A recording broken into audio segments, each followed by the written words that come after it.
There's a real sense of trust when you walk in the door at a Mastermind Council that you just know straight away that you're going to walk out with some really great learning. Been brilliant to be as part of the Mastermind Council for the last few months, keeping relevant, keeping fresh, especially important as you transition from executive life into non-executive life. Connectivity. It's really great to be connected to other people that are like-minded in this space, work in this space. And we heard from a number of members today that lead businesses of similar scale to ours, which I think is really important. One of the things I liked best was hearing around how to make sure that all generations feel like they belong at an organisation, and so that intersectionality of different ERGs I think was brilliant.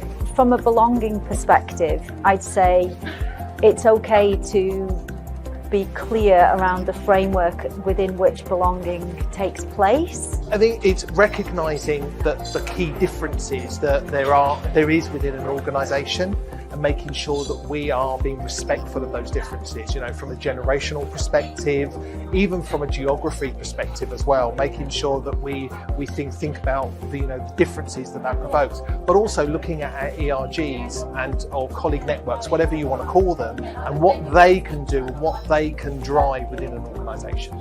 And that actually other organisations, no matter how big, are also facing some of the same similar challenges that smaller organisations, less advanced in their DE&I journey, are facing. And that actually everybody's just trying stuff and seeing if it works and then fixing in process. And it's good to do that.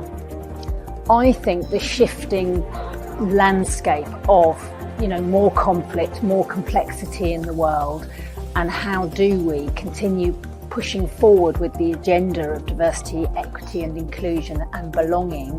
I think that was, I don't know all the answers, but it's given me lots of food for thought.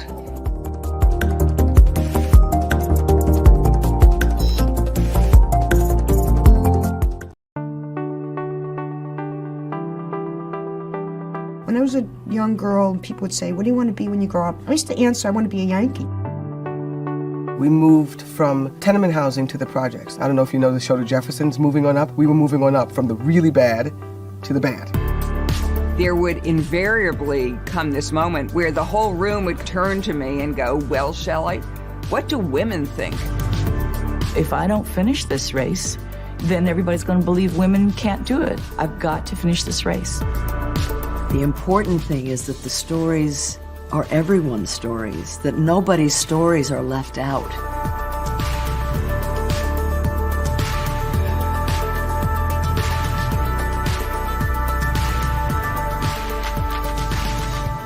There is no woman in the country who we are not trying to reach.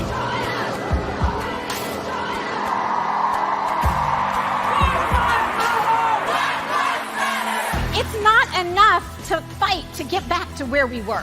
We need to fight forward to where we want to be. A future in which we finally value care as the essential work that it is. Where we can all reclaim our languages, our identity, and our heritage. People who have quote-unquote disabilities, if we continue to show that we can do anything we want to do, then maybe that'll change the world. The more that our youth see us on the screen represented in different ways, the more that they have hope. Can we rise to be co-conspirators and say that you're my sister, you're my sister, you're my sister, and what happens to you is happening to me.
We're really excited to announce Dial Global's new ERG Leadership Program. This is an exciting 9-month program that's designed to help you build the skills and confidence to lead an impactful ERG for Affinity Group. The program covers every aspect of leading an ERG, from strategy to governance, measuring impact to leading with influence. You'll have a chance to network with other ERG members across Dial Global's international membership, as well as practically applying your learning.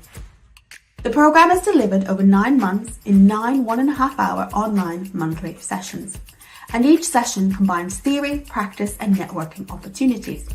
You'll be able to interact with your cohort, providing input and feedback on structured discussion topics, as well as individual coursework.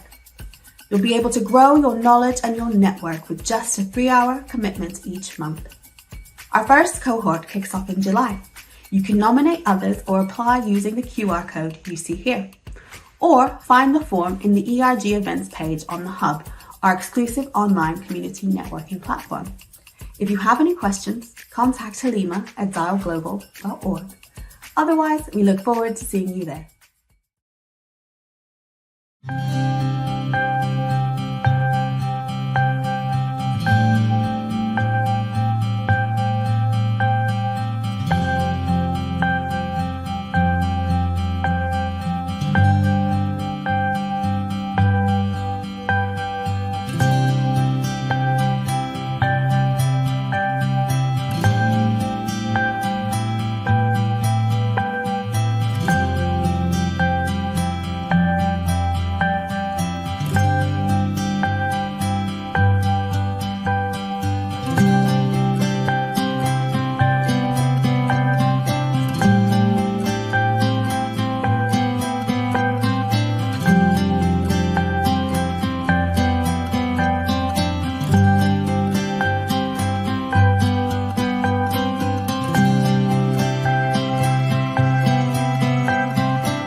It's an incredible achievement just to be here, let alone bring home rosettes, so massive well done to everybody. How enjoyable they find horses too, and it's nice to share that experience and share.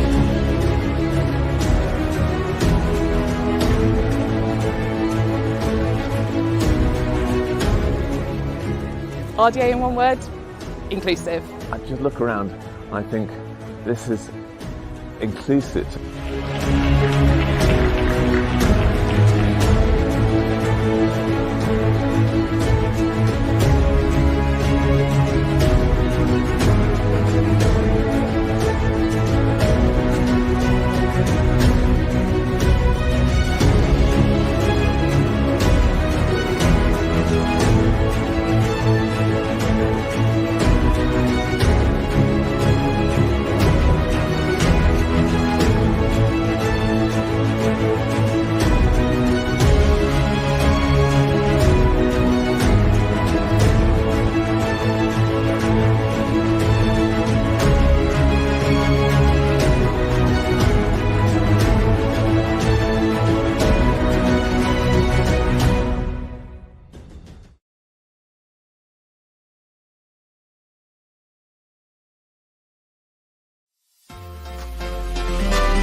Every 3 minutes, someone in the UK develops dementia.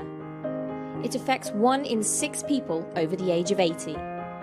By 2025, it's estimated that over 1 million people in the UK will be living with dementia. People obviously have problems communicating. Some people can't find the right words to express what they're trying to say. Basic things like eating and drinking become a major issue.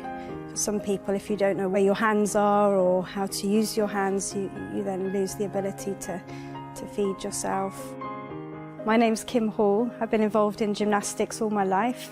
My mum was diagnosed with Alzheimer's in roughly the year 2000.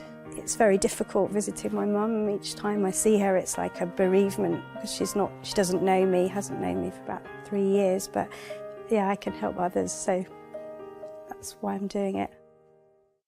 British Gymnastics Foundation has developed Love to Move, which is an age and dementia-friendly programme to help.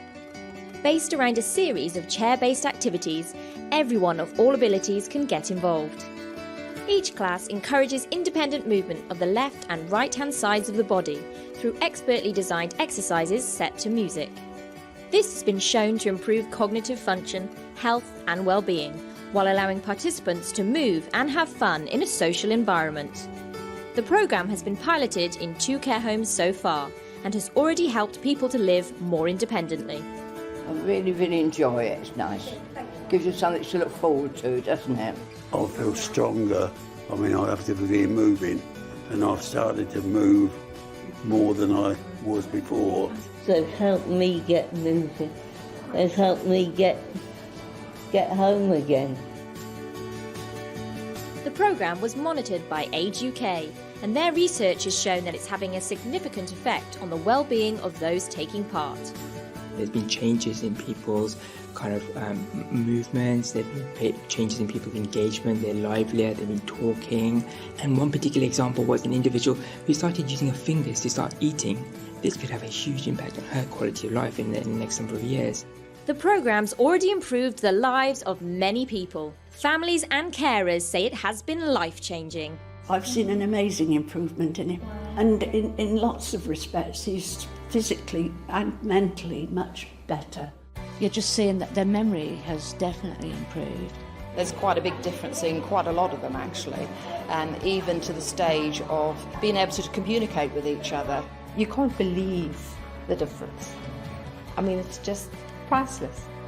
My mum did come to the programme, and this week she actually laughed during the programme, which was really special. We want to continue the success of the Love to Move programme, and in the next few months, the British Gymnastics Foundation will be expanding the programme to more areas around the UK. The Foundation hopes that as the Love to Move programme grows, it will make a real difference to the lives of even more people living with dementia all over the country.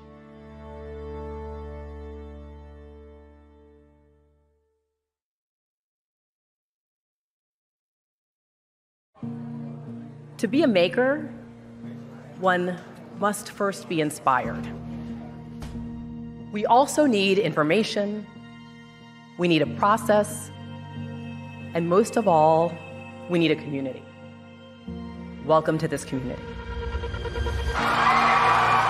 When we won our second World Cup in 2019, to the reverberating, echoing chants of equal pay, was when I realized that the greatest part about women's sports is women. Tonight has made me cry over and over again. The company I am in tonight. We salute all of the makers at Morgan Stanley who have led by example, inspired other leaders and companies to do the same. I feel so honored to be honored by this fabulous group of committed women. What does that mean, makers?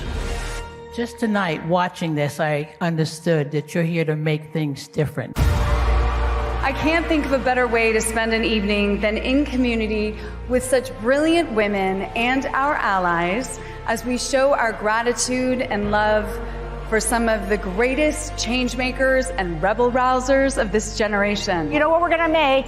Trouble! So if you haven't detected already, this is not your typical conference. Again, this is an honest conversation. There became a moment where I recognized if I walk into a room and I am not seeking validation I am immediately in a position of power for myself. I can't tell my own story. That is why we fight so hard to make sure that all of you can own your own stories. We know the fight for agency, and we are going to have a conversation around fighting today and what we need to do to fight back. The last time I was on the Makers stage in 2019, the tampon tax was in 35 states, and now we're in 20 states. So we're making progress, but we have 20 states to go. Hair discrimination is race discrimination. It's the same thing. Stay tuned. We gonna make some good trouble. Every day, they're going to tell you you're a woman, that you can't do it. They're going to tell you you're black because you can't do it. Do not let them tell you that. Because if you work hard and do what you're supposed to do, you're going to be undeniable. I love women. I think women should rule the world. It is time to commit to making the future now.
Hello and welcome to the Dial Global Virtual Summit on Access and Inclusion in Sports. This is a groundbreaking event dedicated to exploring the profound impact that sports can have when it comes to fostering a more inclusive world for all. We are thrilled to be hosting this summit from the iconic National Cycling Velodrome, the home of British cycling, which you can see in the background, an emblem of excellence and innovation in the sporting world. So we're in full swing of a sporting summer. Ahead of us, we've got the French Open that started in May, the Monaco Grand Prix, the ICC World Tour T20, and the Euros, which is kicking off at the end of this week, leading to the Tour de France, Wimbledon, and then the Olympics. What better timing than now to discuss all aspects of inclusion when it comes to sports, especially as we celebrate this wonderful month of Pride and we recognise the contributions of our LGBTQ plus IA athletes in promoting diversity and inclusion in sports. Just a couple of examples of legends. Billie Jean King, a tennis legend and pioneering advocate for gender equality and LGBTQ plus IA rights. Billie Jean King has been a trailblazer in using her platform to fight for inclusivity in sports. Her contributions have really paved the way for future generations of athletes to come. Robbie Rogers, I'm sure you all know, the former professional soccer player. He was one of the first openly gay male athletes in a major US professional sport, and his coming out story has inspired and motivated many, and he continues to this day to advocate for LGBTQ+IA rights within inclusion and sport. Just a little teaser of what is ahead and things for you all to be thinking about when it comes to the benefits of sport.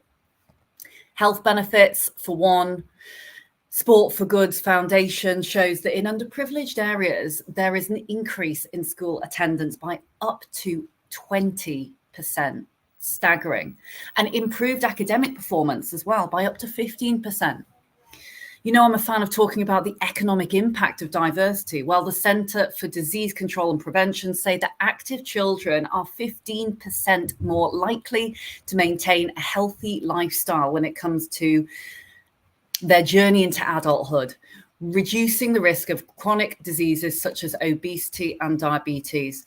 There's many long-term benefits, as mentioned by the World Health Organization. Physical activity reduces symptoms of depression and anxiety by up to 30%. I'm a fan of exercising as much as possible. Community and social benefits as well. Women's Sports Foundation say that girls who participate in sport are 20% more likely to graduate from college and secure employment. Gender and inclusion, technology and accessibility. We know that community, sports and education programs have been shown to increase the social cohesion and the glue that really binds individuals together. 74% of participants reporting increased community engagement and a sense of belonging. Not only that, but Deloitte says that inclusive sports programs can increase and lead to a 5 to 10% uplift in socially economic activity due to improved health and social outcomes. Today's summit is packed with insightful panels, game-changing leaders, discussions that dive and delve deep into the intersectionality of various facets of inclusion. As you know, we always look at our 10 facets of visible and invisible inclusion at Dial. And this time we're diving deep into disability and mental health, from gender and age disability, age diversity, to race and ethnicity. The goal that we have is to uncover actionable strategies and inspiring stories that highlight how sports can serve as a powerful catalyst for inclusivity and change. Looking ahead for the day, we have our first panel kicking off at 11:15 to 12. That's BST for those who are international or tuning in from overseas.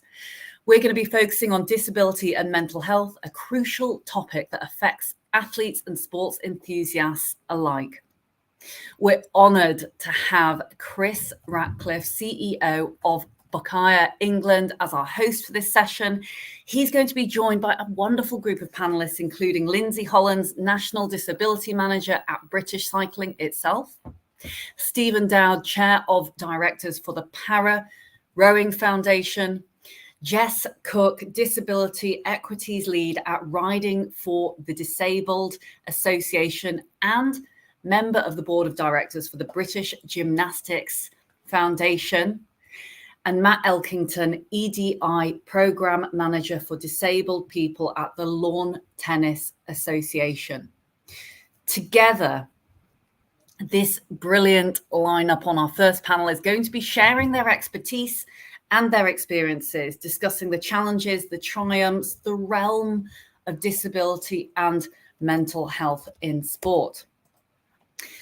Following this, from 12:30 to 1:15 BST, again, if you're tuning in from overseas, that is BST, British Cycling's very own External Affairs and Marketing Director, Caroline, who I'm going to be interviewing, and I'm very excited about it because it's going to be down in the velodrome. We're providing insights into the innovative programs and some of the initiatives that British Cycling have really been championing and undertaking when it comes to enhancing access and inclusion for all. We're going to be highlighting their commitment to creating a welcoming environment for everyone. And then shortly after that, We're going to take a break, take a breather, have a cup of tea, coffee, something to eat. I know the team here will be, but at 2:15 to 3 BST, we'll then have a conversation hosted by the formidable Roslyn Kaysen-Marcus of McKinsey. She's going to be joined by Tony Burnett, the CEO of Kick It Out, which is all about kicking out racism in sports. Amna Abdulatif, the co-founder of the viral movement 3 Hijabs. This discussion promises to be and offer deep perspectives on how sports can challenge and change those societal norms, driving forth the agenda of equality, equity, and inclusion. And then finally, if that is not enough, we are going to be closing off the day from 3:15 to 4 p.m. Again, BST for those that are tuning in from overseas. We have a dynamic panel that focuses on gender and age within sports, chaired by a dear friend and trailblazer, Wendy Doherty. She is a supporter and has been for many years. She's the interim head of HR for the BBC and a real supporter. Wendy's going to be leading a discussion featuring the Inspiring Girls International CEO, Vicky Booth, Adidas's Global Talent Acquisition and Diversity and Inclusion lead, Marcel Edwards, and the trailblazing makers, Janae Hawkins, who we last saw in London. She is over in either the States or Cannes, I believe, but she is going to be speaking to us as well. And finally, last but not least, Debbie Dubois, one of BBC's sports leading producers, as we gear up for a vibrant summer of sporting activity. Thank you so much for joining us today. Your presence, your participation are vital as we work together to harness the power of sports to build a more inclusive and forward-thinking, equitable world for everyone. So let's get started, and don't forget to tune in.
There's a real sense of trust when you walk in the door at a Mastermind Council that you just know straight away that you're going to walk out with some really great learning.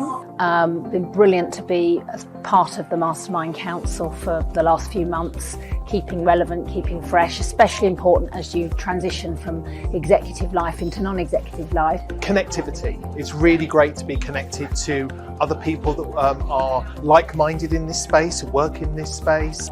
We heard from a number of members today that lead businesses of similar scale to ours, which I think is really important. One of the things I liked best was hearing around how to make sure that all generations feel like they belong at an organisation, and so that intersectionality of different ERGs I think was brilliant. From a belonging perspective, I'd say it's okay to be clear around the framework within which belonging takes place. I think it's recognising that the key differences that there is within an organisation, and making sure that we are being respectful of those differences, you know, from a generational perspective, even from a geography perspective as well, making sure that we think about the differences that provokes, but also looking at our ERGs or colleague networks, whatever you want to call them, and what they can do and what they can drive within an organisation. And that actually other organisations, no matter how big, are also facing some of the same similar challenges that smaller organisations, less advanced in their DE&I journey are facing, trying stuff and seeing if it works and then fixing in process. And it's good to do that. I think the shifting landscape of, more conflict, more complexity in the world, and how do we continue pushing forward with the agenda of diversity, equity and inclusion and belonging. I think that was, I don't know all the answers, but it's given me lots of food for thought.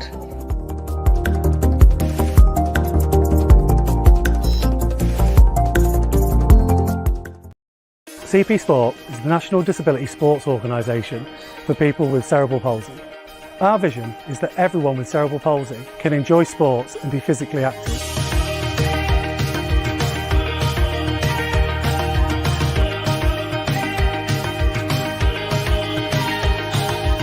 We work with volunteers, coaches, professionals and organisations to increase the opportunities for people with cerebral palsy to enjoy sport and be physically active. I always thought that when I retired from playing competitive sport that I wanted to be able to put back into it, and I thought that there's not enough people with a disability that are out there actually coaching sport. I think it's nice, especially for kids when they're being coached, to see adults who have CP doing sport and also coaching it.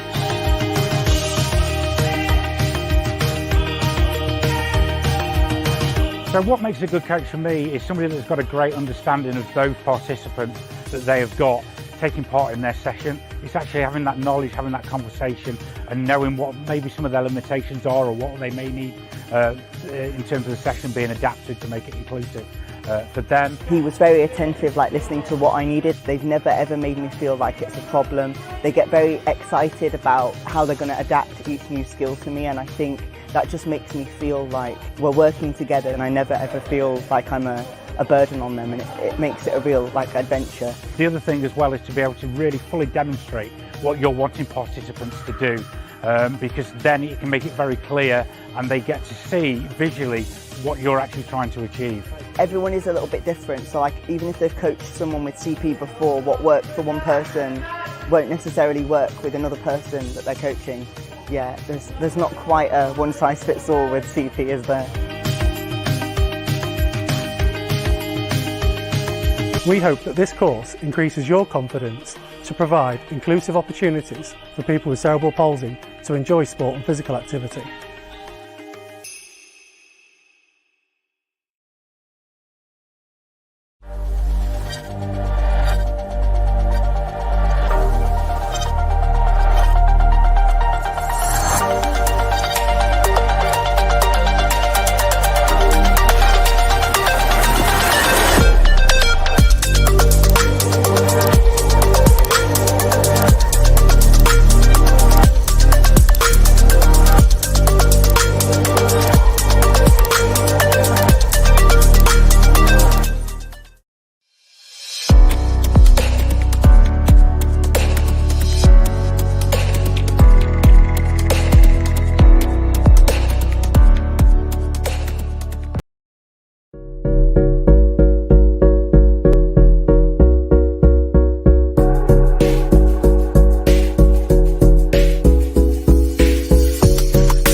Hi, good morning, and really delighted to be here at the Dial Global Virtual Sports Summit.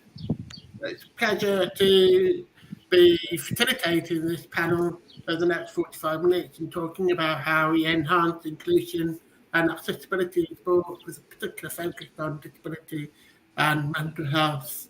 We've got a great panel this morning, some faces I'm familiar with already, so hi, and good to see you all. And also some new people who I'll be delighted to hear more about their work in a minute. Our aim this morning is really just talking to the panel about the current state of inclusion and accessibility in sport, the challenges that disabled people face when accessing sport, and looking at strategies for how we can improve the support for those people who want to be involved in sport, as well as being share some successful initiatives that we have been involved in. So briefly, just talk about myself. I'm Chris Ratcliffe. I'm the CEO at Boccia England. I'm also a member of the LTA's Inclusion and Diversity Action Group.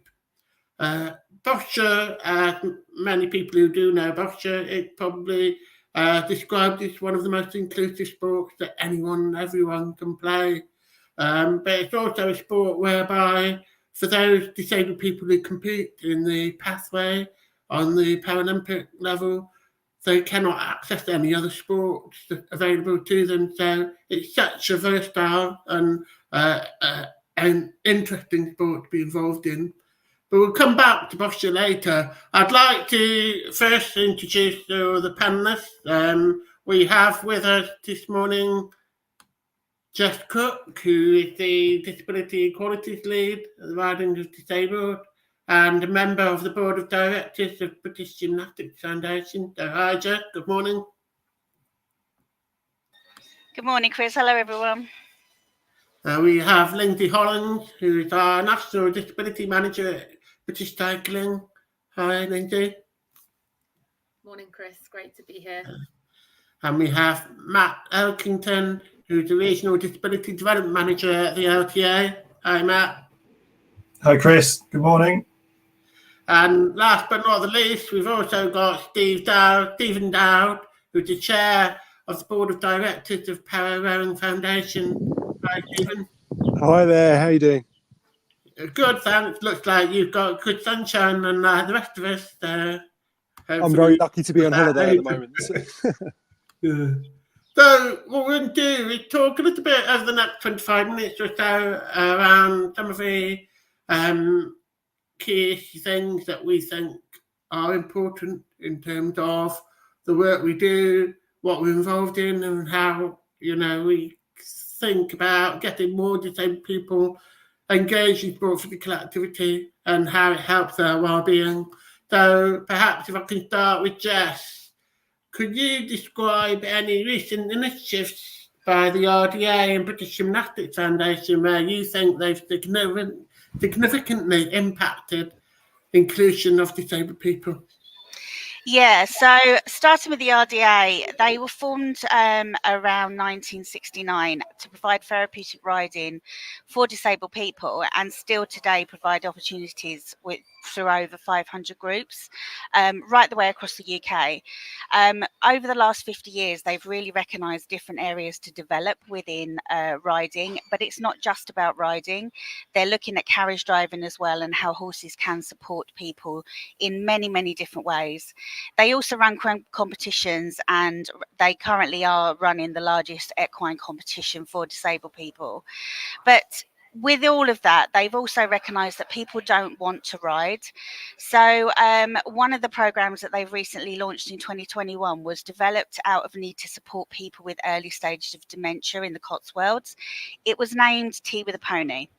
It's a simple, effective way to enjoy a cup of tea and have a slice of cake at an RDA group while revisiting memories from years gone by, and by using horses to enrich people's lives through touch, sound and smell, and has helped unlock memories for individuals thought to be lost across many years. The programme has led to groups offering wide sessions, but where riding doesn't take place, but where disabled people can be part of programs with people with long-term health conditions as well, which does just involve them being around horses. So regardless of their impairment or their long-term health condition, they're getting that enrichment from the beautiful animals that it can give them.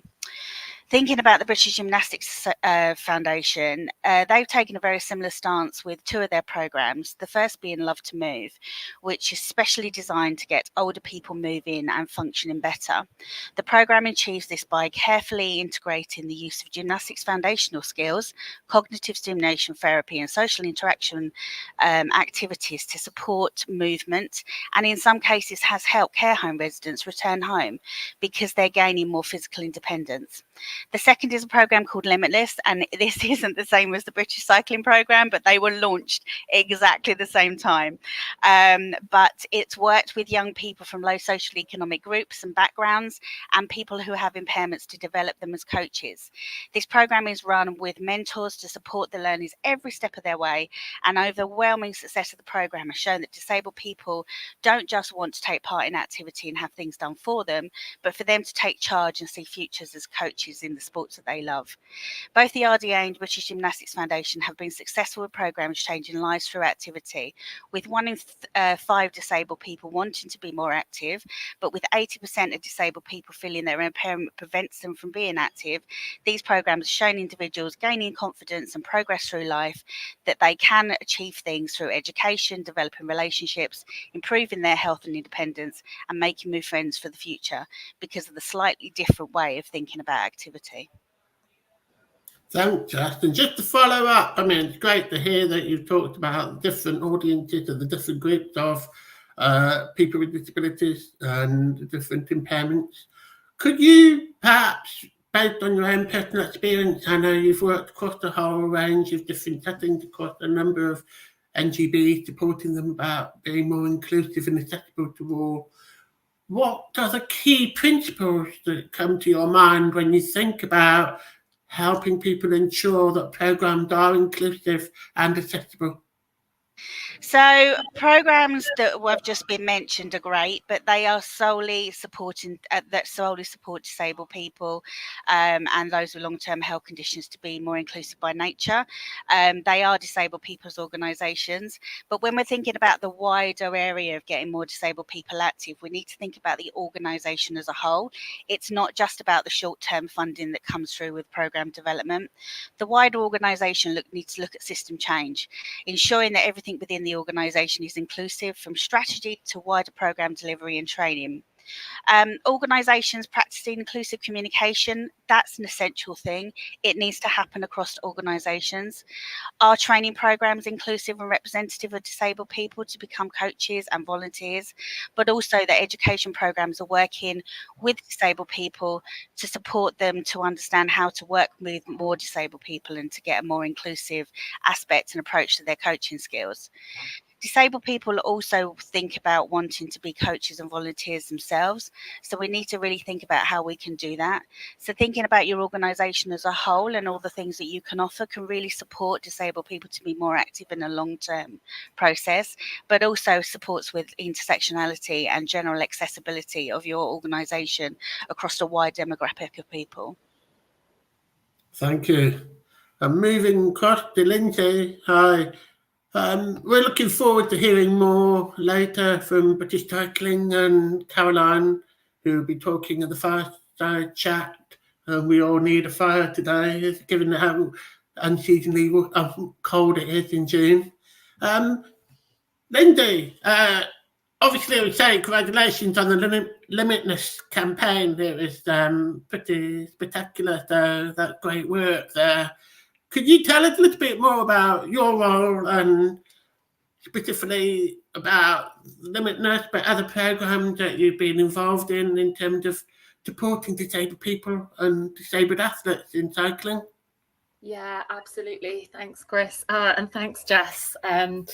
Always really inspired by all the great things going on. So, and what a great name, Limitless, hey? Lots of organisations taking that.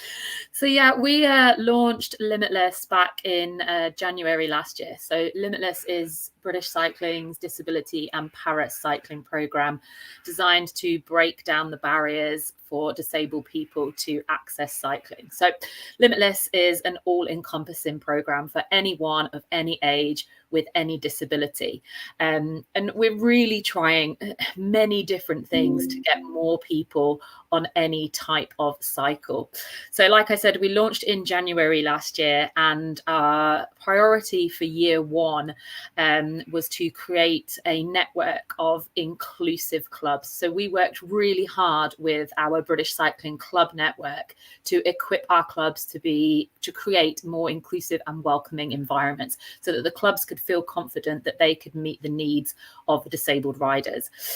We then had to tell disabled people that we were doing it. So we did a launch campaign last year to really try and improve visibility for disabled people. I think we're probably all aware on this call that the Paralympics brings great visibility every 4 years, but we really wanted to make sure that disabled people could feel welcome in sport, not just when the Paralympics rolled round. So actually working with people on this panel here to really try and form a strategy of how we best engage with disabled people and make sure that they feel that cycling is for them. So we're really making inroads to create that network of inclusive clubs and build that kind of inclusive community where disabled people can feel comfortable by going to our disability and limitless hubs to our cycling clubs.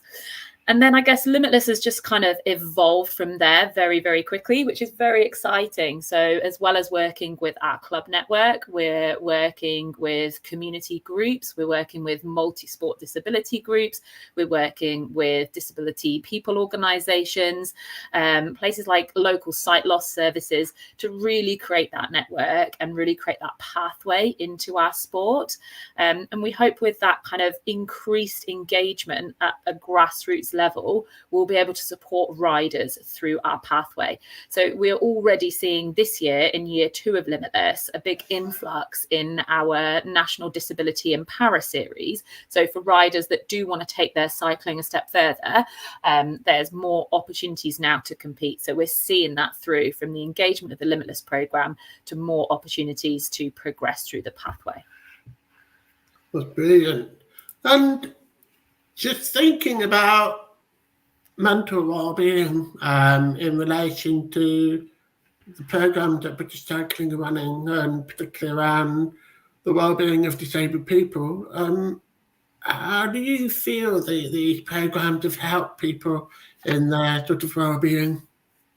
Well, I guess, Chris, we were really keen that Limitless would create a social impact and really help people physically and mentally. And we all know the benefits of being outside and riding a bike can have huge benefits on both your physical and mental health. But we just know from the interviews we've conducted with our riders that we are connecting communities, we are improving people's confidence, we are reducing isolation.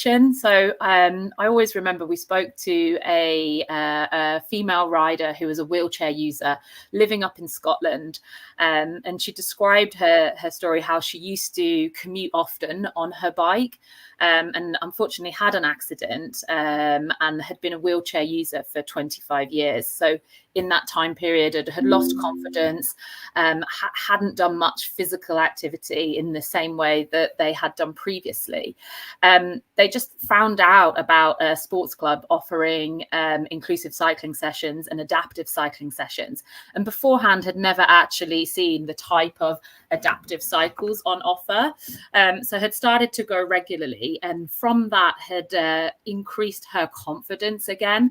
And she told us a great story of how she then had the confidence to go all the way from Scotland down to visit her son in Oxford, which I think involved 3 trains and, you know, a whole kind of journey that she hadn't done for so many years. So I think just through sport and having that confidence that she'd gained from going to those sessions and meeting new people and using the bike as a form of transport again, she really had just, you know, decided to go and do that. So yeah, I think, you know, through the Limitless programme, through all those sort of external activities, through bringing people together, we are impacting people socially. Thank you. Well, I think it's really important to sort of highlight this because for those of you who be aware, Activity Alliance have shared the findings of their national survey today as well. And the big thing that comes out of that for me is around tackling loneliness and isolation, which I think a lot of disabled people do face. through that. And I think we mustn't underestimate the value of power that sport or physical activity can bring into the lives of disabled people. Not just, as Lindsay was saying, not just for taking part in the activity, but then building on that and having the confidence to do other things in their everyday lives. So, Lindsay, thank you. That was great. Wow. And now to Matt. Good morning. And tell me a little bit more about the challenges that you think the Lawn Tennis Association faces in terms of promoting equality, diversity and inclusion. Thanks, Chris. And I'm not going to steal Limitless as a project after those two project themes. That was brilliant to hear. From an LTA side of things, I think some of the things that we face in terms of barriers of engaging with, disabled people or even just diverse audiences that maybe haven't traditionally seen tennis for them. I think one of them that I wanted to pick up on was perceived barriers. As a sport, we definitely get thrown into the fire with regards to you have to be a certain type of player, you have to be able to hit the ball a certain way. We even get people believing that you have to, still play tennis wearing white. Obviously, we see Wimbledon, we think it's that sort of tennis.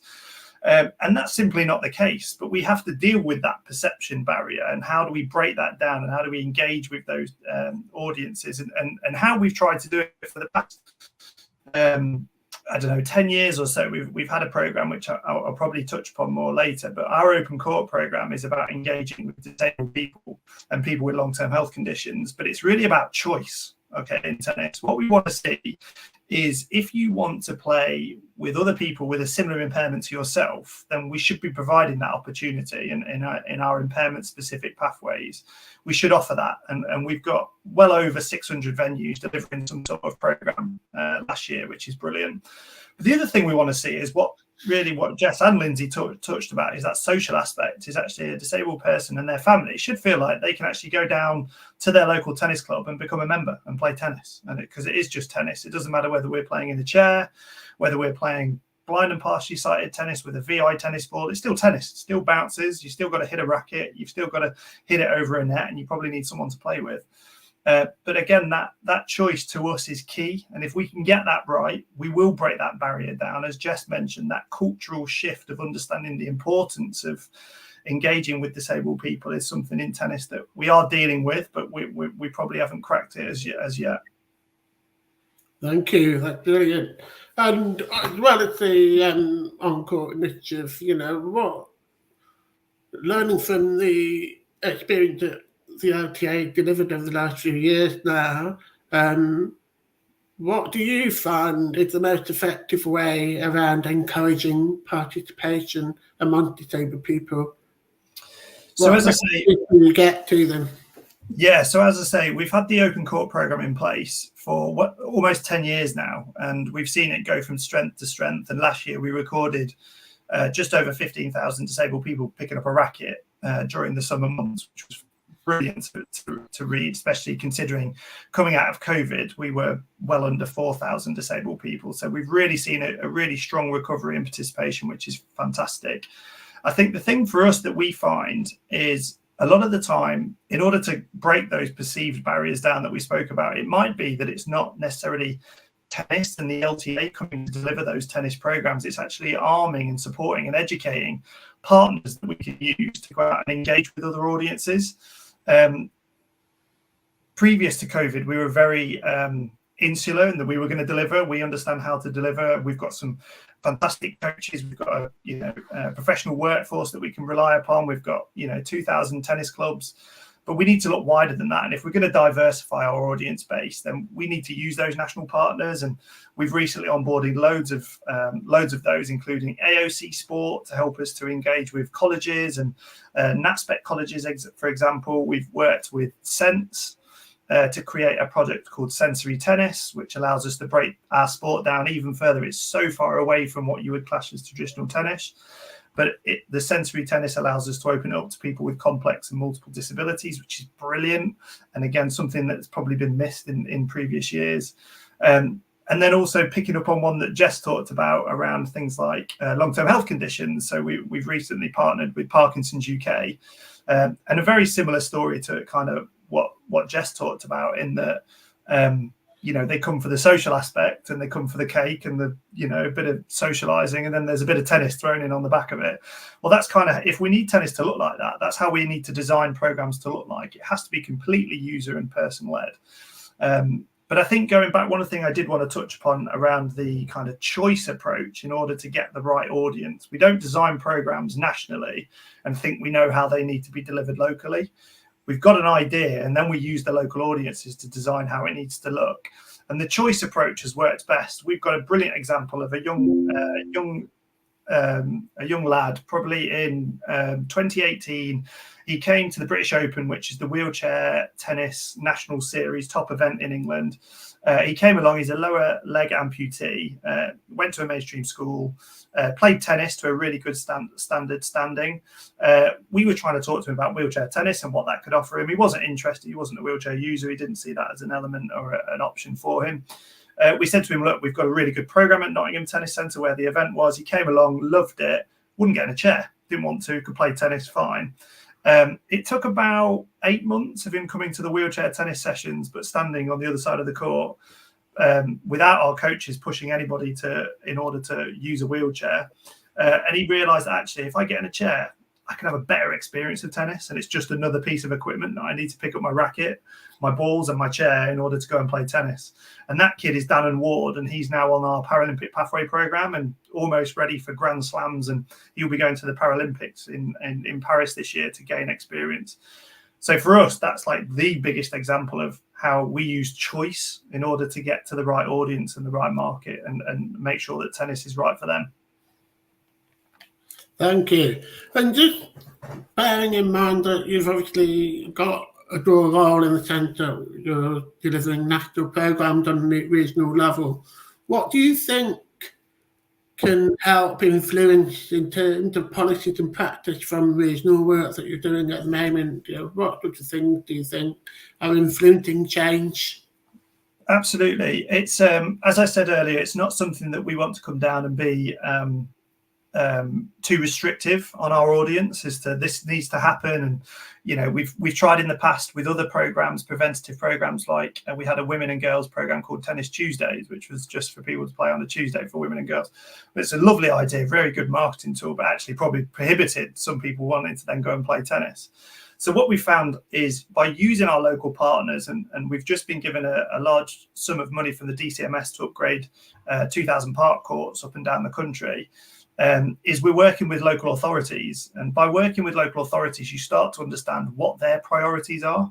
So instead of us coming in and saying, this is what we must deliver, we understand what they need to deliver as a local authority and what their target audiences might be, whether it be older people or disabled people, for example. And then we know that that might be where our investment and resources will have the biggest impact, because they're going to be used by people pushing the same agenda as us. Whereas I think previously in organisations and in sport, we're symptomatic of saying we want to do this and we think this is right. Whereas actually by using those local audiences and listening to those local disabled audiences, especially, it allows us to design and embed programs in a lot more of a complicit way than we've probably done previously, Chris. Thank you, brilliant. And Stephen, thank you for your patience and waiting for us. Obviously, got looked you up earlier this morning in preparation, and wow, I'm sure you've got a really interesting story to share with us. So can you first tell us a little bit about your personal journey and what specific experience have helped your perspective in terms of the importance of sport and inclusion and well-being among disabled people? Yeah, absolutely. Yeah, and thank you for hearing everyone else's story as well. It's wonderful to be a part of a great group. I am, as you rightly say, I'm on holiday at the moment, so if the call to prayers happen, but if there's any wind noise, forgive me, it seems to have picked up. So I'm the chairman of the Para Rowing Foundation, and for those that don't know Para Rowing Foundation, we're effectively a global non-profit. We're a 501c3 headquartered out of the US, but we have a global remit. Which means that we help people around the world with impairments, no matter who they are or where they are, to really reach their potential through rowing. And we do that in a number of different ways. So when you really break that down, it comes down to we add stuff and we take stuff away. The things that we add might be cash grants, they might be equipment, they may be the loan of equipment for people that are looking to explore the sport where maybe costs are prohibitive otherwise. It could be everything from psychology and mental support for people that are looking to grow their performance. And we also take things away by way of knocking down barriers to training. So trying to knock out as many barriers as we possibly can. And also then working with the national governing bodies and the major groups that are very much along the lines of wanting to help everyone, but it isn't always that simple, as I'm sure we all know in the world of sport. Sometimes more barriers exist, and we are there to help kind of overcome those. And rather than call people out, we like to call people forwards. We like to understand what they have, what their intentions are, what they would like to do, and then hopefully work with them to try and understand how they can bring more and more people into sport. And as I say, on a global basis. So speaking to different people in different countries, you have a very different conversation. The way to overcome some of those barriers in the UK will be very different to how we overcome them in the US or in the Netherlands or in Canada or in some of the developing nations that we work with as well. It's incredibly important to be working with people with disabilities, as we all know. I mean, the reason we're here is that it's a vast group of people, so what an untapped market if we're not helping them, but what a great opportunity to really tap into and develop new skills, new competition, and explore what competition really means. The amount of times I've had conversations with people that talk about being the best in the world, but in the world of disability sport, I find it interesting that the best in the world tends to be the best of those that have the ability to play at that level, the best of those who are invited to play in the first place, those that can afford it, those that have the expertise. So really, you're not talking about the best in the world there, you're talking about the best of those that are allowed in. So Power Rowing Foundation's a very athlete-centered group. We work with individuals to maximize their performance, everyone from coming in early, sort of rowing for rehab type of people, those that are looking to swap sports, and we've had people that have come from the world of cycling and from the world of tennis. So that's been wonderful to use that athleticism that they show in other sports as a way to then transition across into rowing and really help them use their body in a different way to explore that full potential. And it is quite different sometimes. But invariably, when we put people in a boat, the smile on their face is absolutely stunning. If I say in a boat, it can also be in the gym on the rowing machine. It doesn't have to just be on the water. So it's a wonderful opportunity for Power Rowing Foundation to tap into those areas that are unexplored, are inaccessible, and knock down those barriers to really open up the doors. Thank you. And just thinking about what you just said and hearing other members of the panel have been talking about, from your experience, Stephen, what strategies have you found effective when promoting greater access and inclusion for disabled people? And can you give examples of other areas where you think that that's worked really well? Yeah, I think so. I think there's a number of different groups around the world trying to do things, whatever they may be doing. And some of them are doing it well, some are doing it not so well. But one of the things that we always find is that they're relatively underconnected. So you don't know if you're isolated, whether you're doing the right thing or you're doing it well, or you're doing the wrong thing, or you're not doing it as well as you could. So I think one of the strategies that PRF take is not only just to show through example by, as I say, having an add or a takeaway element to our approach, but connecting those networks, finding out where it works well, and putting them in touch with other people that are doing well or not doing so well in order to enhance that overall experience. A working example might be the Club Adaptive group in the UK. There's a group here that's set up by a couple of people who are well known. Well, it's more than a couple of people, but at the head of that group, they're relatively well known in the world of para rowing. We've connected them with people in the US, for instance, to help develop the understanding of what needs to be done to assist para athletes. One specific example might be a Swiss athlete that was shown to us. He was a double hand amputee, had no wrist bones whatsoever. And the question was really, how on earth do we put somebody in with the ability to pull an oar if they have no hands and no wrist bones at all? And that's something we're working through at the moment, but we're not working at it in isolation. We're reaching out to different groups, different networks. What experiences have you had? What's worked? What hasn't worked? And it means that we can not only just help, but we can innovate. One of the biggest things that we've done of recent times is to develop our own para rowing seat. It's a fixed seat for PR1 and PR2 athletes, which means effectively PR1 is you have arms and shoulders only to power the boat, and PR2 is that you have arms and shoulders and also an abs, but you don't have your lower limbs to power the boat at least. So that means that you have to find a new way to be a high performance athlete in equipment which is good but maybe could be better. So part of our role is to lean into different countries, understand what they're doing, how they're doing it, and bring together those expertise to create new innovative products as well. So yeah, it's been a fun experience so far. Thank you, Stephen. Just to go back to using Boxer, I think we just want to share a little bit about Boxer England and then try and summarise some of the key things that have come out of this discussion. So obviously, we've heard about the power of sport and the benefits it brings to disabled people, and I know through our experience at Boxer England, we know that for many of our competitors who compete in our competitions and club sessions, for them, it's their main thing outside of their home. It's the only thing that they access. And with that brings a whole range of physical, emotional, social benefits, social interaction, reduces isolation and so on.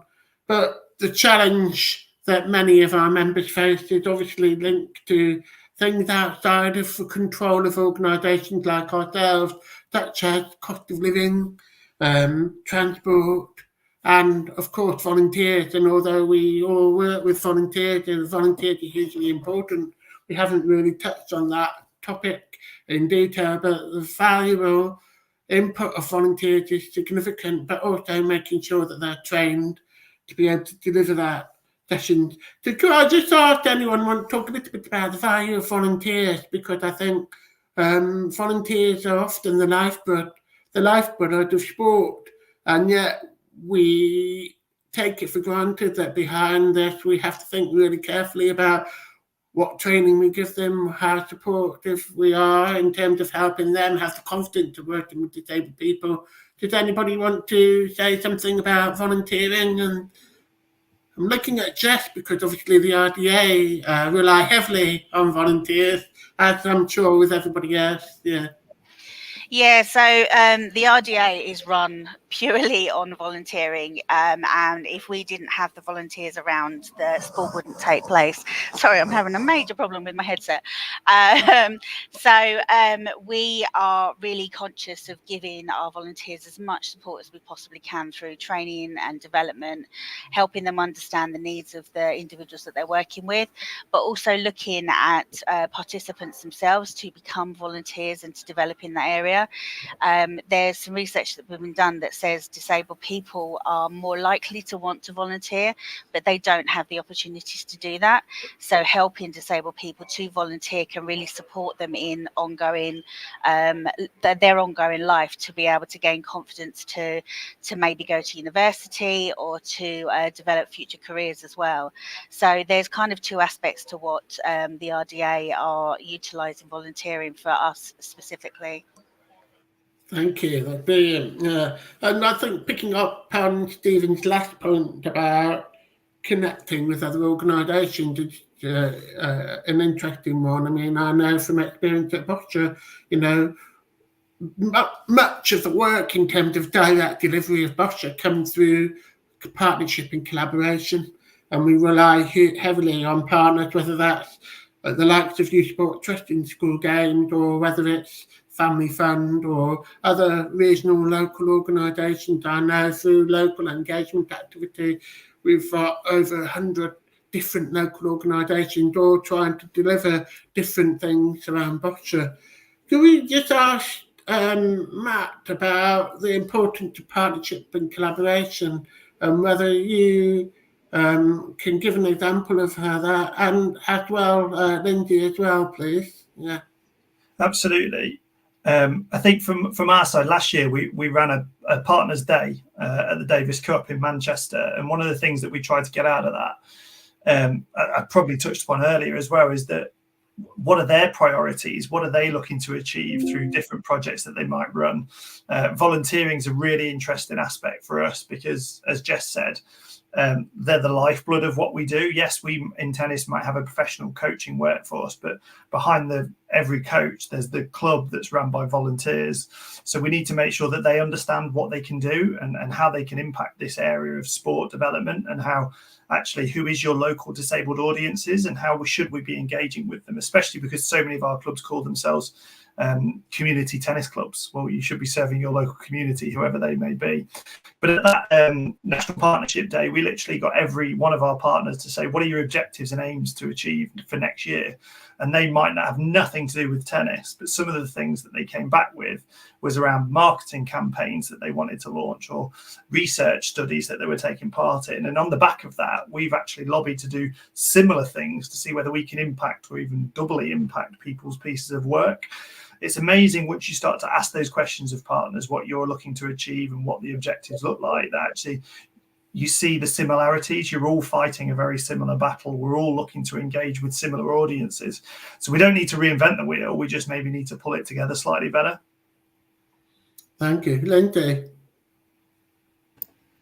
Yeah, I would absolutely agree with Matt. So across the disability and inclusive cycling landscape, there's so many people doing incredible things, and it's something that we are really keen to do, is bring together those disability groups, those charities, those organisations that are delivering inclusive and adaptive cycling, to work out how we work together. And I guess just touching kind of on Stephen's point as well, in being really collaborative and supportive, to then be really, really innovative, and make sure that we're not all trying to do the same thing, but we are trying to do the same thing. But it's just making sure that we're using those resources appropriately, I guess.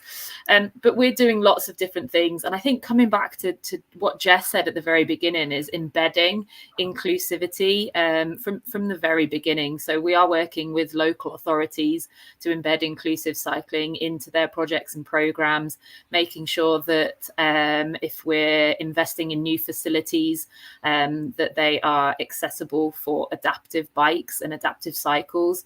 So yeah, just trying to work together from the get-go and ensure that inclusion is embedded, and sort of disability cycling isn't kind of thought of retrospectively, and we're trying to put it back in, at the end. So thank you. Stephen, I'd like to ask the question around well-being, because obviously we touch on mental health, and I'm sure there would have been some dark stages at the beginning when you had your accident, and dealing with that mental resilience and so on. What advice would you give organisations about helping others develop their well-being? Yeah, thank you. I think, just for those that don't know about my injury, which may be worth touching on briefly, I was in a cycling accident, funny enough. I was training for a charity event and hit a barrier I didn't see, went over the top, landed on my head and sustained a spinal cord injury very high up, so C3-4, which left me instantly paralysed from the arms, legs, well, from that point down, so arms, legs and everything in between. But you're totally right. Physical incapacity and the pain and whatnot that comes with that is one thing.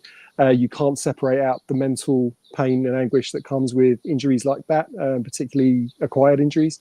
Luckily, mine's luckily, I suppose, it's all relative, is an incomplete injury, which meant I had a greater chance of recovery, and I was able to really throw myself into the world of sport. I was able to find my way to physios who really wanted to see me do as well as I could. So I was lucky to meet the right people at the right time. They were offering various sporting opportunities for me to get involved in. And even though I could barely move, that was good enough for them to put me into my chair, take me to the gym. I started out with things like table tennis and then moved into wheelchair tennis, funny enough. I got on bikes and started cycling and ended up, funny enough, doing a couple of enduro challenges, or endurance events that were cycling related, and that took me into rowing, and I ended up setting up Enduro Challenge, which was the world's biggest fully inclusive indoor rowing event. So, and from rowing took me into the world of rowing per se.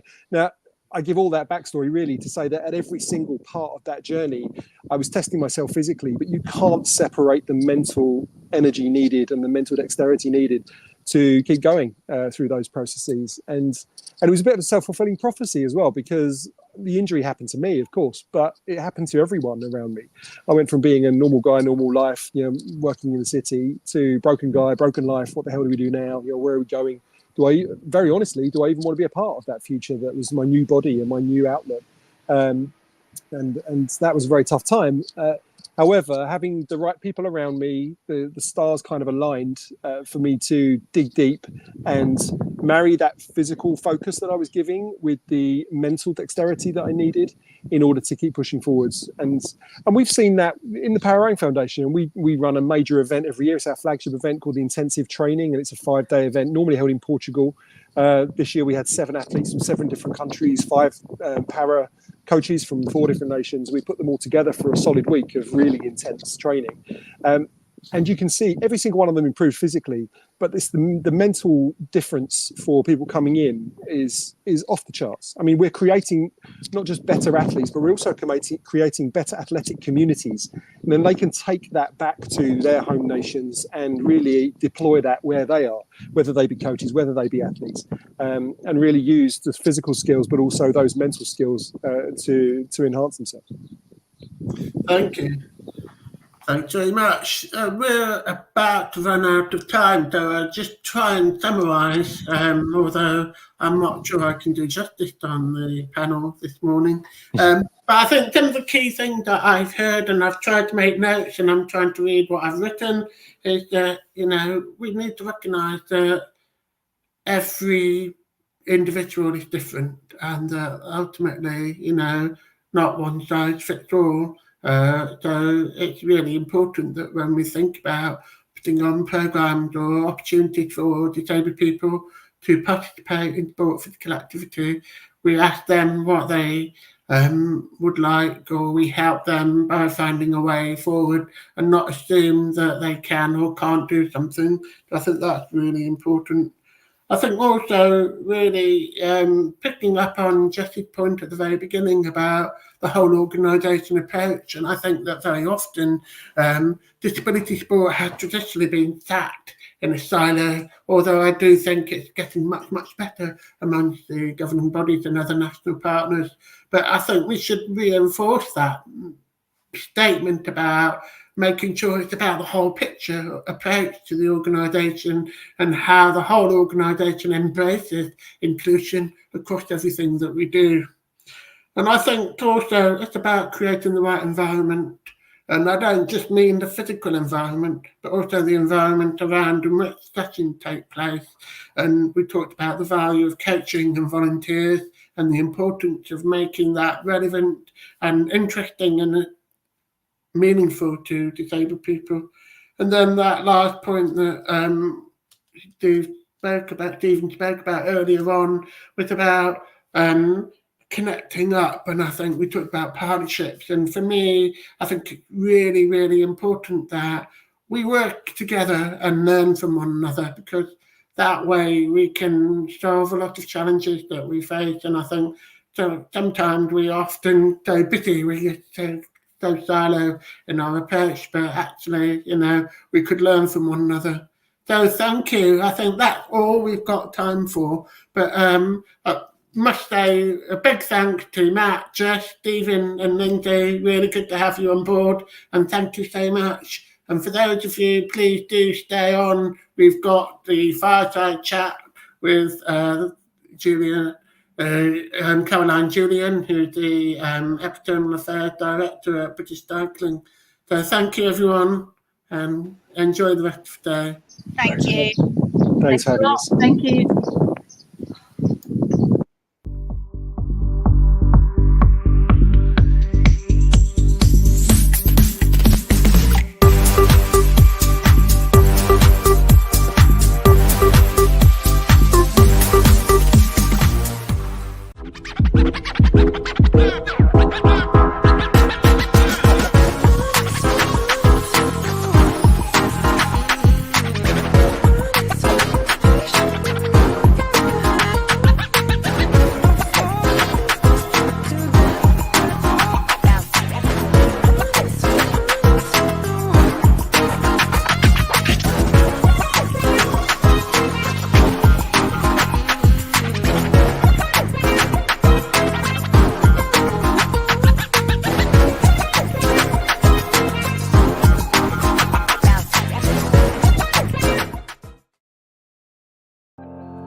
There's a real sense of trust when you walk in the door at a Mastermind Council that you just know straight away that you're going to walk out with some really great learning. Been brilliant to be as part of the Mastermind Council for the last few months, keeping relevant, keeping fresh, especially important as you transition from executive life into non-executive life. Connectivity. It's really great to be connected to other people that are like-minded in this space, who work in this space. We heard from a number of members today that lead businesses of similar scale to ours, which I think is really important. One of the things I liked best was hearing around how to make sure that all generations feel like they belong at an organisation, and so that intersectionality of different ERGs I think was brilliant. From a belonging perspective, I'd say it's okay to be clear around the framework within which belonging takes place. I think it's recognising that the key differences that there is within an organisation, and making sure that we are being respectful of those differences, you know, from a generational perspective, even from a geography perspective as well, making sure that we think about the, you know, the differences that provokes, but also looking at our ERGs or colleague networks, whatever you want to call them, and what they can do and what they can drive within an organisation. And that actually other organisations, no matter how big, are also facing some of the similar challenges that smaller organisations less advanced in their DE&I journey are facing, and that actually everybody's just trying stuff and seeing if it works and then fixing in process, and it's good to do that.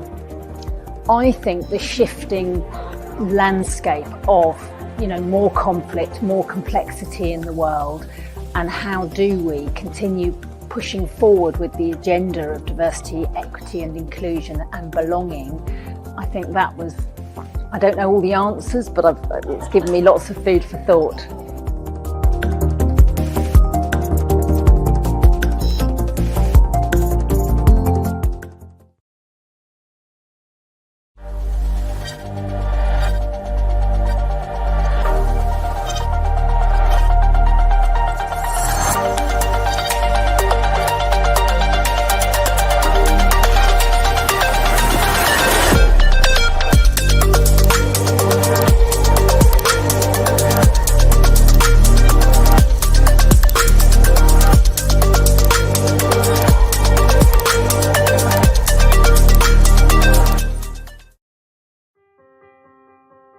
Swimming to me is an escape. It gets me away from everything. It just gives me something else to focus on. I'm Taylor McKenzie and I'm a swimmer for Team GB Special Olympics. My first memory being in a pool was the multiple times my mum took me to the Olympia swimming pool. After my mum got me my first pair of goggles, she got these sinking toys. After that, you couldn't get me up at the top of the water. My first gala was when I was 7. I trained and trained, and at my very first competition I swam 3 races and I won all 3 of them. I was at a disability gala at Dundee, and I think a coach from a disability swim club came up to my parents and spoke about Special Olympics and asked if I wanted to try get involved, and so he said yes, and that's how it all started. I think the difference between a normal swimming competition and the Special Olympics is it makes me feel a part of a family. I can be myself and I'm not afraid of being different or like misunderstood.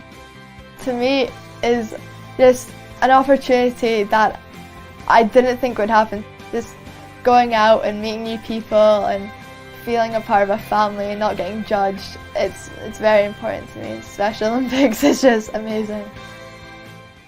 It gives me great pleasure on behalf of Special Olympics Great Britain to invite you to be a swimming athlete and represent your country at Berlin 2023. Wow!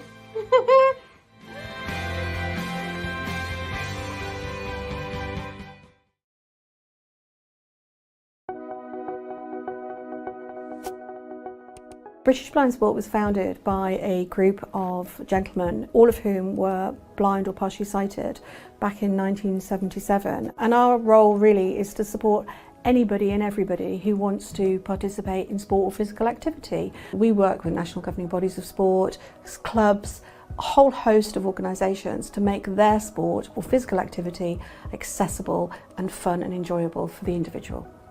Blind and partially sighted people are twice as likely to be inactive than people without sight loss. We're working to break down barriers and raise the profile of VI sports.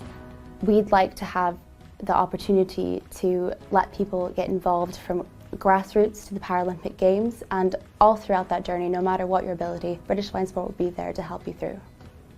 As a BBS member, you'll receive a sight classification and you'll be able to take part in competitions with our sports sections. You'll also have access to our BBS advocacy service, which includes the BBS helpline, where you'll receive one-to-one support. And if you don't want to take part in sport, why not come and volunteer at one of our events and help others to take part in sport? Or maybe you'd like to fundraise. We have so many opportunities. Perhaps you've always dreamed of running the London Marathon. Just get in touch with us and we'll find something that suits you. British Blind Sport supports all ages and abilities from grassroots up to a competitive level. Every year we offer a series of Have a Go Day events. These are multi-sport taster events aimed at all abilities, and we offer a range of sports there for everyone to come along and get involved with. We also offer our annual swim gala for juniors aged between 3 up to 17. It's also an opportunity to make new friends, meet new people and reduce your isolation. We get really good feedback from our events, with lots of participants coming and telling us that they have a really good time and feel really safe and really happy from the day. I first knew about British Blind Sport when I was in primary school and got involved with the organisation back in 2017. Being involved with British Blind Sport has benefited me in two ways. The first is the independence it's given me from independently travelling to and from the various events that I've been involved with. The second is the friendships that I've gained from being part of BBS, but it's also important for physical and both mental health. One of the main aims of the Youth Advisory Panel is to get more young people involved in sport, and I'm thrilled that I can be a part of making that happen.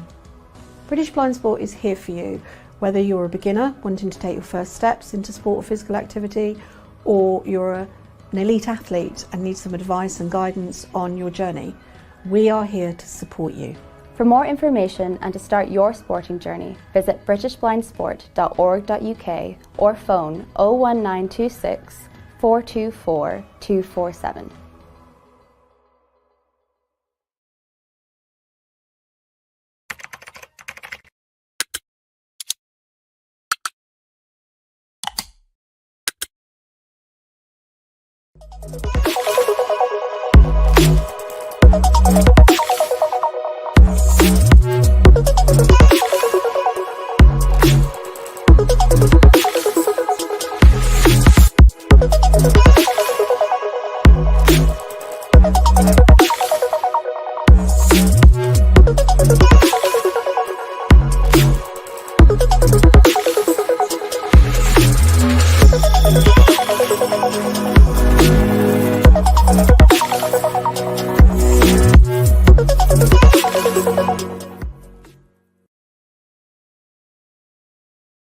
CP Sport is the National Disability Sports Organisation for people with cerebral palsy.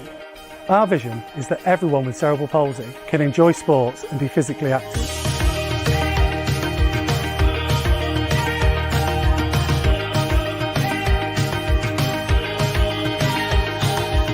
We work with volunteers, coaches, professionals and organisations to increase the opportunities for people with cerebral palsy to enjoy sport and be physically active. I always thought that when I retired from playing competitive sport that I wanted to be able to put back into it, and I thought that there's not enough people with a disability that are out there actually coaching sport. I think it's nice, especially for kids when they're being coached, to see adults who have CP doing sport and also coaching it.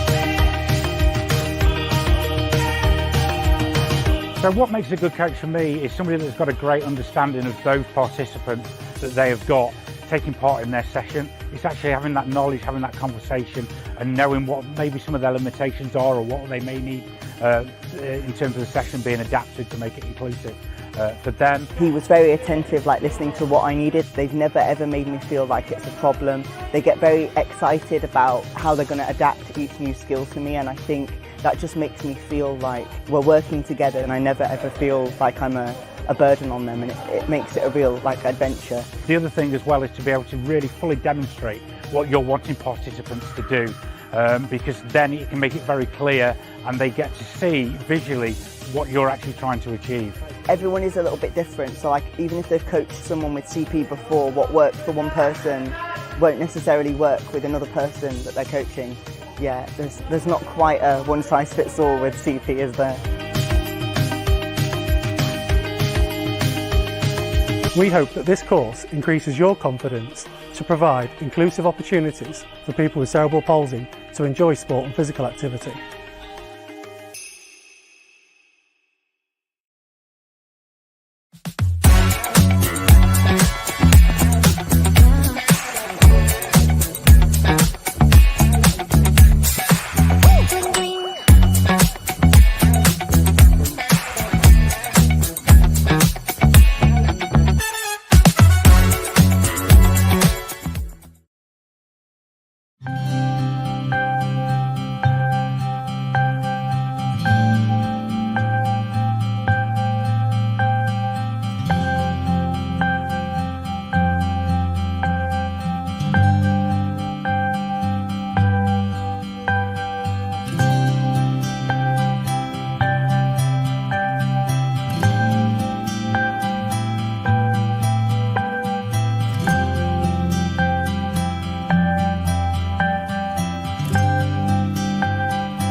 Excited to announce Dial Global's new ERG Leadership Program. This is an exciting 9-month program that's designed to help you build the skills and confidence to lead an impactful ERG or affinity group. The program covers every aspect of leading an ERG, from strategy to governance, measuring impact to leading with influence. You'll have a chance to network with other ERG members across Dial Global's international membership, as well as practically applying your learning.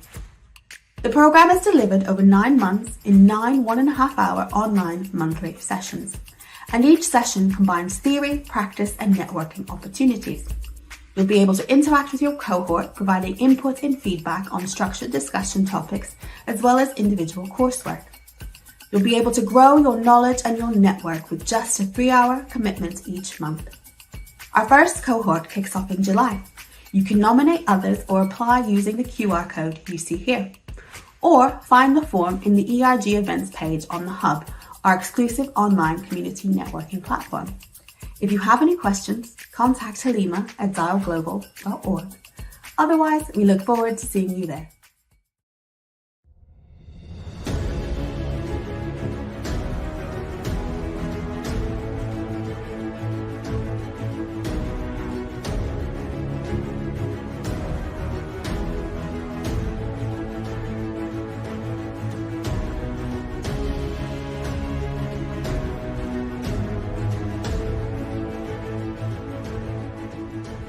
It's an incredible achievement just to be here, let alone bring home rosettes, so massive well done to everybody. How enjoyable they find horses too, and it's nice to share that experience and share.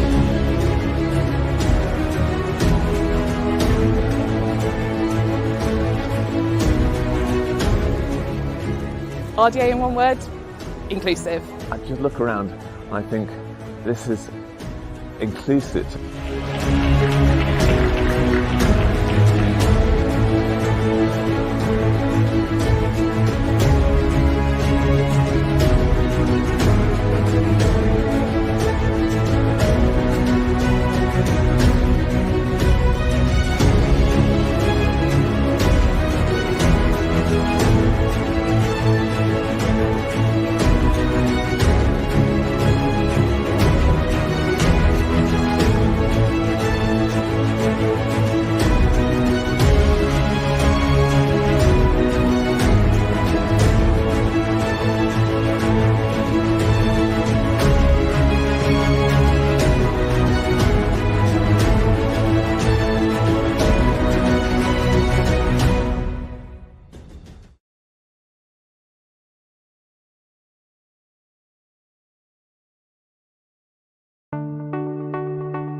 When I was a young girl, people would say, "What do you want to be when you grow up?" I used to answer, "I want to be a Yankee."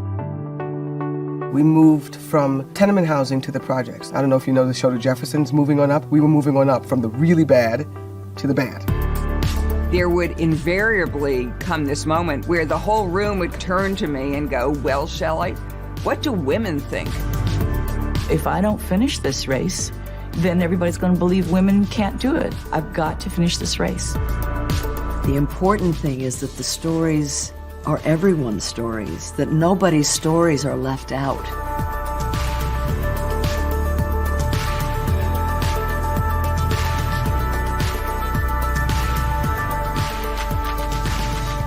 There is no woman in the country who we are not trying to reach.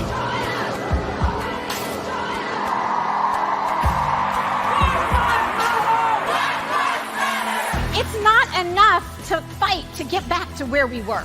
We need to fight forward to where we want to be. A future in which we finally value care as the essential work that it is. Where we can all reclaim our languages, our identity, and our heritage. People who have quote-unquote disabilities, if we continue to show that we can do anything we want to do, then maybe that'll change the world. The more that our youth see us on the screen represented in different ways, the more that they have hope. Can we rise to be co-conspirators and say that you're my sister, you're my sister, you're my sister, and what happens to you is happening to me.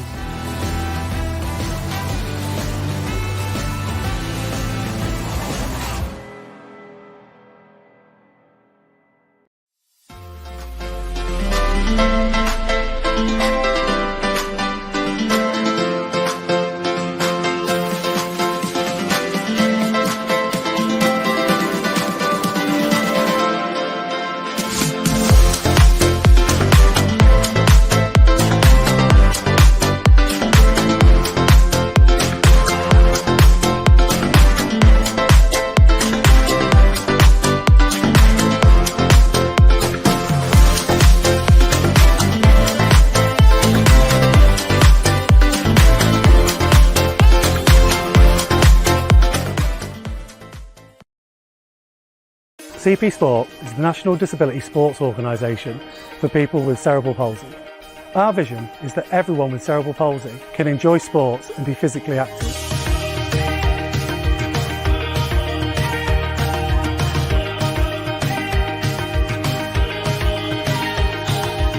We work with volunteers, coaches, professionals and organisations to increase the opportunities for people with cerebral palsy to enjoy sport and be physically active. I always thought that when I retired from playing competitive sport that I wanted to be able to put back into it, and I thought that there's not enough people with a disability that are out there actually coaching sport. I think it's nice, especially for kids when they're being coached, to see adults who have CP doing sport and also coaching it.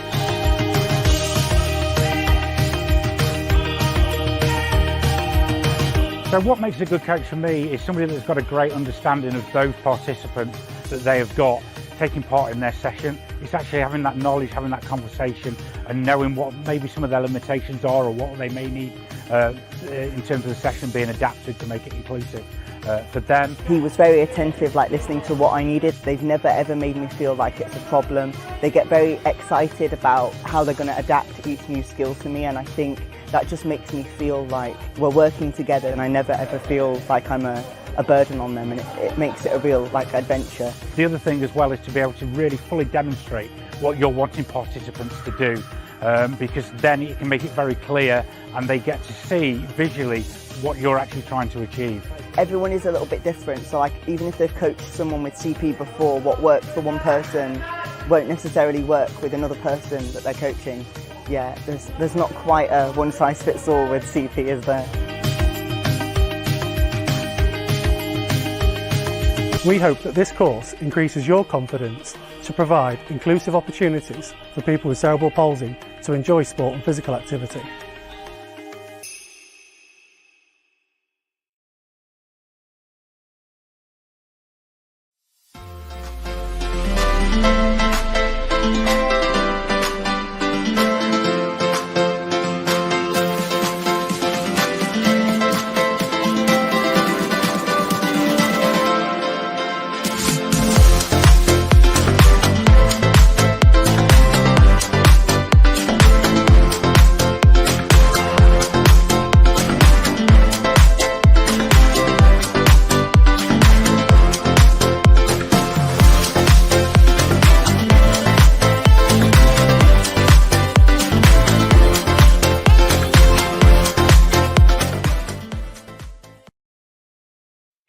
Every 3 minutes, someone in the UK develops dementia.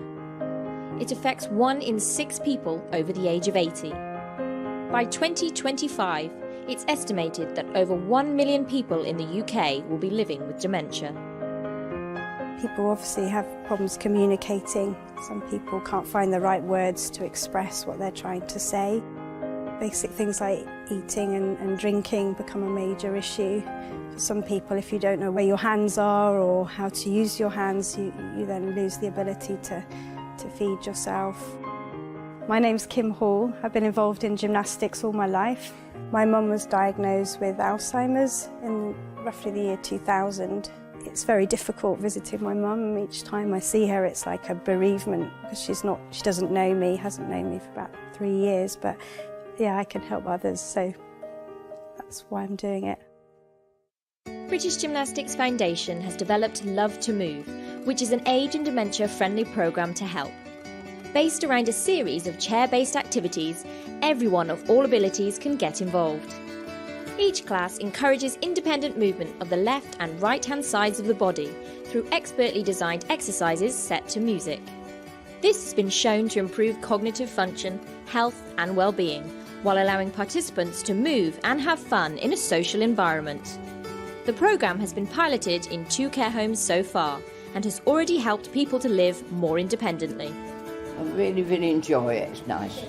Gives you something to look forward to, doesn't it? I feel stronger. I mean, I have difficulty moving, and I've started to move more than I was before. They've helped me get moving. They've helped me get home again.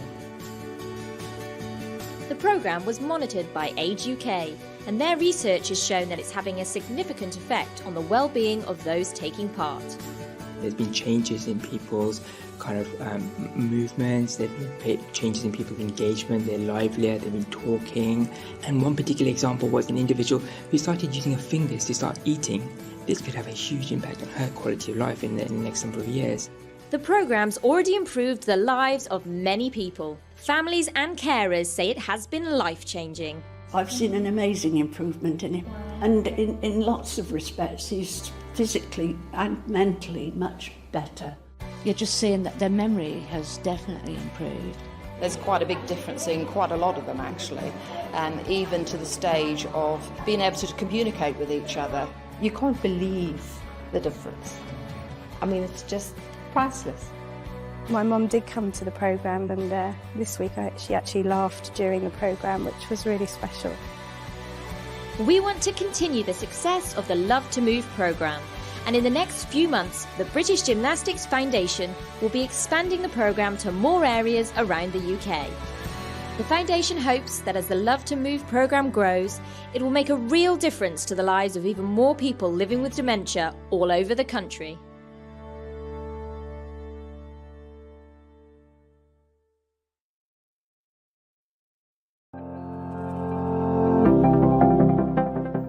There's a real sense of trust when you walk in the door at a Mastermind Council that you just know straight away that you're going to walk out with some really great learning. Been brilliant to be as part of the Mastermind Council for the last few months, keeping relevant, keeping fresh, especially important as you transition from executive life into non-executive life. Connectivity. It's really great to be connected to other people that are like-minded in this space, work in this space. We heard from a number of members today that lead businesses of similar scale to ours, which I think is really important. One of the things I liked best was hearing around how to make sure that all generations feel like they belong at an organisation, and so that intersectionality of different ERGs I think was brilliant.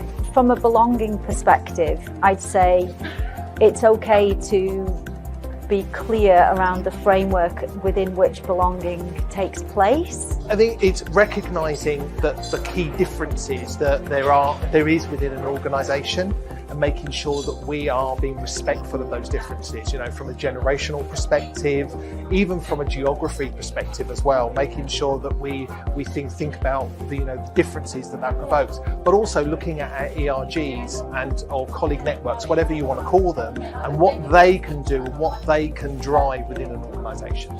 And that actually other organisations, no matter how big, are also facing some of the same similar challenges that smaller organisations, less advanced in their DE&I journey, are facing, and that actually everybody's just trying stuff and seeing if it works and then fixing in process, and it's good to do that.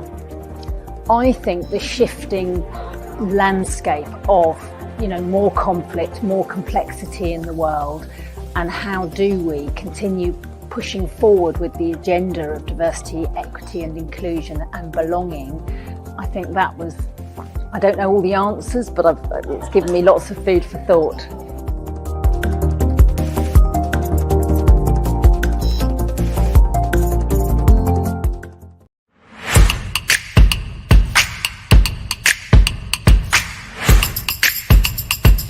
We're really excited to announce Dial Global's new ERG Leadership Programme. This is an exciting 9-month program that's designed to help you build the skills and confidence to lead an impactful ERG for Affinity Group. The program covers every aspect of leading an ERG, from strategy to governance, measuring impact to leading with influence. You'll have a chance to network with other ERG members across Dial Global's international membership, as well as practically applying your learning. The program is delivered over 9 months in 9 1.5-hour online monthly sessions, and each session combines theory, practice and networking opportunities. You'll be able to interact with your cohort, providing input and feedback on structured discussion topics, as well as individual coursework. You'll be able to grow your knowledge and your network with just a 3-hour commitment each month. Our first cohort kicks off in July. You can nominate others or apply using the QR code you see here, or find the form in the ERG events page on the Hub, our exclusive online community networking platform. If you have any questions, contact Halima at dialglobal.org. Otherwise, we look forward to seeing you there.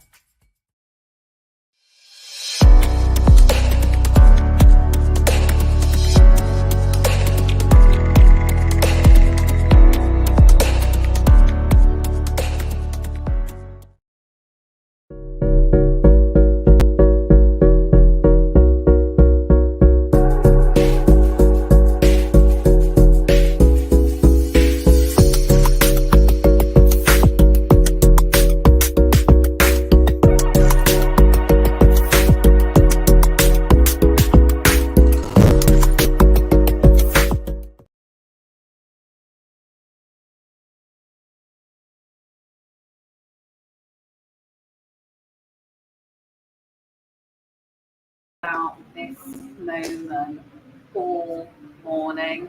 I am joined by the fantastic Caroline Julian, who is the External Affairs and Marketing Director here at British Cycling's very own organisation.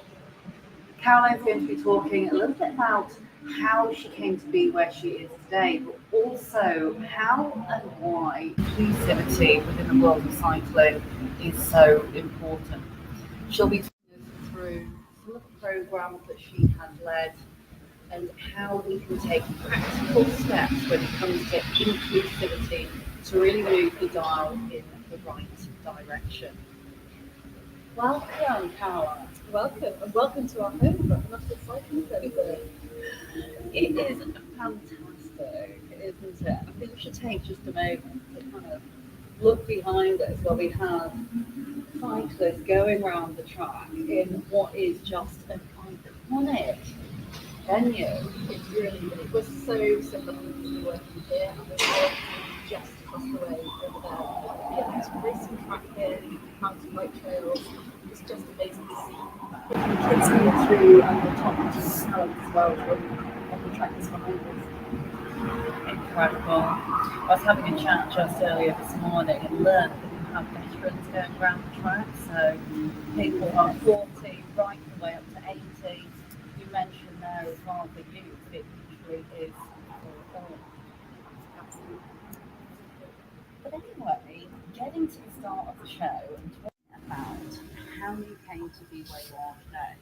Give our audience a little flavour of how and why you came to be in the position that you're in today. That's a really good question. So, I've always worked in public affairs, government relations type roles. I started out working for a think tank that was completely non-partisan, that looked at giving ideas to government as to how we could achieve social justice here in the UK. And that's always been a driving passion of mine. I have loved that kind of values-driven ability to achieve that social impact in my line of work. And I did that through ideas in the early part of my career and took that through to more direct government relations work and campaigns in my later career as well. I moved into the creative sector, so I've not always been in sports. I've been in the creative industries as well, so working with film, TV, fashion, video games, architecture, you name it, that umbrella of the creative industries, and again, advocating on their behalf, but also looking at how we can achieve social justice together with them and also through the means of creativity as well. So within that former role, for example, I shaped a creative careers program to encourage a greater diversity of talent to come through into the creative sector, and it was a massive issue that the creative sector and those big brands and small wanted to achieve. And so that, again, passion drove me through into that. And I'd say about 7 or 8 years ago, I fell in love with cycling. So my husband got me into it, bought me a second-hand bike, which was about 200 quid. And we tried going up and down the road behind the station near us. And honestly, I did not know that you could enjoy exercise so much. Absolutely fell in love with it. I was within a month going on 100-kilometre rides, spending all of my weekends and evenings going out cycling. Just absolutely loved it. And when this job came up, bringing together my professional career, my drive for wanting to achieve social impact and my love of cycling, I couldn't say no. I had to go for that. So that's how I ended up where I am today, and I feel very, very lucky to be here as well. Wow, that is an incredible journey. And what's fascinating is how it intersects with all of the different veins of the career, working with creative, working with large brands, working with small brands, but also weaving in that social justice aspect as well. And especially with what we've seen over the last decade, sports that have the power to inspire and motivate many. But equally, a brand like this with the passion that you have, I have to say I'm a big cycling fan as well. Excellent. Definitely can't ride as far as you can, but absolutely love it. It's one of my simple pleasures. But yeah, it's just brilliant to see how that career has gone kind of from strength to strength and into do this place. Yeah, thank you. Thank you. So moving on, it's talking about the vision of the British Cyclist Ride Strategy. It would be wonderful if you would be so kind to talk through a little bit about the diversity within this plan and how you've been able to get change to the milestones? Yeah, absolutely. So we, the RIDE strategy is British Cycling's diversity, inclusion and accessibility strategy, and that was published almost about 3 years ago now. And the vision that we set out there was that we wanted to see a GB cycling community that was representative of society as a whole.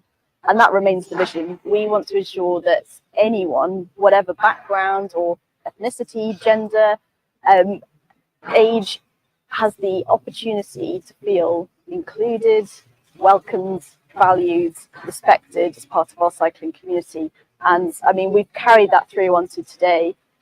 You may have seen, for those of you who know British Cycling and have been watching what we've been doing, that within the past year we launched a new organisational purpose, which was to bring the joy of cycling to everyone. And when we say everyone, we mean everyone. And that's very much the kind of essence that we've carried through from that strategy and through today. So that's a little bit of background of the strategy itself. Now we set out a few objectives and ambitions within that strategy, and I'd very much encourage anyone watching to have a look through it. It's on our website. I'll highlight just a few things that we've achieved in the past 3 years, just to kind of bring that to life a little bit. The first thing is that we, off the back of that strategy, launched 2 new programmes. So this morning you will have heard from Lindsay, our disability manager, around our Limitless programme.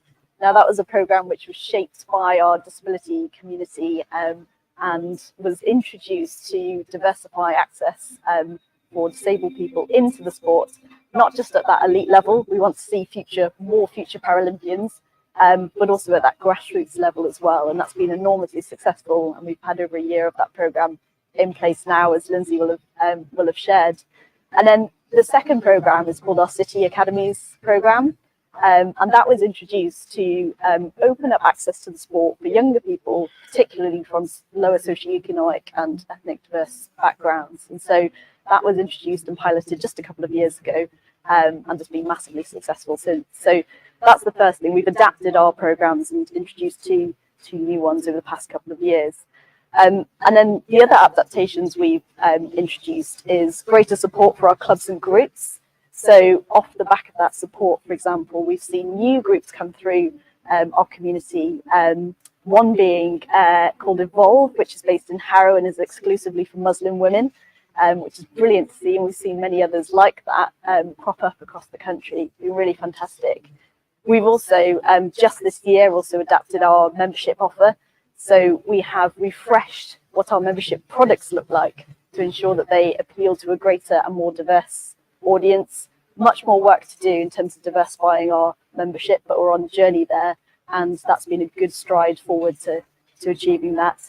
And we've also thought creatively about how we go about marketing and communicating these products and services to a wider diversity of people. And one of those programs has been engaging with young people who are also talented content creators to communicate to their peers. And so we've enabled and empowered these young people to take over our TikTok channel or our Instagram channel and just make sure that these new programs and services and offers get out to a younger audience and a more diverse audience. And I mean, that pilot has gone fantastically well. And I think we'll be looking at how we go about expanding and building on that in future. So that's one way in which we've adapted our products and services across the board, introduced new things and looked at how we can be more creative in reaching those people as well. And then the other thing that we've done is ramped up our advocacy for underrepresented groups. So since the strategy was published, we've, for example, year on year supported the Rainbow Laces campaign. Earlier this year, we supported Paralympics GB in their advocacy to ensure disability was in a ministerial portfolio, which was a successful advocacy effort. And we've also supported people like Andy Edwards, who sits on a Equality, Diversity and Inclusion advisory group, to publish reports like the Diversity in Cycling report, which some of you may have seen as well. So lots of things that we've been ramping up there, and we continue to do that through our content and channels as well. Much more that we can do there too. And then the final thing that is worth mentioning is that we've made some good strides across our workforce as well. when I say workforce, I mean our coaches and volunteers as much as our staff. So, for example, we've introduced new bursaries for females, for women, to encourage more female coaches into that pipeline, who can in turn then engage with that female and community and get more women into the sport, which has been enormously successful. We have introduced a new values and behaviour framework just within the past year, to cut across not just our organisation and staff, but our volunteers as well. And vitally, looking at how we can reward and recognise those who are going above and beyond and living out those values too. So we've introduced a whole host of new awards, both for those volunteers and for our own staff. And then finally, we've been looking at how we can celebrate the successes of our various communities across the country in terms of bringing to life the diversity that already exists there, and ensuring that they're feeding at those stories and enabling us to kind of champion those through the brand and the voice that we have at this national level. So, I mean, huge amounts of things that we've achieved since those 3 years. Nothing we could have achieved without the support of our volunteers and that community that they build from the bottom up. But that gives just a flavour of what we've done since then. Well, that was more than just a flavour there. First and foremost, I have to commend you, John, the team on, to use your word, the journey that you have been on over the last couple of years. And, you know, to your point, this is very much an evolutionary process. You've mentioned a whole host of stakeholders there, everyone from community and grassroots up, through to the fact that actually representation, senior leadership, and talent at those lofty levels is absolutely critical. In particular, when it comes to the employer branding and attracting in talent, which in the modern world that we live in is critically important. Absolutely. And commending you as well on some of the programmatic pieces that you have.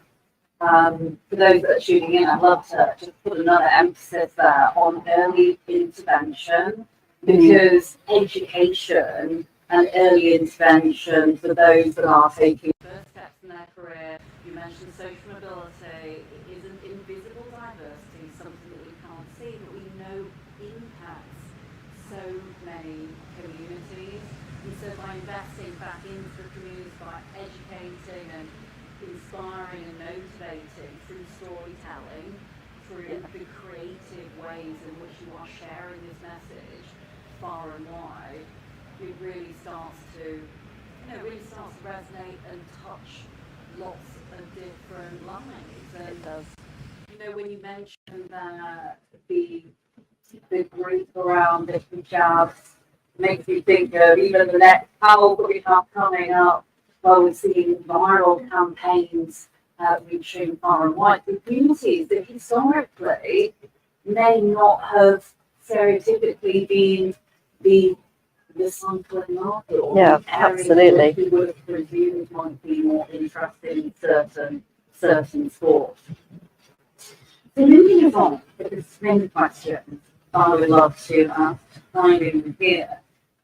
I wonder, could you talk us through some of the key challenges that you found when it comes to delivering strategy? Because you make it sound so easy, you know that actually there's peaks and troughs and there's challenging moments. Yes, yeah. So I could list a few challenges. I'll pull out just 2 or 3. I think one of the big challenges is that we need more volunteers, and many of the sporting organisations and those who rely on volunteers will have kind of faced the same challenge. We found after the pandemic, we lost about 20% of our volunteers, and it's been quite hard to grow that back up.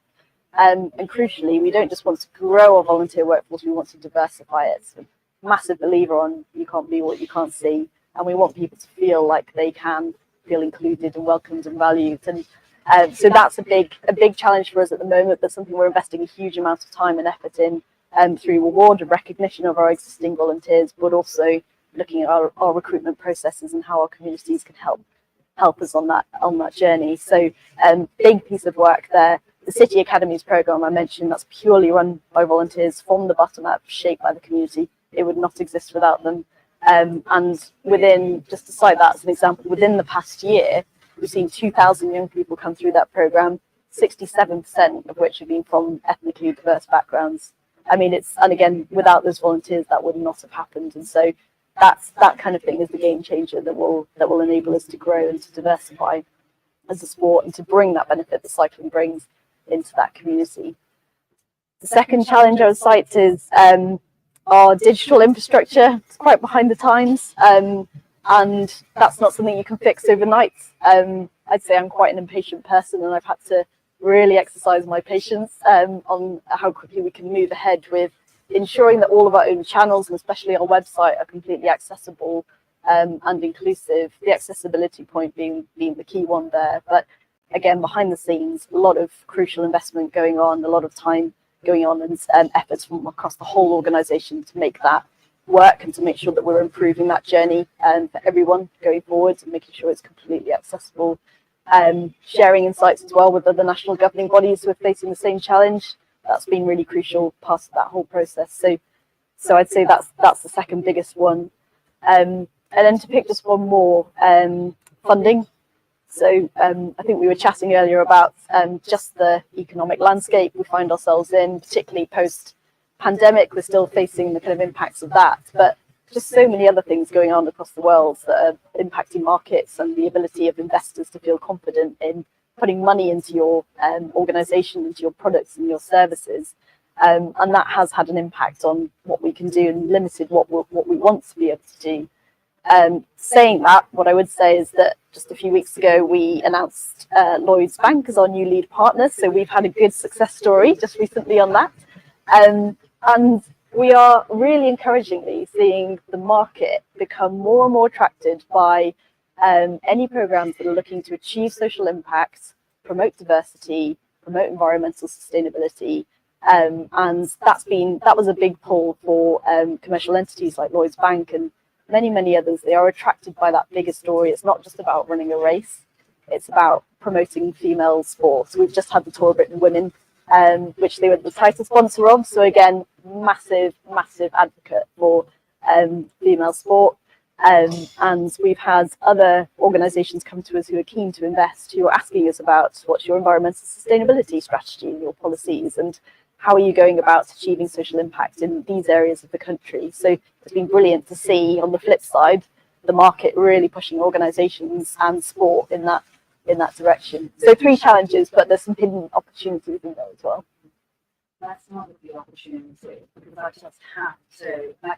I can see and feel almost speaking. I even saw in your office in the books, and I can feel my inner geek coming out, because organisations of the future really need to be looking at the social impact, the S, we like to say, the ESG. We know that social will be, as analysts say, what the E has been over the last decade. And whilst we are facing these headwinds, economic challenges, oh my goodness, like 70 elections going on around the globe, we know that one thing is for sure, and that people will always want to be involved in sports and things that really make them feel something.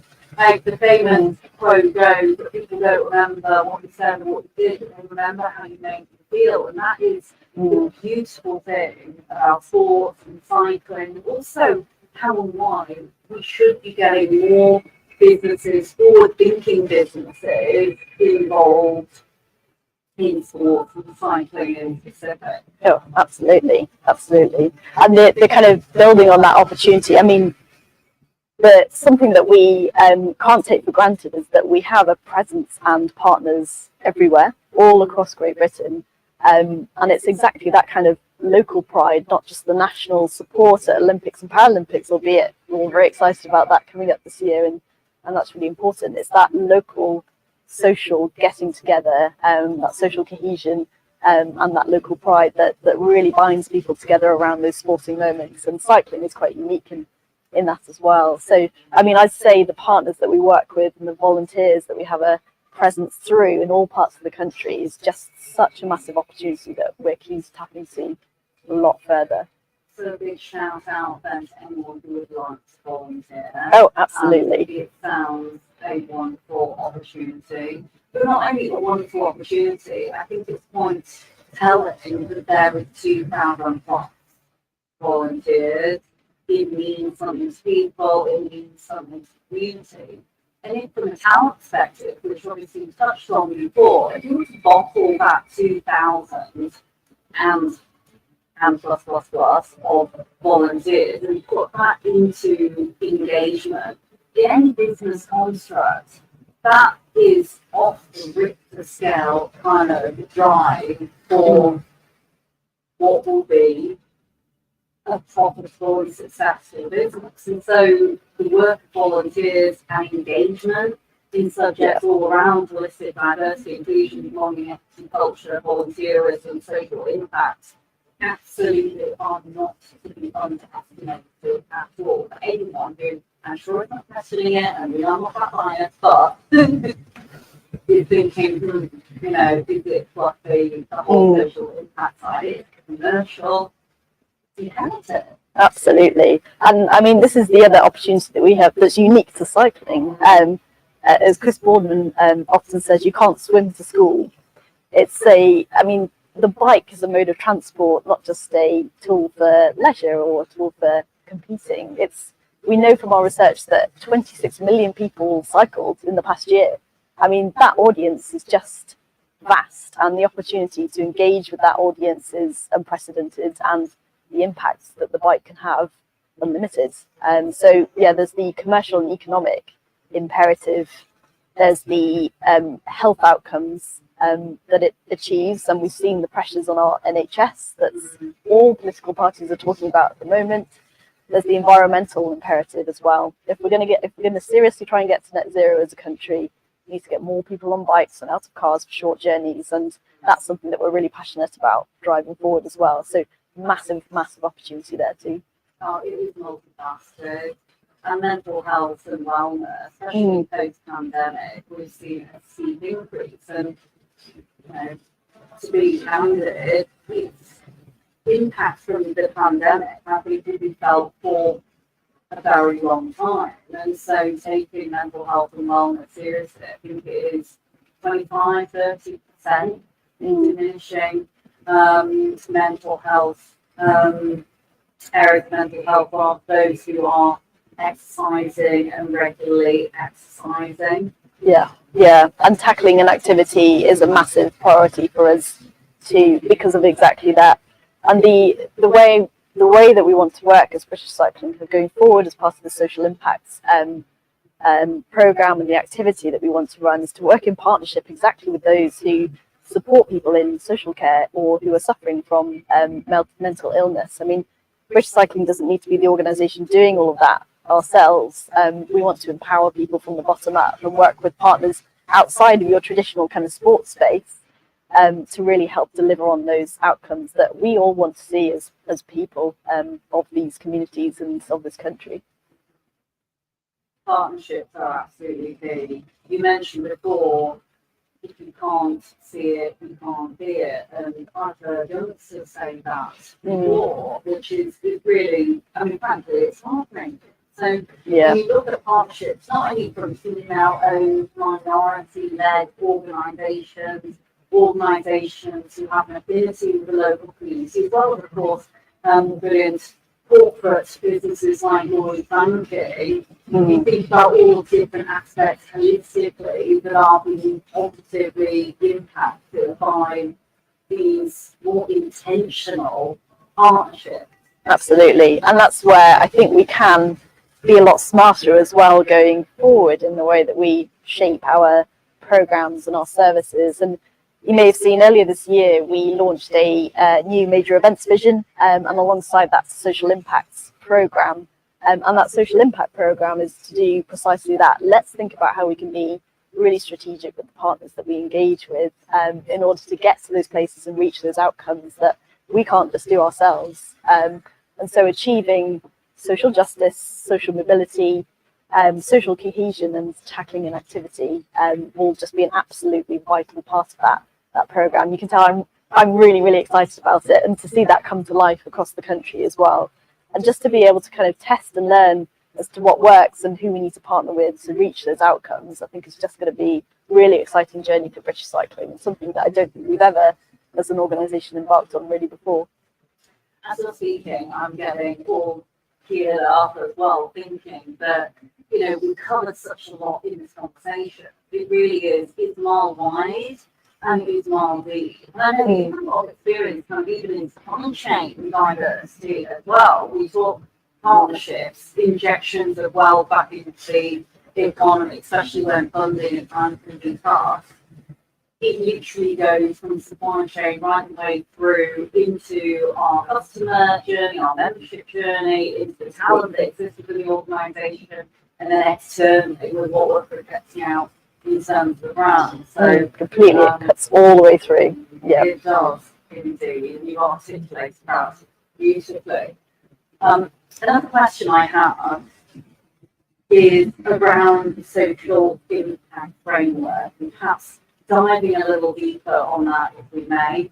Yes, yeah. So our framework, I've hinted at the kind of outcomes that we want to achieve through it, but in effect, we wanted to kind of stand back and think, what's a different way of going about achieving what we want to achieve as an organisation, fulfilling our purpose of bringing the joy of cycling to everyone, but also really harnessing the potential of the bike, so the health outcomes it can bring, the environmental ones, the social justice aspects. So there is huge potential in the power of the bike there that we wanted to unlock and untap, not just to reach a kind of a greater audience and a greater diversity of people, but also to transform people's lives. I mean, at the end of the day, that's what we want to achieve, and that's what it's all about.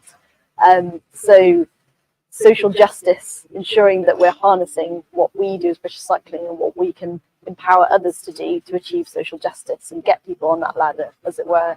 Social mobility, I mean, we're amongst the lowest in OECD countries on social mobility, and that's something that the power of the bike can absolutely help combat and ensure that we can improve that for our GB population, people across the country. Social cohesion, we've mentioned pride and getting communities together before. Huge health and particularly mental health benefits to come from that as well as the pride that we instill. And then tackling inactivity, again, massive challenge for Great Britain as a population in terms of obesity levels, pressures on the NHS, huge kind of focus from Sport England and many other bodies, and getting together and thinking about how we can combat that as a challenge. And that's where, again, the uniqueness of the bike and its tool as a mode of transport, as much as it is a leisure activity, comes into play. So that framework will very much determine our strategy going forward, and who we go about partnering with, and how we go about empowering our communities to help us make a difference. I love a good framework. My inner geek is coming out right now. Because all of these things are super important. I think in how you describe everything that is involved here, this is not one-dimensional, hence the importance of having a thoughtful framework that covers a whole number of different aspects, and also touches a number of kind of key stakeholders as well. Yeah, absolutely. And as a final point on frameworks and the intersectionality of frameworks, I'd love to, perhaps ask if there's any advice that you would have for other organisations.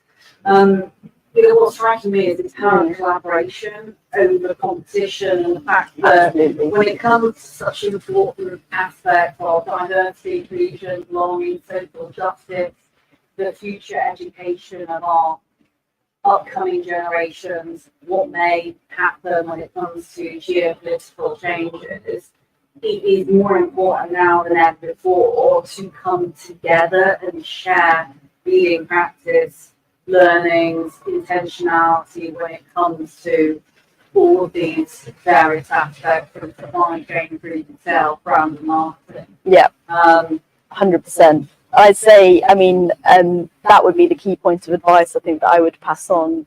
Work as closely with as many partners as you feel is needed as possible. Share those learnings and insights, and don't go into it feeling like it's a competition.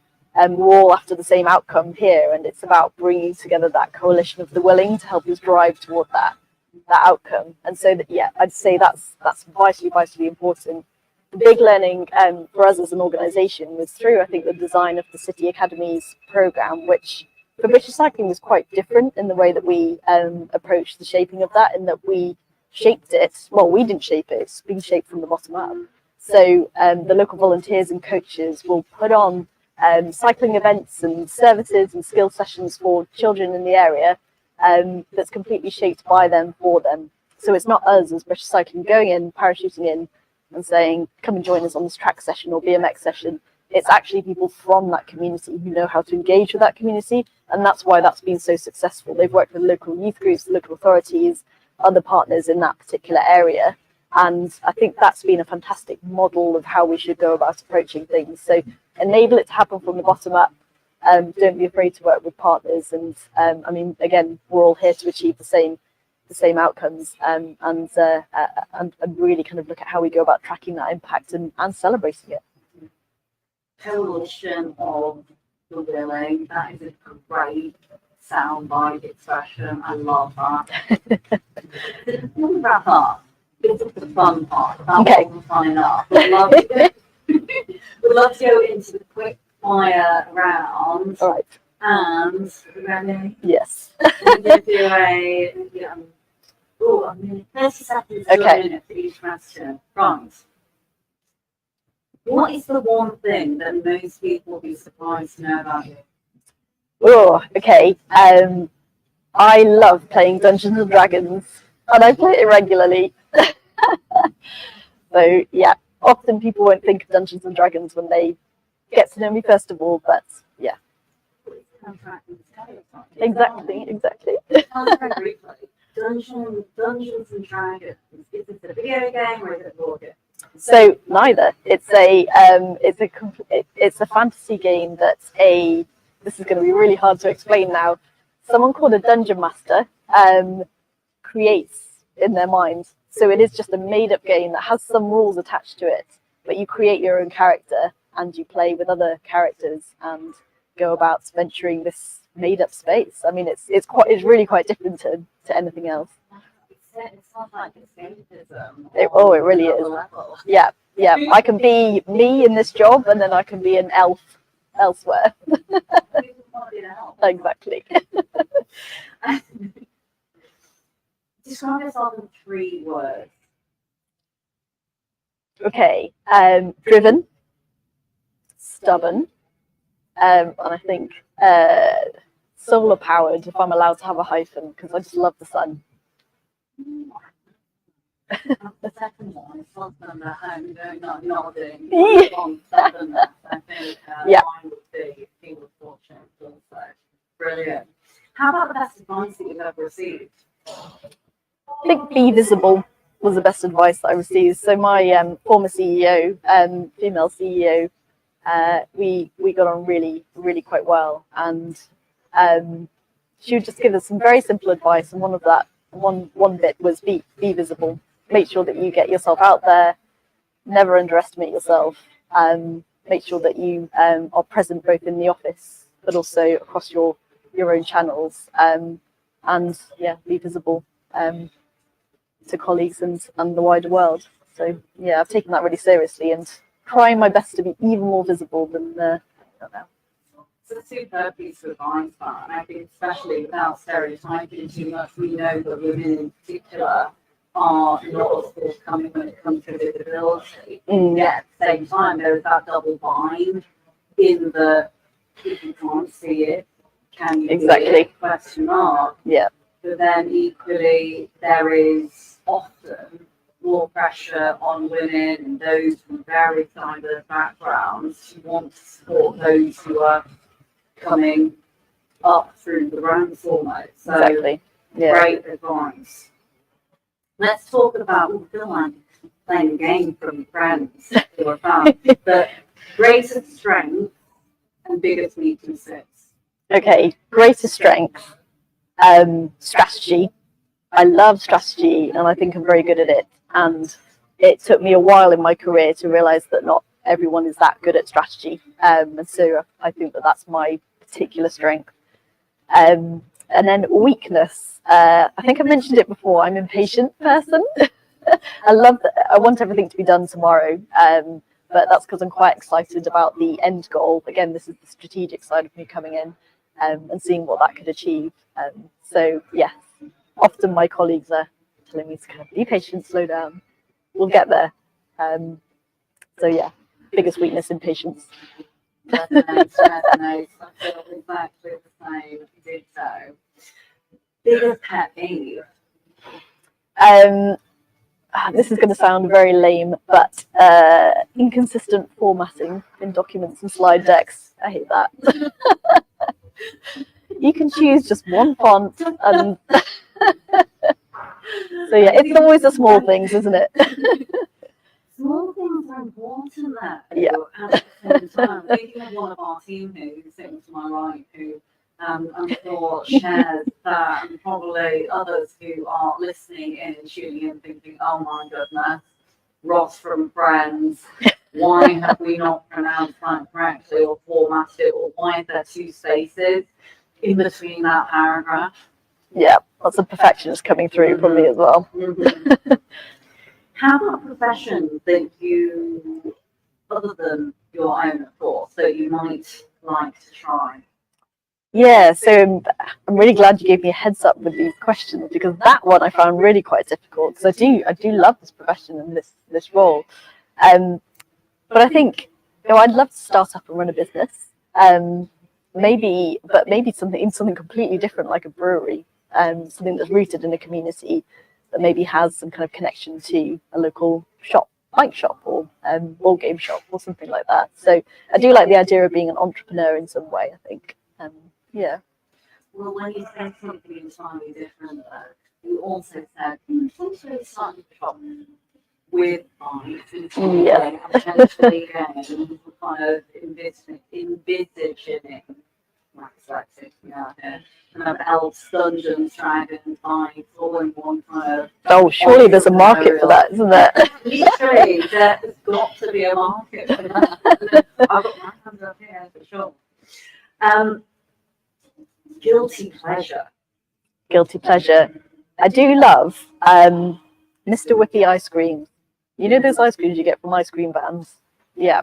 They used to cost 99p. They cost nowhere near that anymore. But yeah, love those ice creams. I will stop on my bike if there is a ice cream van nearby to get Mr. Whippy. Branding, you're probably thinking back in creative world, well, 99p plates, do they exist anymore? Yeah. Are they 99p anymore? I'm not sure. How about dinner? If you're having dinner with any sports personality, it could be past, it could be present, who might it be? Has to be Beryl Burton, who was a professional cyclist, female cyclist. And if you wander the kind of halls around the velodrome, you'll see there is a case with lots of different Beryl Burton trophies and memorabilia within that. I mean, she was such an inspiration. Got into cycling via her husband.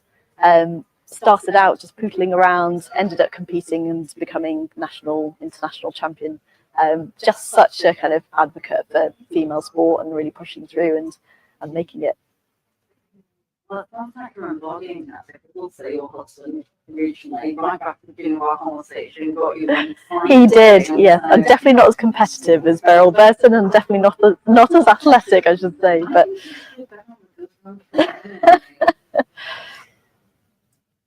okay, I promise we're nearly done with a quick one around, and we still have a little bit of time left, so we're good on the clock.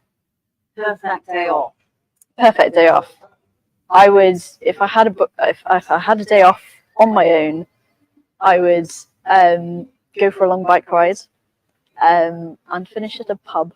I love a good pub and a couple of pints. Yeah, that would be my perfect day off. Chilling out. If it wasn't on my own, doing all of that with my husband, which I love doing. And the bike home will be super interesting. After a couple of pints, obviously we want to say more. Absolutely. And finally, this is this question reminds me of the rocking chair test, actually. So if you could look back in time in a rocking chair right now and you're thinking about your legacy and what you would like to be known for. Yeah, that's a big question, isn't it? So I've spoken a lot about social justice and being driven by that. So I think I'd want my legacy to be having played some parts in achieving some kind of social justice. What that is precisely, I've got some years to kind of work that through, but yeah, there are some things that I've achieved in my career which I'm really proud of and really genuinely felt that I've helped drive forward that social justice and would like that legacy to continue. Thank you so much. I can't tell you how much I have thoroughly enjoyed this conversation. Oh, likewise. Thank you. I might keep an eye on the time. I see we have only 20 minutes. I could quite easily pull a number of key pieces, so I'll do my very best to summarise now. But I have thoroughly enjoyed the conversation. I think it has been not only inspiring, it has been motivating, it has been educational.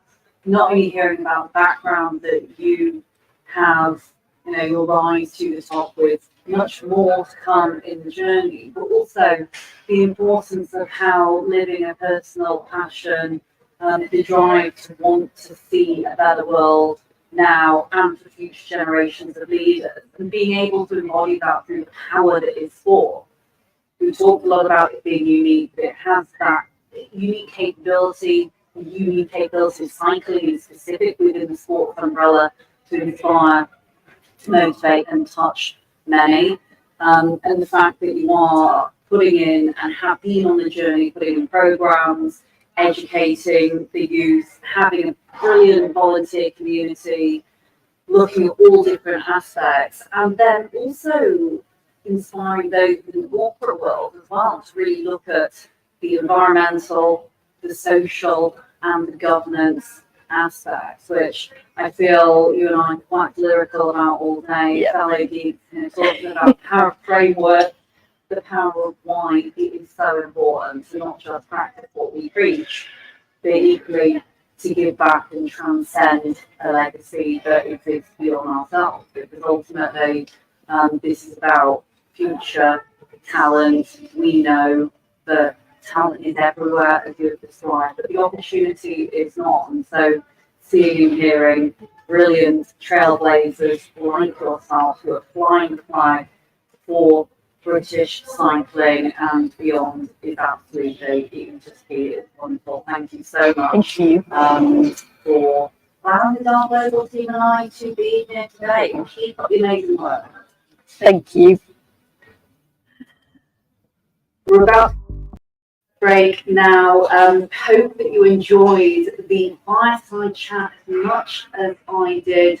You'll be listening to the fantastic Caroline Julian of British Cycling, External Affairs and Marketing Director. Check out all that the organisation has to offer. We're putting plenty of links in after the summit has finished. But stay tuned after the break because we have plenty more in store for you.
There's a real sense of trust when you walk in the door at a Mastermind Council that you just know straight away that you're going to walk out with some really great learning.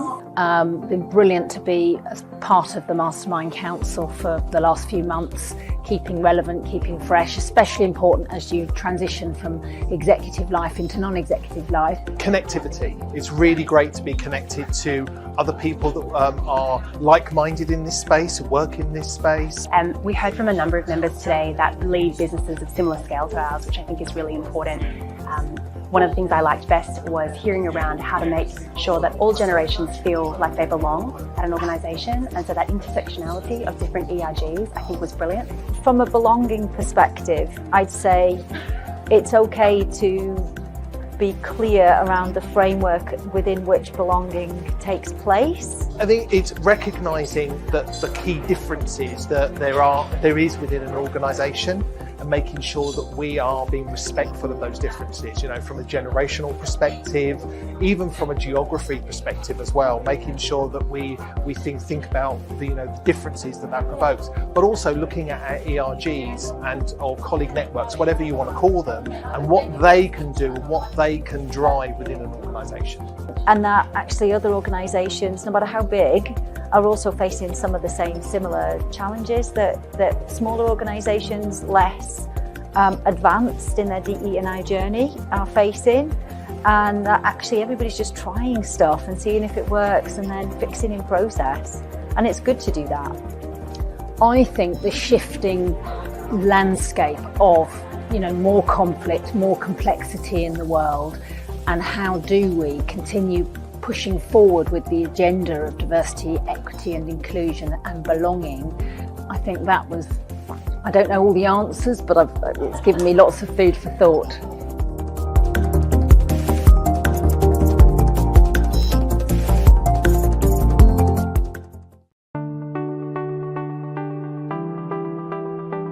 When I was a young girl, people would say, "What do you want to be when you grow up?" I used to answer, "I want to be a Yankee." We moved from tenement housing to the projects. I don't know if you know the show The Jeffersons, Moving On Up. We were moving on up from the really bad to the bad. There would invariably come this moment where the whole room would turn to me and go, "Well, Shelley, what do women think?" If I don't finish this race, then everybody's going to believe women can't do it. I've got to finish this race. The important thing is that the stories are everyone's stories, that nobody's stories are left out.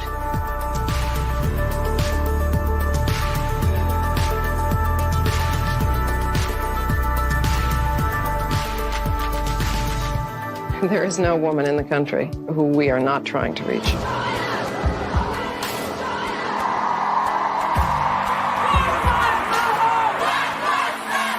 It's not enough to fight to get back to where we were. We need to fight forward to where we want to be. A future in which we finally value care as the essential work that it is. Where we can all reclaim our languages, our identity, and our heritage.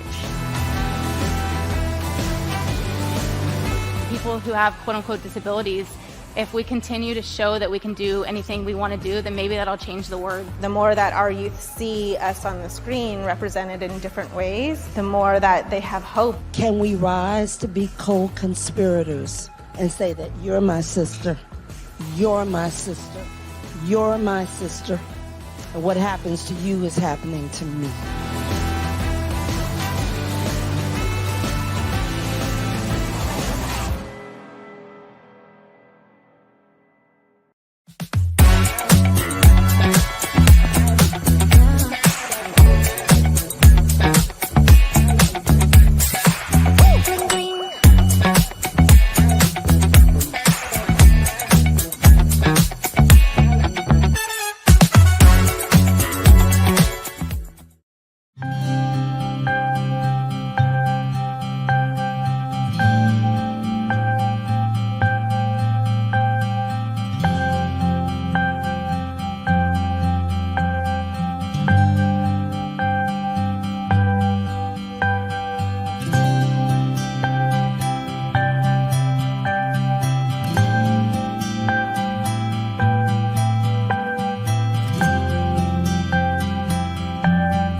Swimming to me is an escape. It gets me away from everything. It just gives me something else to focus on. I'm Taylor McKenzie and I'm a swimmer for Team GB Special Olympics. My first memory being in a pool was the multiple times my mum took me to the Olympia swimming pool. After my mum got me my first pair of goggles, she got these sinking toys. After that, you couldn't get me up at the top of the water. My first gala was when I was 7. I trained and trained, and at my very first competition, I swam 3 races and I won all 3 of them. I was at a disability gala at Dundee, and I think a coach from a disability swim club came up to my parents and spoke about Special Olympics and asked if I wanted to try get involved, and so we said yes, and that's how it all started. I think the difference between a normal swimming competition and the Special Olympics is it makes me feel a part of a family. I can be myself and I'm not afraid of being different or like misunderstood.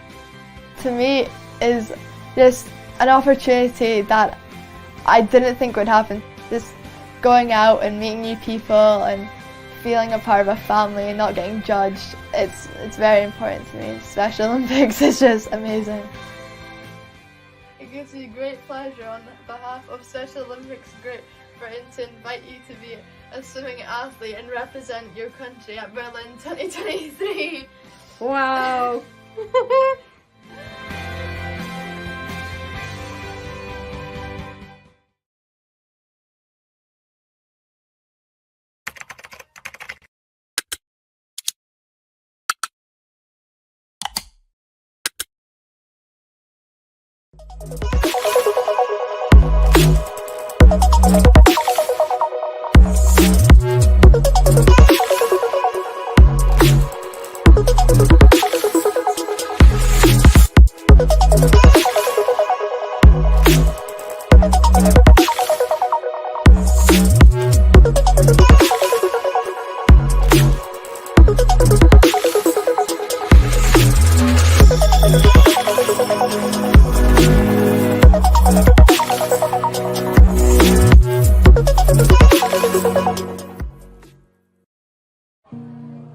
To be a maker, one must first be inspired.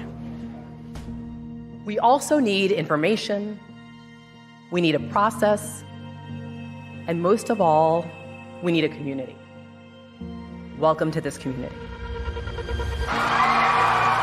When we won our second World Cup in 2019, to the reverberating, echoing chants of equal pay, was when I realized that the greatest part about women's sports is women. Tonight has made me cry over and over again. The company I am in tonight. We salute all of the makers at Morgan Stanley who have led by example, inspired other leaders and companies to do the same. I feel so honored to be honored by this fabulous group of committed women. What does that mean, makers? Just tonight, watching this, I understood that you're here to make things different. I can't think of a better way to spend an evening than in community with such brilliant women and our allies as we show our gratitude and love for some of the greatest change makers and rebel rousers of this generation. You know what we're gonna make? Trouble! So if you haven't detected already, this is not your typical conference. Again, this is an honest conversation. There became a moment where I recognized if I walk into a room and I am not seeking validation, I am immediately in a position of power for myself. I can't tell my own story. That is why we fight so hard to make sure that all of you can own your own stories. We know the fight for agency, and we are going to have a conversation around fighting today and what we need to do to fight back. The last time I was on the Makers stage in 2019, the tampon tax was in 35 states, and now we're in 20 states. So we're making progress, but we have 20 states to go. Hair discrimination is race discrimination. It's the same thing. Stay tuned. We gonna make some good trouble. Every day, they're going to tell you you're a woman, that you can't do it. They're going to tell you you're black because you can't do it. Do not let them tell you that. Because if you work hard and do what you're supposed to do, you're going to be undeniable. I love women. I think women should rule the world. It is time to commit to making the future now.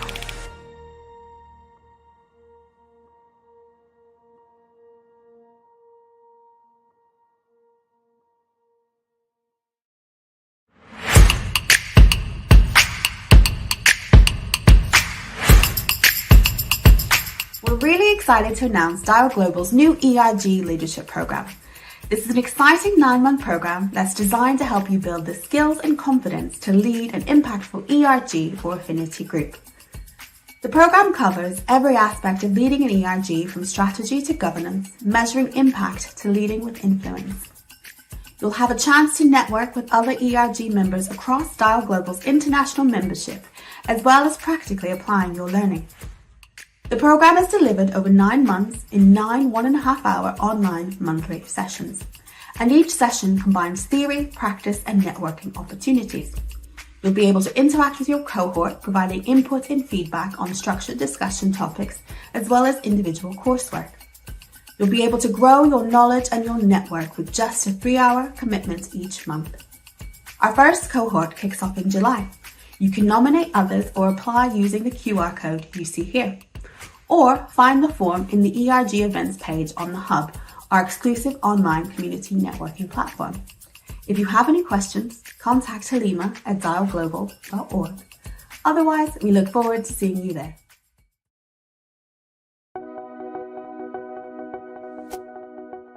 British Blind Sport was founded by a group of gentlemen, all of whom were blind or partially sighted, back in 1977. And our role really is to support anybody and everybody who wants to participate in sport or physical activity. We work with national governing bodies of sport, clubs, a whole host of organisations to make their sport or physical activity accessible and fun and enjoyable for the individual. Blind and partially sighted people are twice as likely to be inactive than people without sight loss. We're working to break down barriers and raise the profile of VI sports. We'd like to have the opportunity to let people get involved from grassroots to the Paralympic Games, and all throughout that journey, no matter what your ability, British Blind Sport will be there to help you through. As a BBS member, you'll receive a sight classification and you'll be able to take part in competitions with our sports sections.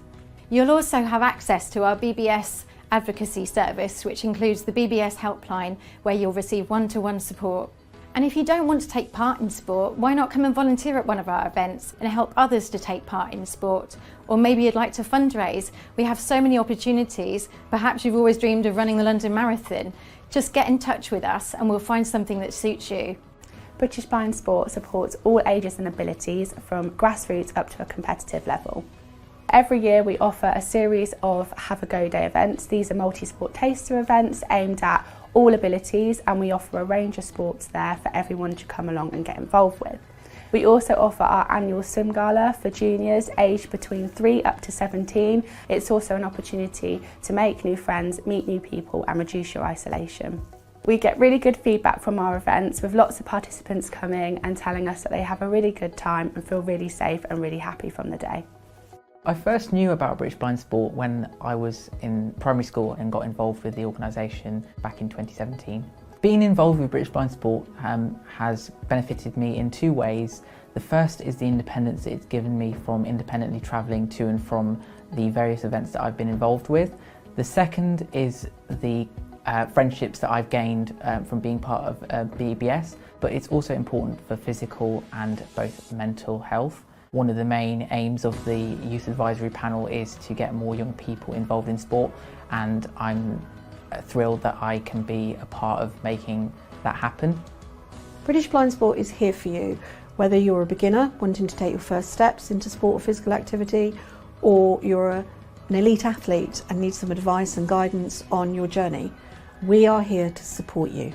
For more information and to start your sporting journey, visit britishblindsport.org.uk or phone 01926 424 247.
to me is an escape. It gets me away from everything. It just gives me something else to focus on. I'm Taylor Mackenzie and I'm a swimmer for Team GB Special Olympics. My first memory being in a pool was the multiple times my mum took me to the Olympia swimming pool. After my mum got me my first pair of goggles, she got these sinking toys.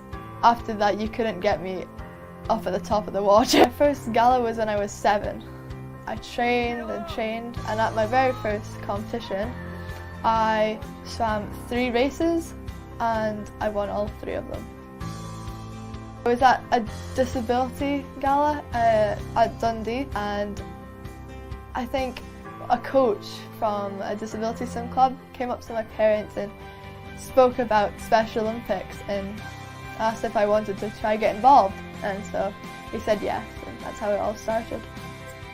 I think the difference between a normal swimming competition and the Special Olympics is it makes me feel a part of a family. I can be myself and I'm not afraid of being different or like misunderstood. To me is just an opportunity that I didn't think would happen. Just going out and meeting new people and feeling a part of a family and not getting judged, it's very important to me. Special Olympics is just amazing. It gives me great pleasure on behalf of Special Olympics Great Britain to invite you to be a swimming athlete and represent your country at Berlin 2023. Wow!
There's a real sense of trust when you walk in the door at a Mastermind Council that you just know straight away that you're going to walk out with some really great learning.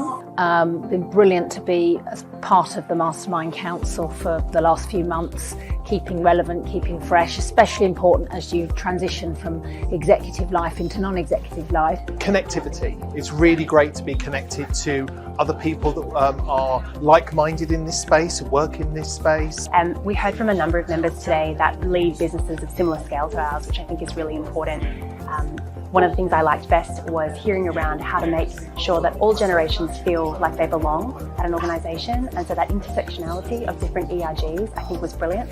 From a belonging perspective, I'd say it's okay to be clear around the framework within which belonging takes place. I think it's recognising that the key differences that there is within an organisation, and making sure that we are being respectful of those differences, you know, from a generational perspective, even from a geography perspective as well, making sure that we think about the, you know, the differences that provokes, but also looking at our ERGs and or colleague networks, whatever you want to call them, and what they can do and what they can drive within an organisation. And that actually other organisations, no matter how big, are also facing some of the same similar challenges that smaller organisations, less advanced in their DE&I journey, are facing. And that actually everybody's just trying stuff and seeing if it works and then fixing in process. And it's good to do that. I think the shifting landscape of, you know, more conflict, more complexity in the world, and how do we continue pushing forward with the agenda of diversity, equity and inclusion and belonging. I think that was, I don't know all the answers, but it's given me lots of food for thought.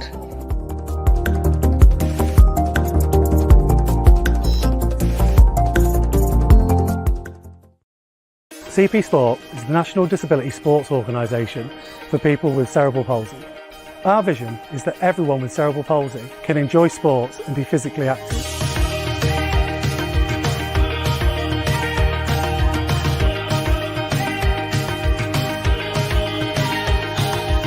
We work with volunteers, coaches, professionals and organisations to increase the opportunities for people with cerebral palsy to enjoy sport and be physically active. I always thought that when I retired from playing competitive sport that I wanted to be able to put back into it, and I thought that there's not enough people with a disability that are out there actually coaching sport. I think it's nice, especially for kids when they're being coached, to see adults who have CP doing sport and also coaching it.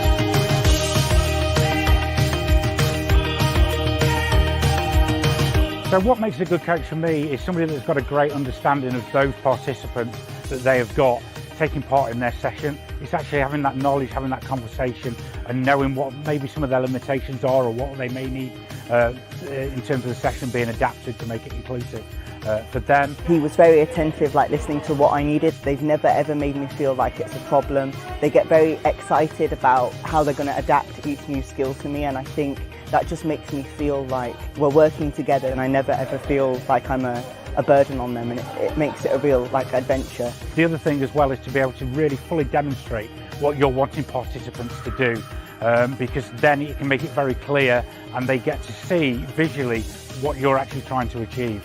Everyone is a little bit different, so even if they've coached someone with CP before, what works for one person won't necessarily work with another person that they're coaching. Yeah, there's not quite a one-size-fits-all with CP, is there? We hope that this course increases your confidence to provide inclusive opportunities for people with cerebral palsy to enjoy sport and physical activity.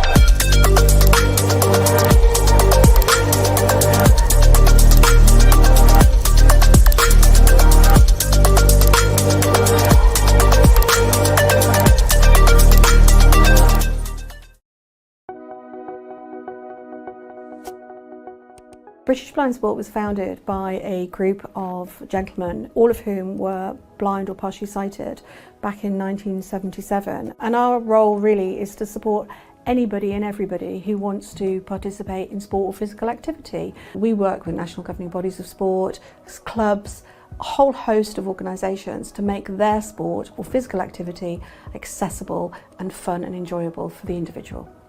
Blind and partially sighted people are twice as likely to be inactive than people without sight loss. We're working to break down barriers and raise the profile of VI sports.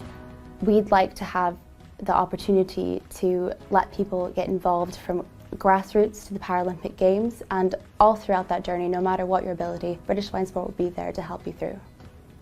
As a BBS member, you'll receive a sight classification and you'll be able to take part in competitions with our sports sections. You'll also have access to our BBS advocacy service, which includes the BBS helpline, where you'll receive one-to-one support. And if you don't want to take part in sport, why not come and volunteer at one of our events and help others to take part in sport?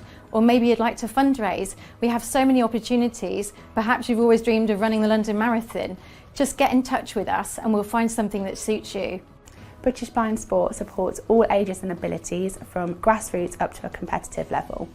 Every year we offer a series of Have a Go Day events. These are multi-sport taster events aimed at all abilities, and we offer a range of sports there for everyone to come along and get involved with. We also offer our annual swim gala for juniors aged between 3 up to 17. It's also an opportunity to make new friends, meet new people and reduce your isolation. We get really good feedback from our events, with lots of participants coming and telling us that they have a really good time and feel really safe and really happy from the day. I first knew about British Blind Sport when I was in primary school and got involved with the organisation back in 2017. Being involved with British Blind Sport has benefited me in two ways. The first is the independence it's given me from independently travelling to and from the various events that I've been involved with.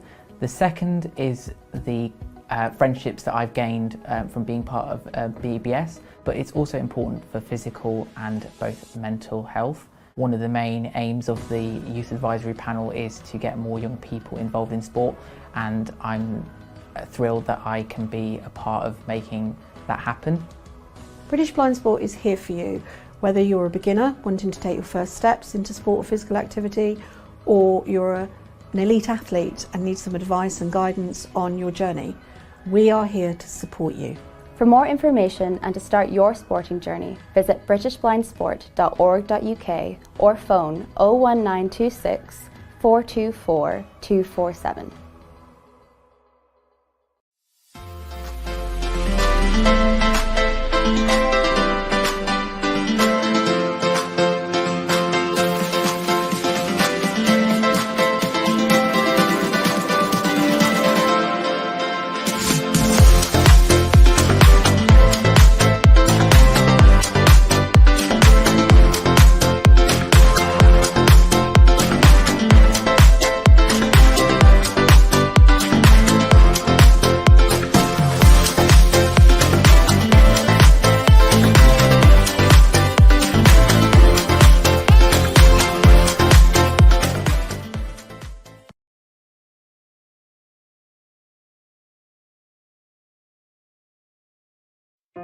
Every 3 minutes, someone in the UK develops dementia.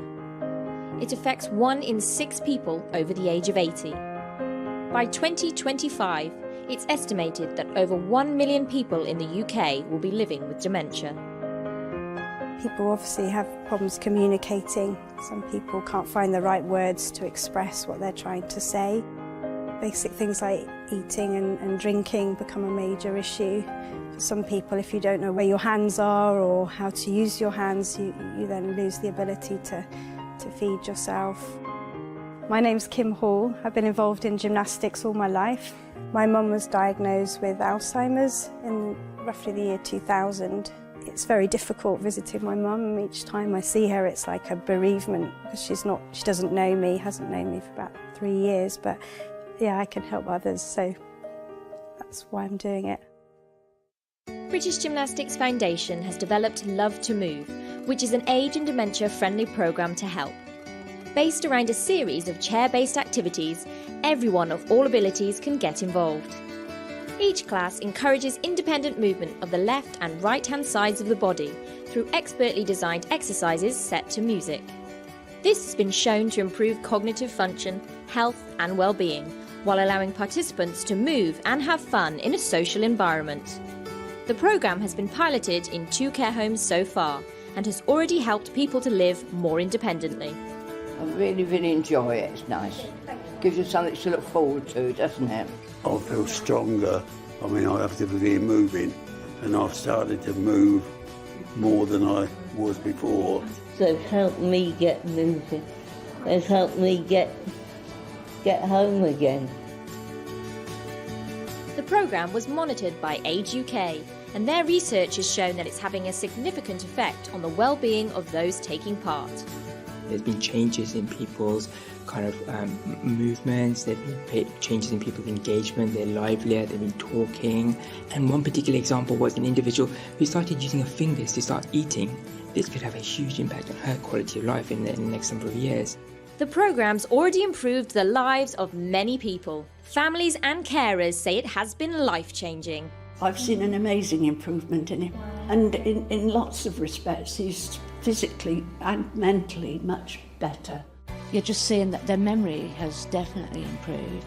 There's quite a big difference in quite a lot of them actually, and even to the stage of being able to communicate with each other. You can't believe the difference. I mean, it's just priceless. My mum did come to the programme, and this week she actually laughed during the programme, which was really special. We want to continue the success of the Love to Move programme, and in the next few months, the British Gymnastics Foundation will be expanding the programme to more areas around the UK. The Foundation hopes that as the Love to Move programme grows, it will make a real difference to the lives of even more people living with dementia all over the country.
I have rarely started a Zoom without being muted and talking, so this one is no different.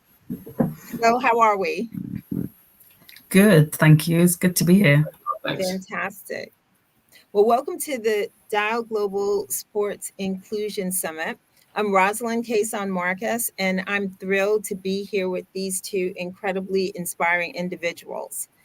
Activist and campaigner Amna Abdul Latif, who with Shaista Aziz and Huda Jawad are known as the Three Hijabis, and Tony Burnett, CEO of the charity Kick It Out, that challenges all forms of racism, sexism, homophobia, and transphobia in football and other sports. We're here today to discuss their vital roles in campaigning against anti-racism. From Kick It Out's programs to the Three Hijabis' viral anti-racism campaign in the wake of the Euro 2020 final, and their ongoing efforts to tackle racism in sports as we look to Euro 2024 this week. So let's dive right into the conversation. Amna, could you share with us the story behind the Three Hijabis movement and how it came to be? Yeah, of course. Thank you, Rosalind. It's really great to be here. So the Three Hijabis essentially was born very organically. The three of us are good friends. During COVID, we met up when things started to open up back in 2021.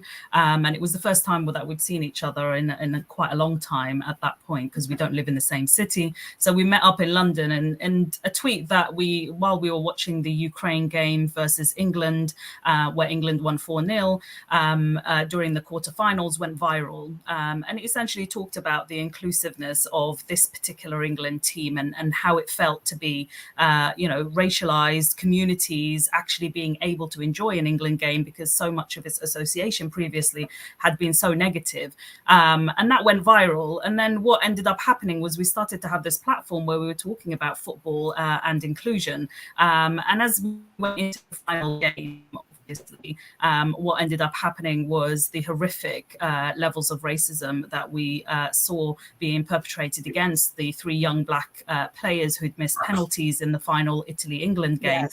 And that led to this petition that we created, which was essentially to ban racists from football.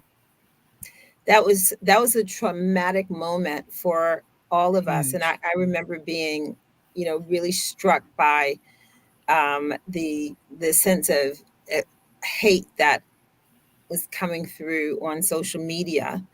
Having said that, how did it feel to see over 1 million people behind your cause in just 48 hours? And what impact do you believe that your movement has had on the conversation around racism in sports?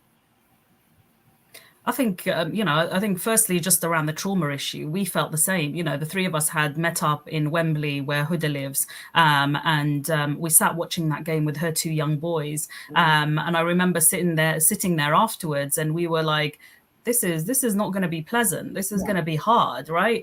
And Huda's got two young boys who were really questioning actually what school was going to be like the next day. And we sat there thinking, this can't be the story. This can't be what we leave, the Euros with. And so we kind of went to bed and woke up the next morning, and already Huda and Shaista had a bit of a conversation about trying to do something. And that's how kind of the petition was then essentially launched. But it was huge for me. I thought, if we got 5,000, signatures, that would be a miracle, right? Yes. That would be something at the very least, something I could tell my kids, something Huda can tell her kids, something we can share of, a bit of hope, a bit of, positivity. The fact that it went viral was insane to me, having never kind of, dealt with anything like that before. But just seeing the numbers, literally in the first hour, we were already up to 10,000. It was growing so quickly. And then suddenly the media interest, and I have to give credit to the media, although this last couple of weeks have been not great for the media when it comes to sport, but at that time they seem to really invest in the story, in the hope, in the narrative around, what we need to be talking about when it comes to race in this country. And so, the media influence really, I think, is what really pushed the petition to get as big as it did, because we were literally, I think we spent about a month, on national, international, local media, radio, print. It was really insane. I took 2 weeks off work just to be able to manage all of the kind of incoming media requests at the time. And I do think, the media has a responsibility. And I think, when they are pushing a narrative that is one of proper conversation, one of understanding the impact that racism has on individuals and in our society. And I think what it showcased with football particularly was actually that what we were seeing in football was very reminiscent of what we were experiencing and seeing in society. And so, those connections were really important. Absolutely. And so, the impact was huge for us, if I just share some of the things that we had, we had Muslim women who contacted us and said, it's the first time that they've been football fans all their lives. It's the first time that they felt they were able to push back and actually go to a match. And we were like, yeah, great. This is great. I know I've always felt, there's no way I would go to a match by myself, and so we were trying to also do those things, turning up to matches together, making sure that we were, pushing that out on our social media, because hopefully that gives confidence to other women to feel that they're safe in those spaces. And we also had really beautiful examples of teachers messaging us saying, I can say this now, I can talk about this in my classroom, I can tell the kids in my class that, there is hope, there is something that we can all do. And by signing a petition, as simple as that might be, actually garnered this has a lot of power. Yeah, has huge power. When people come together collectively, that's where we gain our influence and our power. And I think that was, that was a really strong message that lots of people tried to use in a bleak time. I totally love that. Tony, share your journey with us to what was the road to becoming CEO of Kick It Out, and why was this an important role for you? I'll try and do that briefly, Rosalind. Thanks again for inviting me on. Nice to spend some time with you, and thanks to Amber as well to see you again. Great to see you again. My career started 40 years ago, so I've been involved I played football at kind of grassroots and semi-professional level. Ended up as a kind of trialist long-term trialist with Huddersfield Town. Left and went into the world of work, and essentially ended up in business. So my early career was fast-moving consumer goods with organisations like Diageo. I progressed quite quickly to running one of their retail sector businesses. So having teams looked after Asda, Sainsbury's, Tesco, etc., with quite a big P&L. But I come from a family of, my dad was Bayesian. I'm also a Barbadian citizen, and he was always a union activist and an equalities campaigner and fighter. And so I kind of grew up with that as part of my DNA, really. And so I started getting involved in the ED&I or DE&I conversation quite early in my career in the 90s, and ended up working with Ford Motor Company in a European diversity role at a time when Ford had some horrific issues around race and people being physically attacked in some of the manufacturing sites, people kind of having, I can't share that actually, having horrendous things done to them, things put through the letterbox. It was awful. But yeah, we worked really hard to turn the culture around at Ford. I then worked for myself as a consultant for 8 years in the UK and then South Africa. So we spent a lot of time, myself and colleagues, working on Black economic empowerment and supporting that agenda in South Africa. I did that as a consultant for many years, actually. And then I worked for Lloyds Banking Group for a number of years as head of ED&I. Before I joined Kick It Out, I was director of ED&I at West Midlands Police, and now I'm here. So this really was the end of a journey and supporting kind of two of my lifelong passions, which is equality. I fundamentally believe in the equal value of every human being. And I've also been a football fan, player, coach, and everything else probably in between over the last 40 years as well. I mean, your journey is really inspiring. And what I love about what you're talking about is you ran to the fire, right? The huge problems at Ford and other places, I'm sure. And then, Midlands Police, in taking on those challenges, how would you describe your challenges now at Kick It Out when you came into Kick It Out? what were you facing as some of the biggest challenges? I think every organisation I go into, I'll reference the policing aspect because that's quite important and people will have an understanding of it. But every organisation I go into is different, and I'd never go in there with a plan or a kind of any indication that I know what the challenges are until I really get to know the organisation and scratch beneath the surface. And with policing, it was really simple actually. In the UK, we're lucky to have a policing model which actually says our police don't carry guns as a matter of course. Exactly. And to do that, you have to have what's called legitimacy. That means you have to have the trust of the communities. The only way you can have the trust of the communities if you are inclusive. Firstly, you reflect those communities, and secondly, you have people who understand those communities.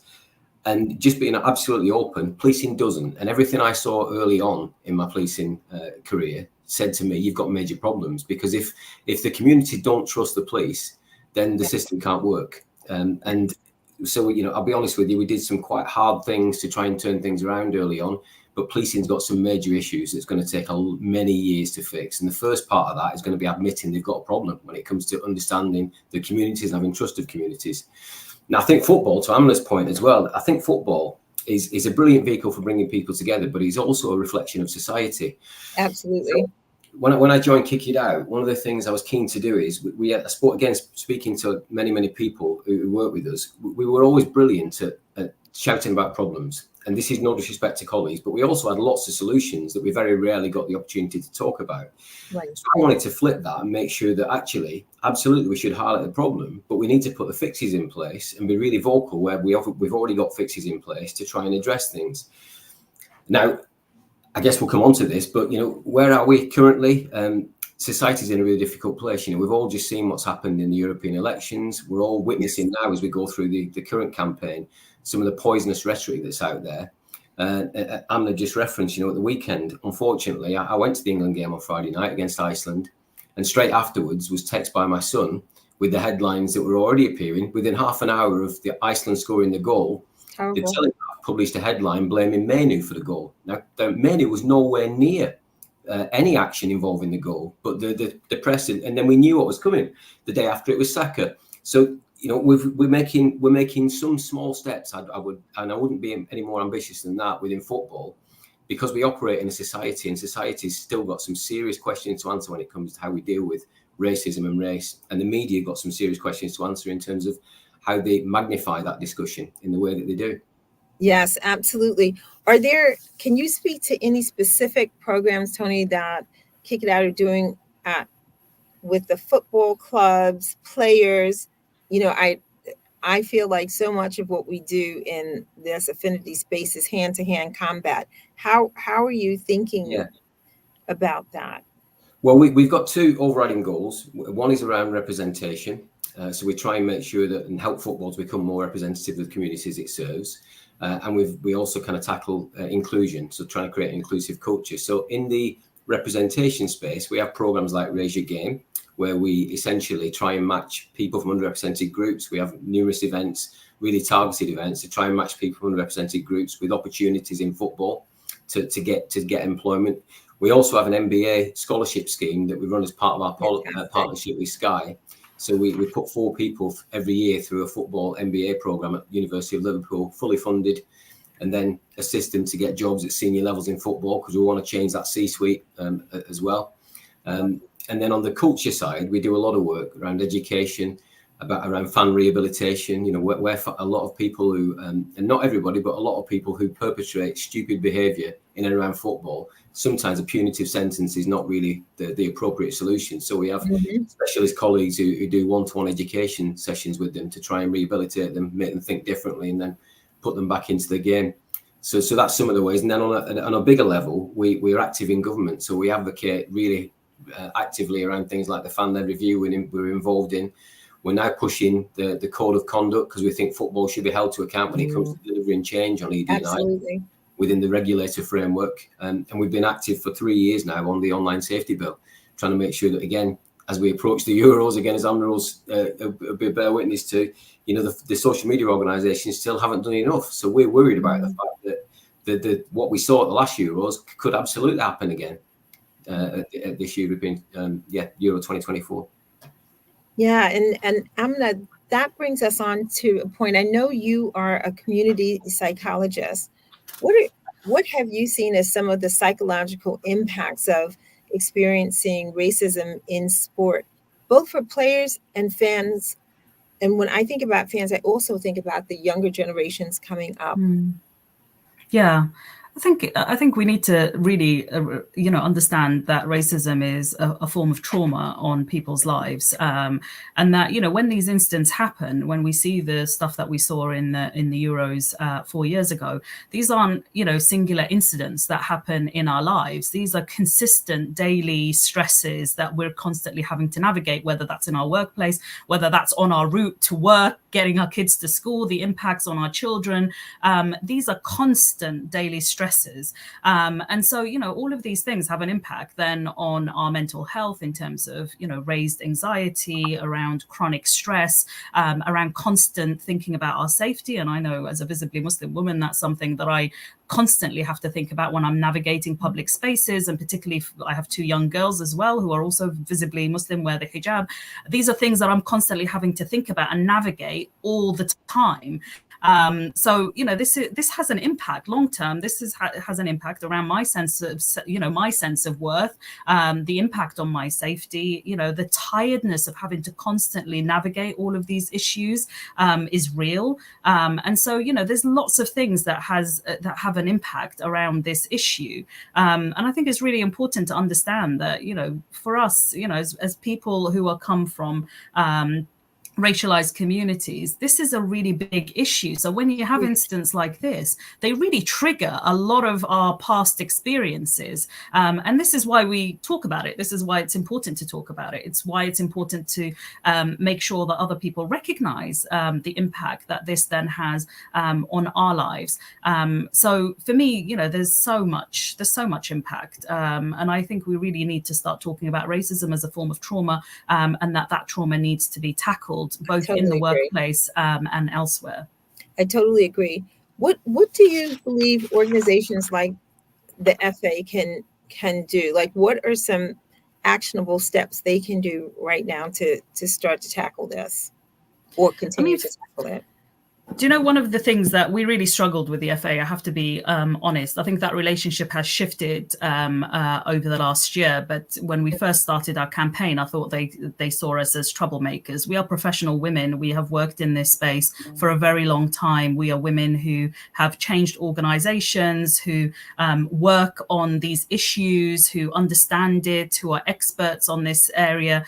We're not just there to cause trouble. We're there to cause trouble, but also then shift conversations and shift organizations. And I think this is the attitude I think that we got back from the FA and the Premier League were a little bit better with our second campaign, but I think that's really problematic. I think this kind of closed door that is often in sports, that if you don't belong in the sport from the beginning, that somehow there's no space. You don't have access to it, right? Yeah, yes, and it's like, well, if we are coming and talk about sports, and this certainly not women who look like us, because we don't exist in the sports at all, in whatever sport. And so it suddenly became like, oh my God, the moment we say anything was a challenge. It's like, no, we're just saying regular things. Why is it being perceived as challenging? And so, so I think there's a lot of work around opening up the doors in sports, in football, but sports in general,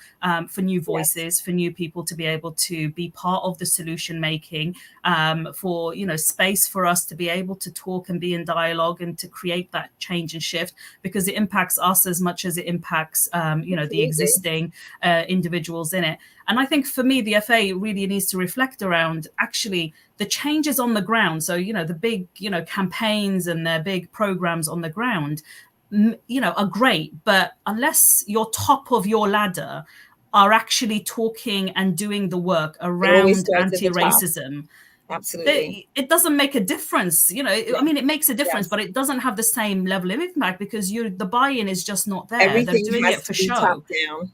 Yes, definitely. Yeah, if you're doing this work effectively in any organization, you need to start from the top down. It can't be that you're trying to fix a problem right at the bottom, and none of your senior leaders are actually part of that conversation. And And were there, did the conversation with the FA move forward to any degree? And if so, were there any key outcomes that came out of those discussions? And just thinking about where we are right now, going back into another huge tournament. I have to say they didn't lead to very much. I think now where we've come to is, I think, a understanding and a reflection that we're not one-hit wonders. We're not people who just came to cause trouble and go. We are people who are invested in this issue, in this area of work, and we're here to stay. And that 4 years on, we're still around.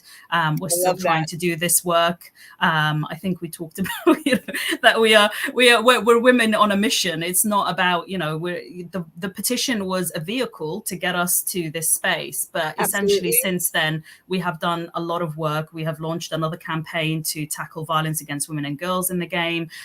We have tried to address other issues. We do quite a lot of work at the moment with particularly Muslim women and making sure that they feel that they belong in sports. So there's a lot of work that has happened, and we're trying to make sure that we are very embedded in this area of work. And I think now I think we're in a decent enough relationship with the FA for them to recognize that we're here to stay. You're a consistent and important force. And Tony, question to you: how can the wider community support Kick It Out's mission and efforts? What can we do? I think that there's a lot actually, Rosalind, people can do. I mean, the first thing is, I'm going to just reference some of this stuff, but the first thing is in football, we're still having a conversation. This is about the level of maturity that football's at. And again, I just want to come back to something Amna mentioned there about football culture. Football culture for me, is a clan culture. I've seen it before. I saw it in policing. People join. If you think of the kind of traditional football pathway, especially if you come through it as a player, you'll join a club at kind of quite often 9-10 years old. You'll stay with that club. You'll kind of progress your career. If you then go into coaching or another area of football, but your entire life is within football. And what that creates is a clan culture, which is exactly the same dynamic I saw within policing. And within clan cultures, people have their own accepted norms of behaviour, and they develop their own certain types of behaviour. Yeah. But it's really hard for them to reference anything other than that type of behaviour, because they haven't got any other data point to say, well, that's bad practice. So just a real basic example, we talk in our organisations about, in other organisations, about concepts like dignity at work. In football, that is just it's like out there. People don't talk about dignity at work. So it's taken the last 3 years, and we're having conversations with people to recognise actually players, professional players, for example, are employees, and they are subject to the same rights as any other employee. You wouldn't send an employee into an environment where they're going to get discriminated against or abused. And yet in football, we tend to do that, and we think, well, it's football, it's different, and that's where we're at as a culture. It's just immature and backward, And I could go on and give other examples, but yeah, I'll answer your question. But in answer to your question, I think there are two things. Football has to come clean with the data. So we haven't yet even got a basic set of representation data across football, because none of the governing bodies can get the clubs and the other authorities to share it. So we haven't got a clue really what the true picture is on representation for any unrepresented group across the game. And the second aspect is we have our own discrimination reporting mechanism. This season alone, actually, we've had over 1,000 reports of discrimination, a record number yet again, massive increases in things like Islamophobia and anti-Semitism, other forms of discrimination. But there's no requirement on football to openly share discrimination data. So there are over 100 reporting data points where people can report discrimination across football. We're the biggest, but the rest have no requirement to share data. So once again, football hides the problem, because we can't fix the problem unless. So two things I'd ask of people. First one is, where you see or hear discrimination, or you see it online or in a stadium, wherever you see it, please report it to us. And secondly, where you can, put pressure on the authorities to ask them for the information that helps us all understand how big a problem the game has and what we need to do to fix it. Because until we really know that level of detail, we're all doing our best, but shooting in the dark to a large degree. Exactly. No, at McKinsey, I mean, obviously we've done a decade of and more of work in this space. And it really is based on the data is where you start to be able to drive outcomes, because you start to see the differential in companies that are embracing inclusion and companies that aren't, and tracking that over, years and in cross-cutting industries, you start to see a pattern. And so I totally agree with you that the science needs to be there as well in football and in sport.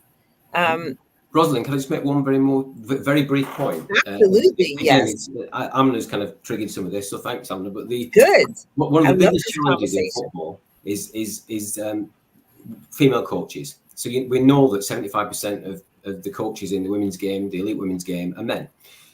We also know there is a problem when you look at some of the headline stats we've got in terms of the number of women that are coming through and gaining qualifications. We haven't got a clue about the extent of that problem because we can't get the data of who's qualified at UEFA B, UEFA C, UEFA A level, and how that dynamic breaks down. And even worse than that, actually, when you ask the authorities, the various bodies that are accredited to deliver coaching programs, how places are allocated on courses, because we know that courses are oversubscribed, there is no visibility or accountability around that.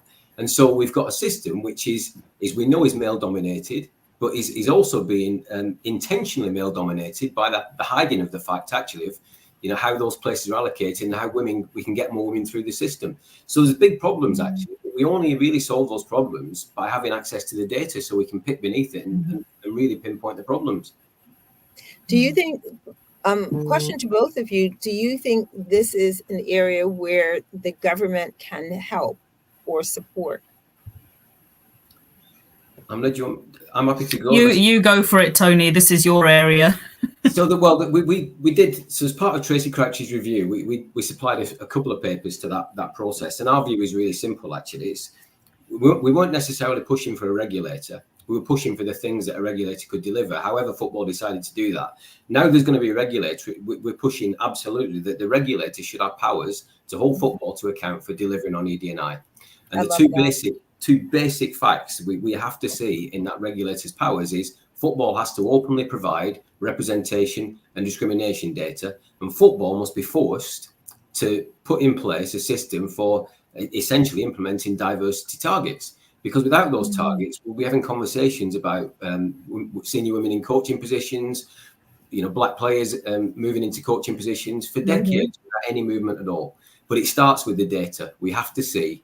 Sorry to keep banging on about it, but no, I agree. How fundamentally important it is. So and football's had 30 years to share this data, so it's not new news, and they haven't done. So we think the only way around that is getting the regulator to enforce it. I love that idea. Amna, what do you think?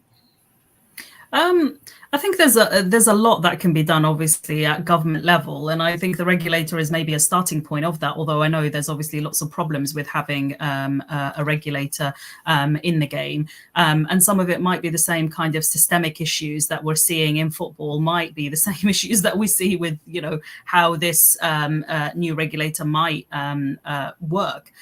So I think we have to be careful around where the solutions are. But I think it's a good starting point. Let's see what happens with that. But I also think, there's so much going on in the game. And I think football is ahead of lots of other sports in many ways. When you think about cricket and some of the issues that have been out in cricket recently, I think football's at least been having these conversations for a long time. I think now is the time for real action and to see the impact of that change taking place. Because I think, when you see people like Ian Wright, who consistently have to go on and on and on every time, it's like, I think, those people who've been players and then have, continued to be part of the game, constantly having to talk about these issues just tells you how rife and how little has changed over time. But I think cultural change is hard. It's not, and it's not meant to happen straight away. It's not meant to happen quickly. But I think some of those things that Tony was talking about reporting, about being confident to say, actually, this happened to me and I'm going to report it, or also for those people who are witnessing things happening to other people to say, actually, I'm going to report this. I think then that starts, you know, this culture shifting, this culture. And we see some of that in the women's game, I think. I think the dangers with the women's game is that there are way too many men who are in the men's game moving into the women's game, and the worry about, you know, that same culture being, you know, just transported from one game to the other. But I think, you know, when I see, you know, attending some of the women's games, really different atmosphere, you know, people, it feels safer, it's much more, you know, friendly. There isn't that kind of same aggressiveness that feels like you get with the men's game.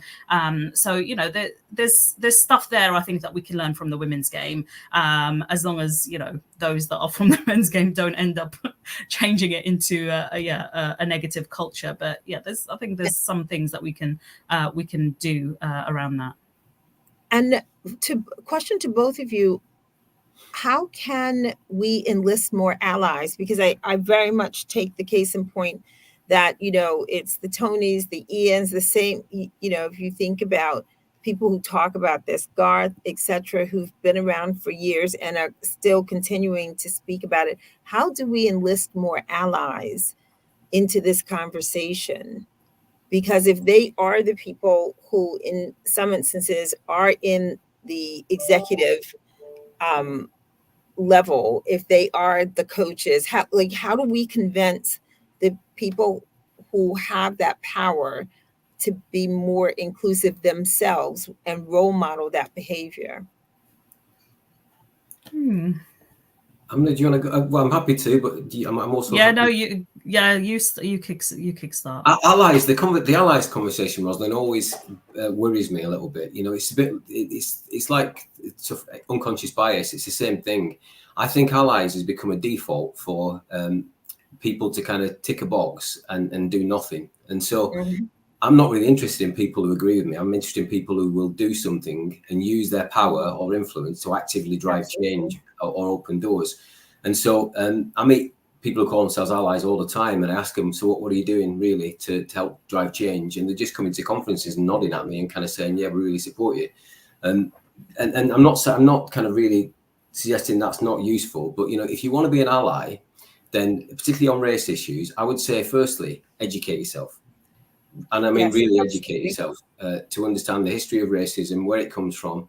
As Amna mentioned earlier, why our communities feel traumatized by certain things because of the history and the legacy of where we are. Because one of the things I see all the time in our world is that we're constantly having to re-educate all the time. And it's 2024, you know, and I'm not excusing our education system in schools, because for me, this should be just part of the curriculum. Helping our young people understand the history and legacy of racism and how it impacts us today should just be done in schools. Adults shouldn't need to. So the first thing I'd say is educate yourselves. And secondly, I'd just say, you know, it's not enough just to kind of nod and say everything's okay. If you're a leader, for example, and you're managing teams of people, those teams aren't diverse, ask yourself why that is and what you need to do to effect change, and then do it and get on with it. And don't apologize to the people, the naysayers, who will have a go, because they always do. You know, being a real ally and doing stuff will put you in an uncomfortable position. But that's real allyship if you're prepared to do it. But, you know, yeah, I don't want it to become an overly used default. No, I agree. It needs to be authentic, and it needs to be people that have power and influence to really take on some of these challenges, so that it doesn't, you know, it shouldn't be your issue, Amna, to just make sure that Muslim women feel safe at football games, right? That needs to be a collective effort. Yeah. Otherwise, you're always advocating for yourself. Yeah, and I totally agree with Tony. I think I'm an educator. I'm somebody who spends a lot of time talking to people and educating people. That's fine. If that's my job and that's my role, I'm happy to do that in terms of, you know, ensuring that people understand. But that's not everyone's role. You know, every person of color does not understand the history and legacy and all of that and have to tell you about it.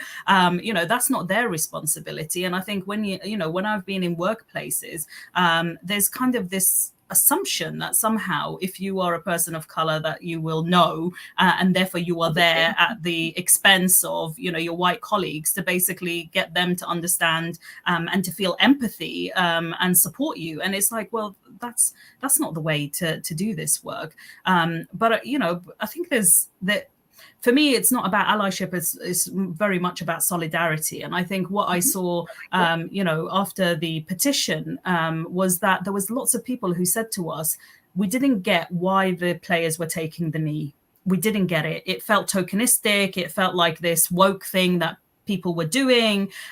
They really could not get the context of what the players were doing and the impact that booing them, which is what lots of fans were doing at the beginning of the tournament, was having on them, and the fact that they still continue to do it anyway, regardless. They still continue to take the knee every single match, even though this was the reception that they had. And then there were people that signed that petition that were like, we get it now.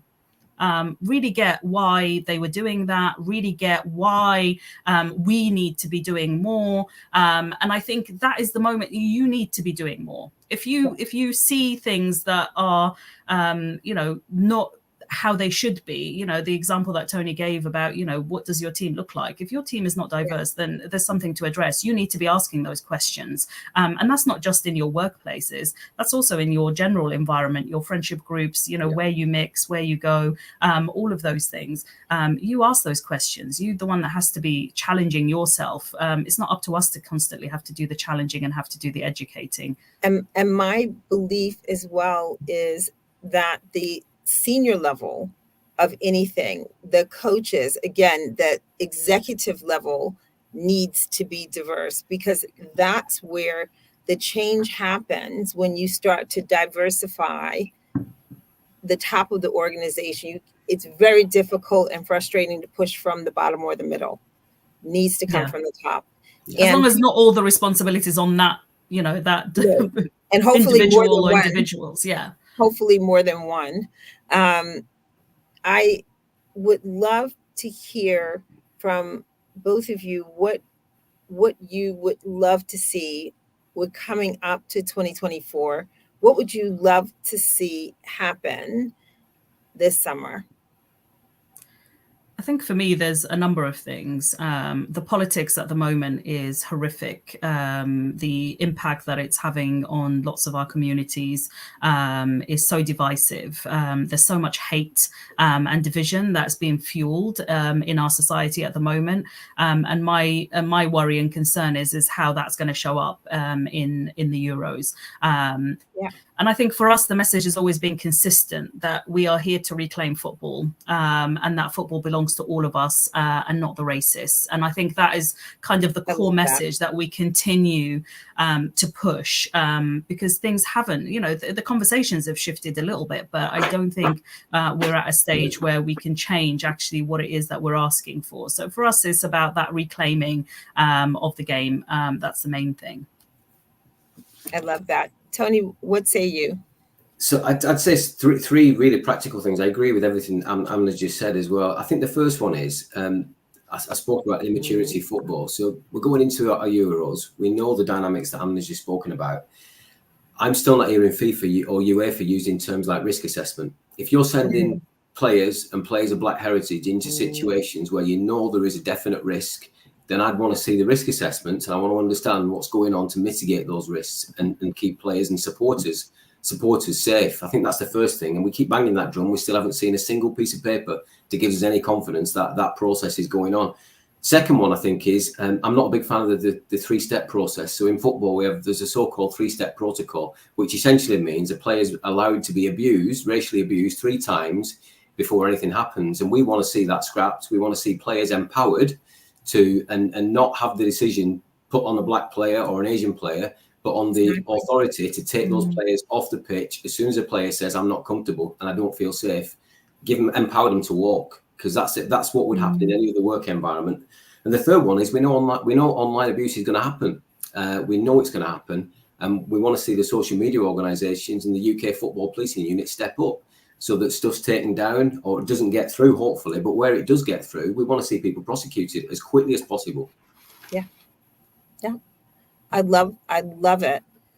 Thank you so much, Amna and Tony, this has been such an inspiring discussion. I hope that those who've attended it are really taking away the fact that they need to be a part of the anti-racism movement. Amna, it was the sheer numbers that actually got the attention of the media. So, I think the onus is on all of us to make sure. I loved your word about not allyship, but solidarity. The onus is on all of us to be a part of the collective that can make a difference in this space.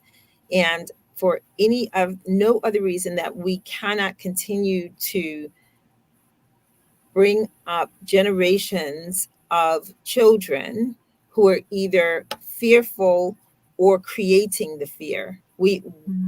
I would like to see this stop now, and sport is an opportunity to do that. So I really appreciate this conversation. Thank you for the honesty as well that both of you have shared. And I hope that people from government and other football organizations were listening, because I think what we have talked about here is critical and important, particularly with what's about to transpire.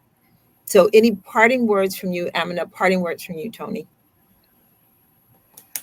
No, I just think, football is such an inclusive, it should be such an inclusive game, and it brings people together, and it's such a powerful mechanism for change. And I hope that that's something that we recognize and we get to see it its most powerful in the future. Just for me, I think I want to finish on a positive as well, because between now and 2050, there's going to be another 1.5 billion people on the planet. All of those people are going to come from the majority world, places like Nigeria, places like India, etc., etc. The world, and we need people from different parts of the world to help our countries be successful. So the world is going to become more diverse. We have to get our heads around that, and we have to make sure it's inclusive so people feel a sense of belonging. Let's stop having stupid conversations about othering people and just work out how we can get along and make people feel welcome. I agree. And I would say that sport is still the biggest opportunity for us to do that and have that. And if you ever see a diverse group of children playing football together, then you already know the power that can have in terms of building relationships and friendships very early on. Panel, thank you so much. This has been an incredible panel. Thank you for everything that you've said. And thank you to Dial for actually putting on this portion, because I think it is, as I said, a very critical conversation for all of us. Much appreciated. Thanks so much. Thank you. Cheers. Thank you. All right. Take care. Bye. Bye.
Excited to announce Dial Global's new ERG Leadership Program.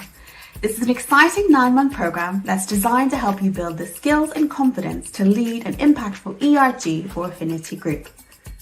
The program covers every aspect of leading an ERG, from strategy to governance, measuring impact to leading with influence.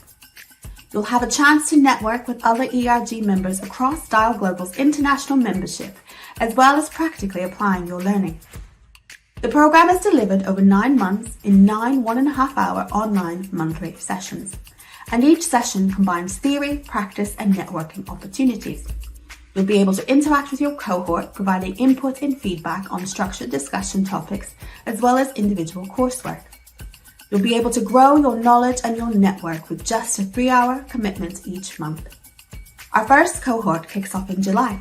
You can nominate others or apply using the QR code you see here, or find the form in the ERG events page on the Hub, our exclusive online community networking platform. If you have any questions, contact Halima at dialglobal.org. Otherwise, we look forward to seeing you there.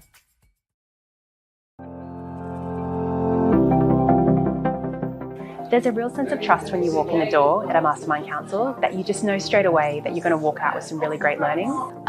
Been brilliant to be as part of the Mastermind Council for the last few months, keeping relevant, keeping fresh, especially important as you transition from executive life into non-executive life. Connectivity. It's really great to be connected to other people that are like-minded in this space, who work in this space. We heard from a number of members today that lead businesses of similar scale to ours, which I think is really important. One of the things I liked best was hearing around how to make sure that all generations feel like they belong at an organisation, and so that intersectionality of different ERGs I think was brilliant. From a belonging perspective, I'd say it's okay to be clear around the framework within which belonging takes place. I think it's recognising that the key differences that there is within an organisation, and making sure that we are being respectful of those differences, you know, from a generational perspective, even from a geography perspective as well, making sure that we think about the, you know, the differences that provokes, but also looking at our ERGs or colleague networks, whatever you want to call them, and what they can do and what they can drive within an organisation. And that actually other organisations, no matter how big, are also facing some of the same similar challenges that smaller organisations, less advanced in their DE&I journey, are facing. And actually everybody's just trying stuff and seeing if it works and then fixing in process. And it's good to do that. I think the shifting landscape of, you know, more conflict, more complexity in the world, and how do we continue pushing forward with the agenda of diversity, equity and inclusion and belonging. I think that was, I don't know all the answers, but it's given me lots of food for thought.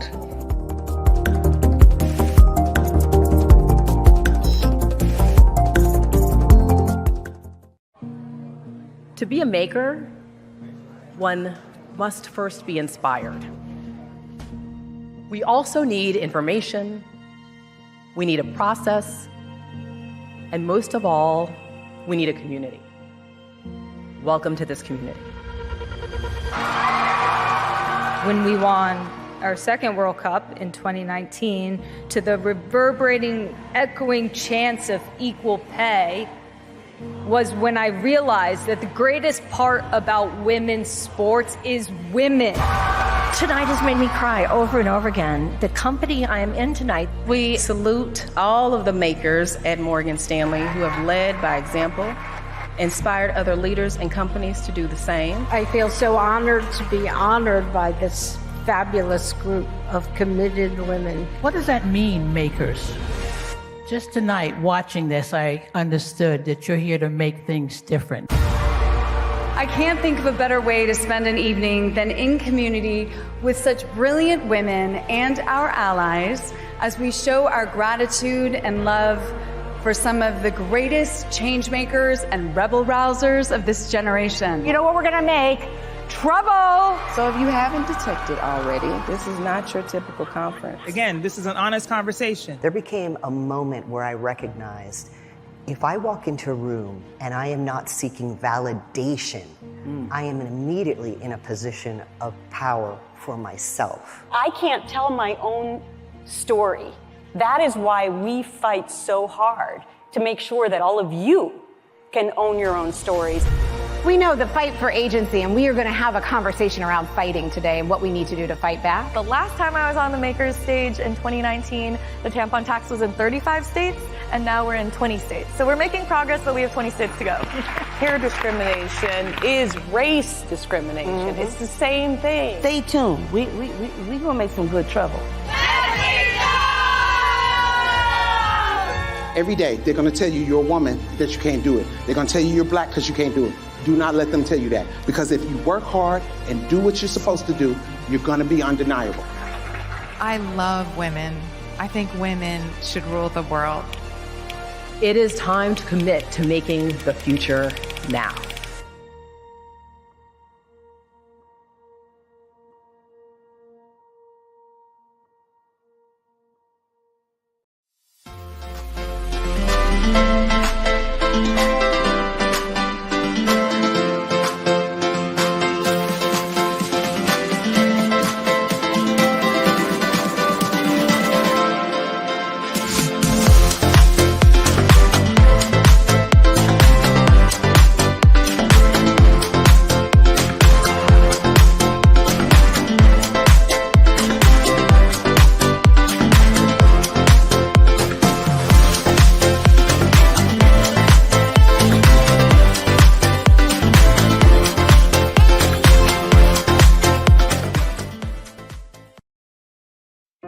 Every 3 minutes, someone in the UK develops dementia.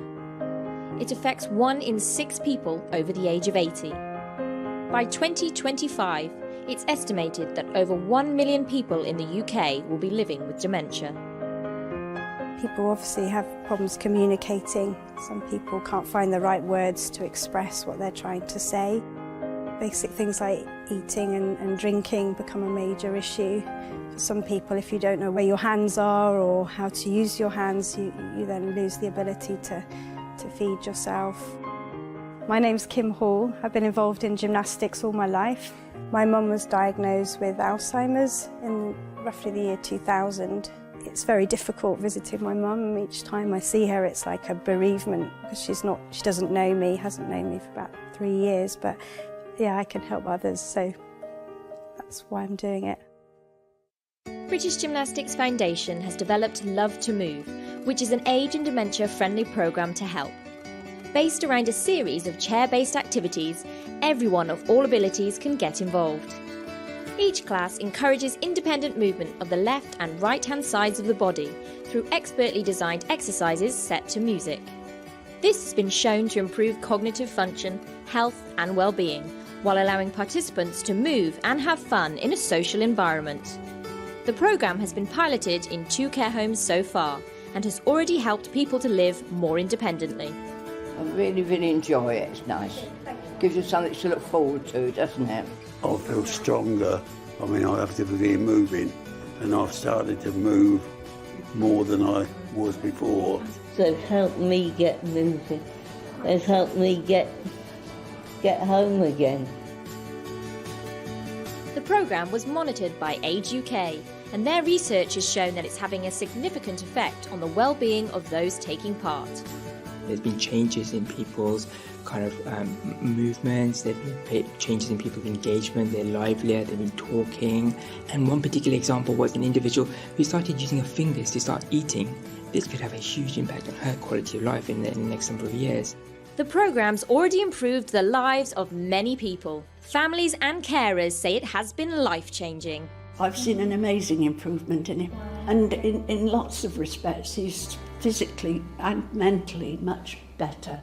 You're just seeing that their memory has definitely improved. There's quite a big difference in quite a lot of them actually, and even to the stage of being able to communicate with each other. You can't believe the difference. I mean, it's just priceless. My mum did come to the programme, and this week she actually laughed during the programme, which was really special. We want to continue the success of the Love to Move programme, and in the next few months, the British Gymnastics Foundation will be expanding the programme to more areas around the UK. The Foundation hopes that as the Love to Move programme grows, it will make a real difference to the lives of even more people living with dementia all over the country.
When I was a young girl, people would say, "What do you want to be when you grow up?" I used to answer, "I want to be a Yankee." We moved from tenement housing to the projects. I don't know if you know the show The Jeffersons, Moving On Up. We were moving on up from the really bad to the bad. There would invariably come this moment where the whole room would turn to me and go, "Well, Shelley, what do women think?" If I don't finish this race, then everybody's going to believe women can't do it. I've got to finish this race. The important thing is that the stories are everyone's stories, that nobody's stories are left out.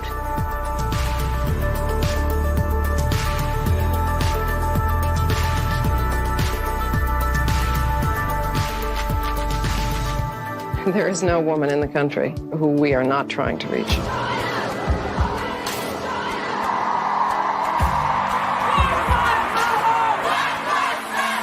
It's not enough to fight to get back to where we were. We need to fight forward to where we want to be. A future in which we finally value care as the essential work that it is. Where we can all reclaim our languages, our identity, and our heritage. People who have quote-unquote disabilities, if we continue to show that we can do anything we want to do, then maybe that'll change the world. The more that our youth see us on the screen represented in different ways, the more that they have hope. Can we rise to be co-conspirators and say that you're my sister, you're my sister, you're my sister, and what happens to you is happening to me.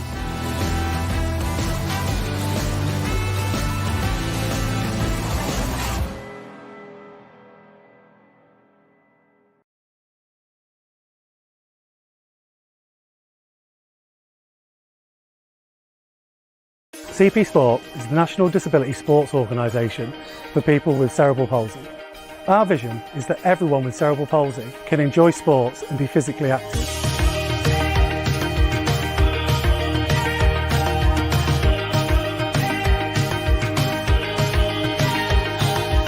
We work with volunteers, coaches, professionals and organisations to increase the opportunities for people with cerebral palsy to enjoy sport and be physically active. I always thought that when I retired from playing competitive sport that I wanted to be able to put back into it, and I thought that there's not enough people with a disability that are out there actually coaching sport. I think it's nice, especially for kids when they're being coached, to see adults who have CP doing sport and also coaching it.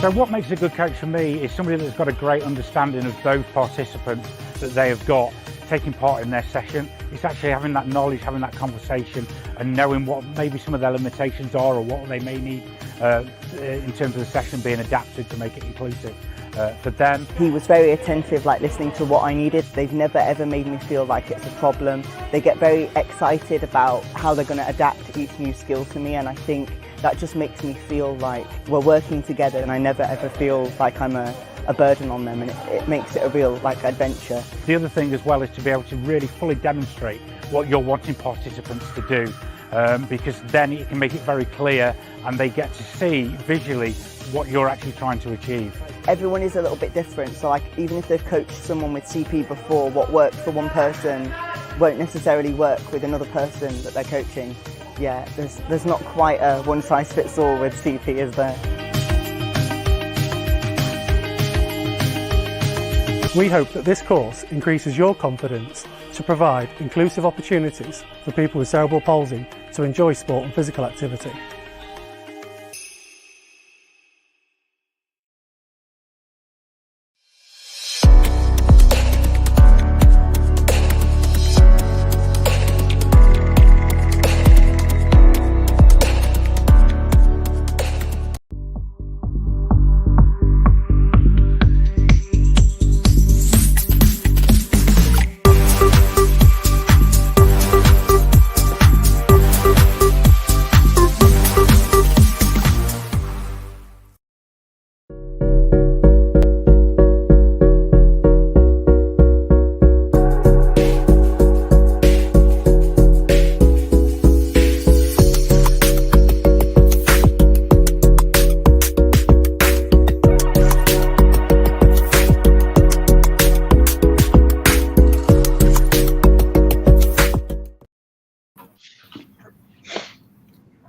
Good afternoon and welcome to panel 4, where today we're going to just be talking about promoting gender and age inclusion in sport. My name is Wendy Doherty. I currently lead HR across the BBC for sport, children's and education. And prior to that, I've worked predominantly across retail and wholesale industries in senior HR roles. Today's session, you'll see we've got a number of panelists, and I'll get them to introduce themselves in a moment. But in terms of the session itself, the objectives that we're looking to achieve really today are to talk about the current state of gender and age inclusion in sport. We're going to look at some challenges faced by women in different age groups in accessing sport. We're going to explore some of the strategies for improving gender and age inclusivity within our sport environment. And then we're also going to share some successful initiatives, hopefully, and some future plans that will enhance inclusivity that everybody can take away and learn from. So without much further ado, I want to hand over to Debbie and to give a brief introduction into yourself and your role. Thank you, Wendy. So I'm Debbie Dubois, Controller of Production for BBC Sport. Just one second, Wendy, you need to mute your mic. Sorry, we're in the same room, everybody. Apologies. So I can hear myself echoing a little bit. So I've been in the broadcast industry for over 30 years, and I've worked in TV and radio across lots of different genres, factual, daytime, lifestyle and events. That covered everything from, a papal visit to a royal funeral. And then in 2011, I moved to BBC Sport as a production executive, and then progressed to a head of production in 2018. So I worked on the World Cup in Russia, which was an amazing tournament to be part of, not least because I think it was the first time that we actually felt England might make it all the way through and actually win. Sadly, they didn't. So let's hope for better at the start of the end of this week.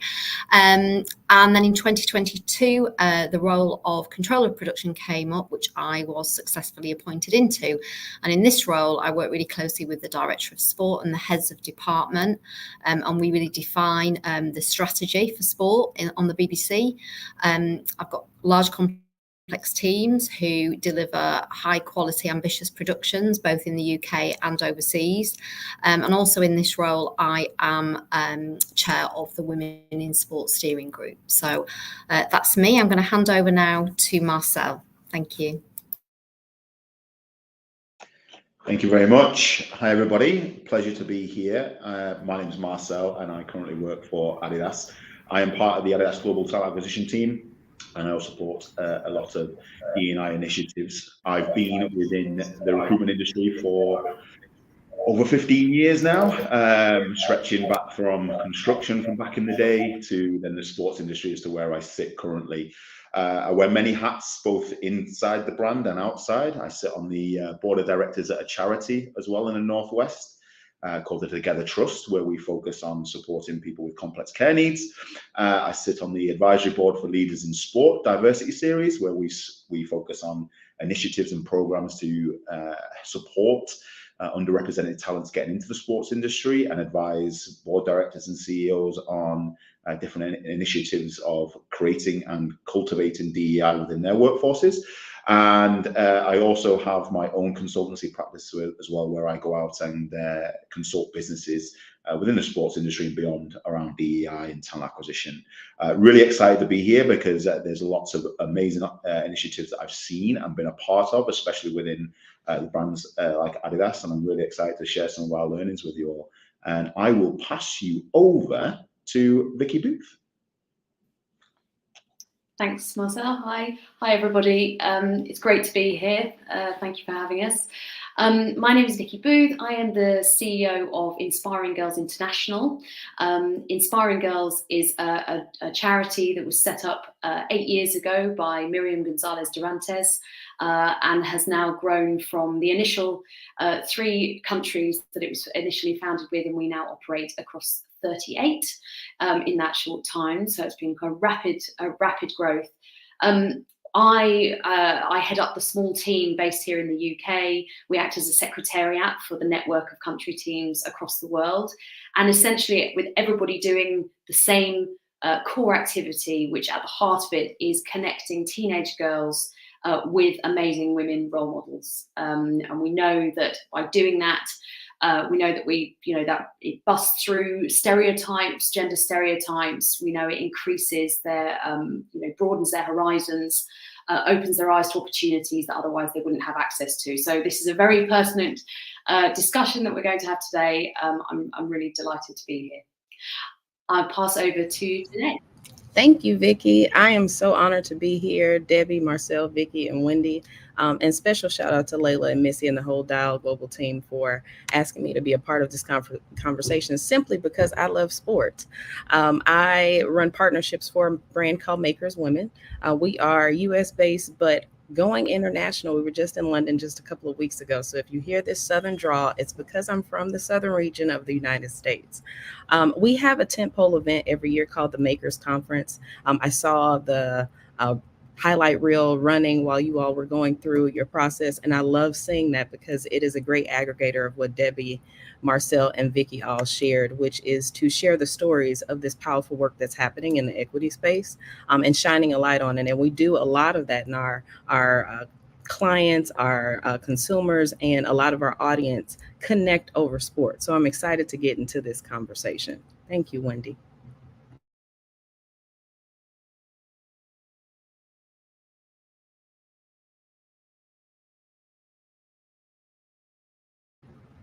You're on mute, Wendy. Sorry to be the one to... Somebody had to do it. I don't know what happened today. So we're now going to have 20-25 minutes of discussion and Q&A, where we're just going to talk about some personal stories, some practical examples, really start to bring some of our work to life. So I'm going to turn to Debbie first of all, and just ask her to start to share some of those stories around a key theme in terms of how you've seen the sports world change in terms of inclusivity during your very long and very successful career so far. Sorry for the slight delay as we switch over in this room. So in terms of the changes, I mean, I think the first thing for me is that, working in the sport broadcasting area is that sport just has this fantastic ability to bring people together. And I think that we see, don't we, that people really unite behind those big sporting moments. So it absolutely should generate that feeling of inclusion for those involved in sport, whatever guise, or shape that takes. I think it's fair to say the broadcast industry felt quite different when I first started out. My route in and background didn't necessarily mirror that of colleagues. So I didn't come in through a university degree route. And I think I probably struggled a little bit initially in terms of that career progression and confidence. I think sort of finding a female senior mentor on that journey really helped me enormously, actually. And I think that's one of the really good things that you see today. is that perhaps when I joined this industry, if you'd have said to me one day that I didn't think I would become controller of production, I wouldn't have believed it. And I think now sort of that next generation would believe that. And I think that diversity of people, viewpoints and different experiences, and creating that sort of inclusive culture where everybody can thrive is really important. And I think when you see any woman in a role across the business, it can make a real difference, but particularly if those women are in leadership roles, and the increasing numbers of women in sport and the related roles in decision making really does help. And I think in that regard, it's important actually to sort of pay reference here to my previous boss, Barbara Slater. She was the first woman to hold her position as Director of Sport when she was appointed. And she really did play a pivotal role in shaping. She advocated for women's sports to be included in the listed event regime. And for those of you that don't know, what that means is that those sports can't sit behind a paywall in the UK. And actually, that was really crucial that she made and won that argument, because that has allowed the expansion of women's sport on TV that we've seen. I think we all saw, with the Lionesses winning the Euros in 2022, that was a real watershed moment in the sporting world. And I think, women's sport are now sort of firmly cemented. The viewing figures are continuing to grow. I think there's still work to be done. It's no secret that women's sport lags behind men's. There's still issues in terms of, whether that's broadcast coverage, equal pay, brand investment, tackling sexism. And, it's over 50 years now since the Equal Pay Act was passed in the UK, but the sports industry has taken quite some time to catch on to that. It was only in 2020 that the decision was taken for the England players, the women's England players, and Wales actually only in January 23. And then I think if we think about those in front of the screen, female broadcasters are often underrepresented in sports media. And I think the lack of female voices does control then the content that's being reported. Again, that just reinforces the stereotype, doesn't it, that sport is a kind of male-dominated activity.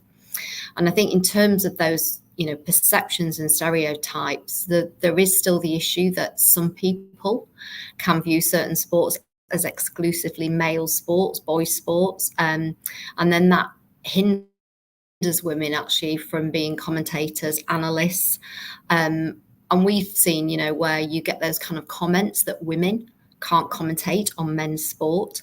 But it is brilliant that we see so many strong female presenters and commentators, pundits across the industry, of all ages, actually, female presenters who've had real longevity in the broadcast industry. We've got the Euros starting on Friday, the men's Euros, but our talent lineup has got a really strong female presence, from presenters, pundits, analysts. That's so important. And I think the thing is that for those female broadcasters, they can often feel the burden of being the face of women in sport and broadcasting. Every action is magnified, and the scrutiny that they're under is really significant. And then I think in terms of that sort of pay inequality, that's really important that we've got women in leadership positions, because that will drive change and create a more inclusive environment. And then our audiences, audiences are really hungry to see more women's sport, actually. We've had record-breaking numbers for the Lionesses. And what we saw was then that there was a significant uptake in other women's competitions being watched. So whether it be across cricket, the Women's Football League here, it really does actually make a difference. So I think in summary, we've made progress, but there is still work to be done in that sort of diversity, the inclusion, the challenging stereotypes, and just making sure that those equal opportunities are there. And I think there's, that's why these kind of essential steps we need to take so that we can create that level playing field for women in sport and in whatever guise that exists. That's great. And you've just talked about... You've just talked about some of the challenges, obviously, and how you've seen things grow in the time that you've been here, but just thinking about some of the programs, you know, what programs have you seen implemented really to support around gender and age inclusion? And how do you think that they're addressing those challenges? Is there anything specific that you think has been done and what more can still be done?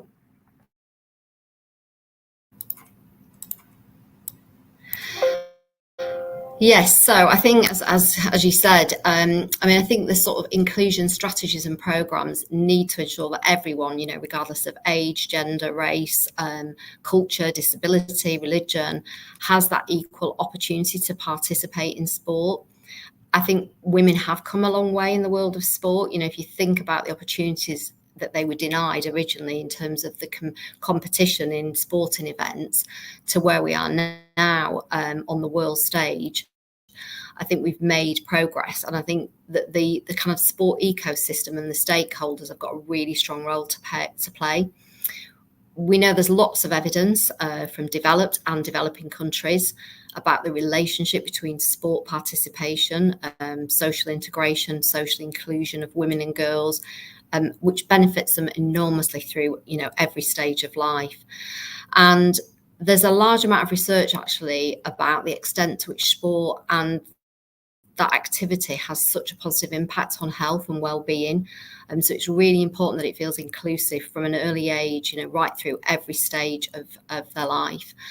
I think in terms of challenges, we know that gender-based stereotypes persist in sport, and that can affect the perception of female athletes.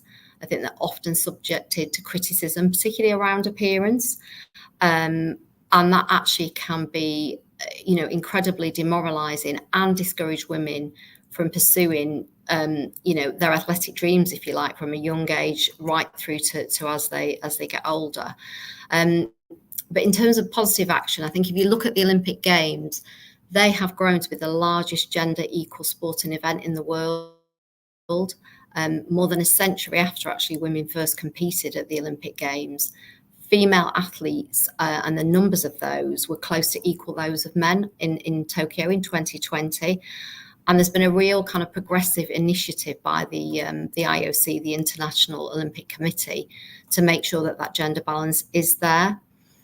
I think in terms of the kind of challenges that remain, we know that equal pay, visibility, training conditions are real sort of areas of concern. And I think it's interesting when you look at the Forbes this year's rankings of the world's highest paid athletes and the kind of self-made richest women, there is such a difference across industries.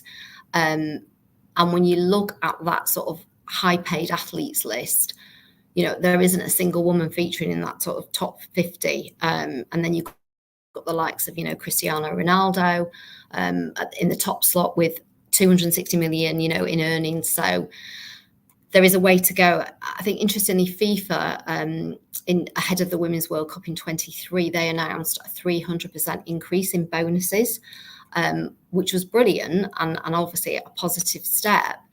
But actually, when they did a kind of audit of, you know, qualifying conditions for players at the World Cup and those who were taking part, what you saw was only 40% considered themselves to be professional footballers because that was how they were making the living. And over 60% had to take unpaid leave, time off from their professional day job, if you like, to participate. So I think that just shows you the gap. You know, clearly you're not going to see that in the kind of men's equivalent. And sort of looking back to how we've made progress and what's happened along the way, I think it's interesting to see how an individual can make that difference. The Canadian broadcast executive, Nancy Lee, did a presentation actually to the IOC press committee. And she made the observation that many sports were finishing their timetables with men's events. And actually the cumulative effect of that was that as you got to the closing period, there was this increase in dominance of the men's events. And the IOC listened to that and took that on. And that's how we sort of got to a place where you had that more gender balanced games in 2020, but also they thought about the schedules and where those sort of female events were placed. And I think, you know, events like the kind of FIFA World Cup, Euros, Olympics Games, they've been really good platforms for women and to showcase their talents and get that recognition. But investment in women's sport is so crucial for growth and development. And I think this is where broadcasting networks, journalists, social media platforms have really got a part to play, because when you get that visibility, then you get the sponsorship and the fans into women's sports. And that's so crucial, because what comes with that is equal access. So training facilities, coaching, financial support, again, something that sort of male athletes don't really have to consider in this. Regina Cavan was the winner of the IOC Women in Sport World Awards, and she was a former sports coach as well. And she set up a legacy project, and that really was to change the face of international sports leadership. And she said that you can create a change, one person can create a change, but many people can generate a movement and set standards for the new normal. And I think in recent years, sport has demonstrated the capacity to put women and girls' empowerment there, and really sort of celebrate that environment for all ages. So I think the road to equality in sport is an ongoing journey. It needs all of our collective efforts to address the challenges that we still see, to sort of empower the next generation of athletes, but to make sure that those females who are, in their athletic career now can see for themselves as they progress through that, a way that they can still be part of it, that they can contribute, and that they can nurture that next generation. And it's really important that we don't just shine a light on it when these kind of major events pop up. But this is, every day, those champions, those role models, who are they? How do we recognise them? How do we celebrate them? Fantastic. Thanks for that, Debbie.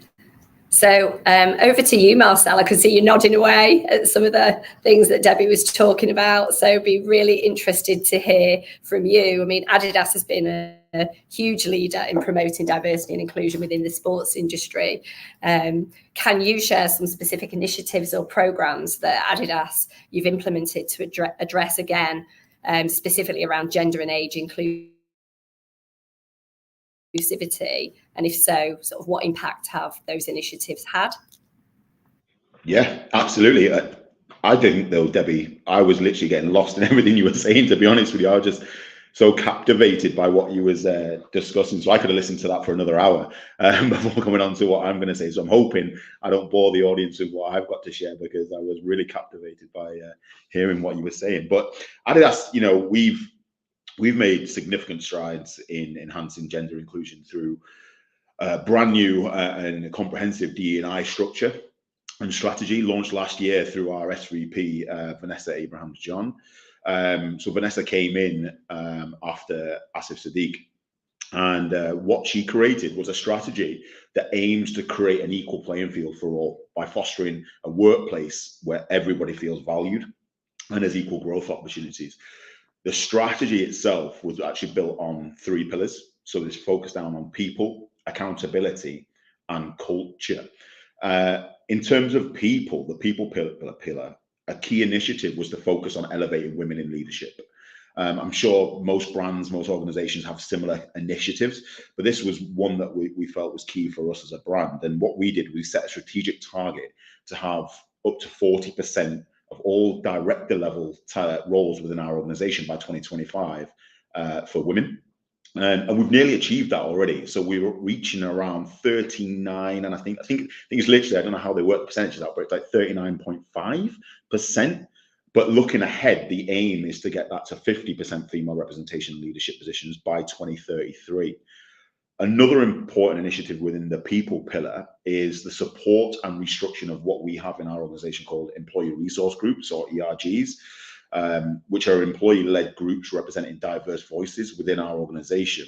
So we've created a new ERG framework which provides structured guidelines and recognizes their role in creating a sense of belonging within our organization, which when you focus so much on people and you're trying to change culture, employee-led voices are one of the most fundamental voices that you could listen to. And if you don't listen to the voices within, how do you then get to dictate what we project outwards into the consumer market and ultimately within the sports industry? When we then look at the final pillar, which is the culture pillar, we make sure that everything we try and do aligns with key internal DEI activations and external moments, brand moments, such as, you know, like Women's History Month, Pride Month, for example, because this then enhances our understanding and allyship within their communities. Without understanding what's going on in the world, how can we replicate that internally and support the voices that we have within our brand, whilst then also projecting materials, products, ambitions externally into the sports industry? So connecting with key cultural moments externally, internally, is something that we really do strive on as well, in terms of some of the initiatives that we focus on. Okay, and kind of in your own experience then, what are the most significant challenges within sport environments? I know we've just talked about those 3 pillars. Are there some really significant challenges that you're working on right now, particularly in helping create opportunities and supportive cultures for women, but also for, you know, older people, be that in the workplace or be it as athletes?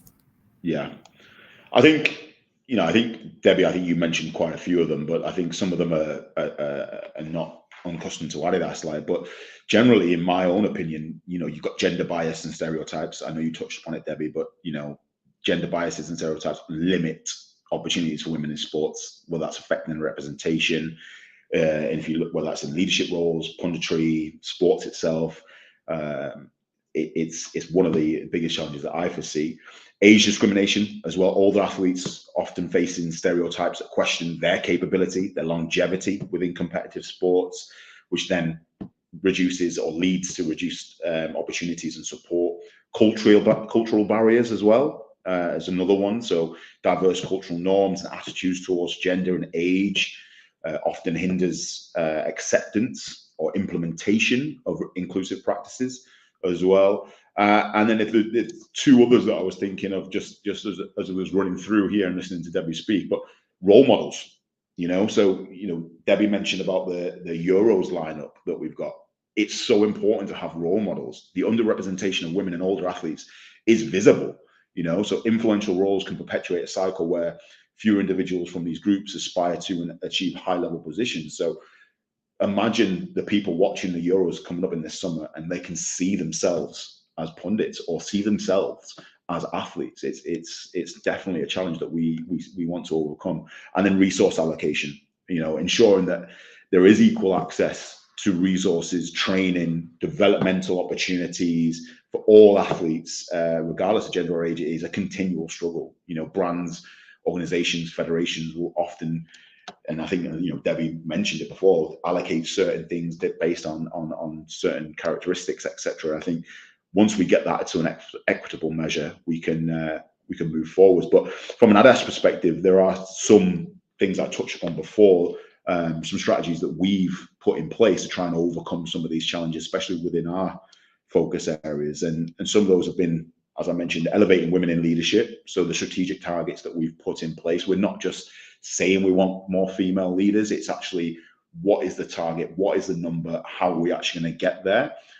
Board endorsed aspirations as well. So coming down straight from the top, clear board endorsed goals signal strong commitment to gender inclusivity, providing that roadmap and accountability for progress. The ERGs I mentioned are one of the a really key resource for us as well to overcome some of these challenges, listening to the voices, ensuring those voices are heard and supported throughout our organizations, which then creates those communities of belonging and fosters allyship. We also support other certain programs within different countries as well, such as like gender affirmation. So gender affirming medical benefits. I know in North America in particular, we provide comprehensive benefits for trans employees. So again, ensuring they have access to necessary medical and professional support. We also promote well-being and allyship in different sort of mentorship circles, women focus circles, allyship circles across Europe. Leadership development as well is key. So we run a Leading with Inclusion program. Just remembering all these names off the top of my head. This program immerses senior leaders in DEI principles. So fostering a culture where differences are embraced and inclusive practices are championed from straight from the top right down. The key moments that I mentioned before, so ensuring that we integrate with our brand activations, so aligning our internal DEI efforts with external celebrations such as, like Women's History Month, Pride Month, etc., which not only enhances our understanding but strengthens allyship amongst those employees. And then, of course, data. Data-driven insights, so monitoring and reporting, using those data insights to track female representation and hiring trends.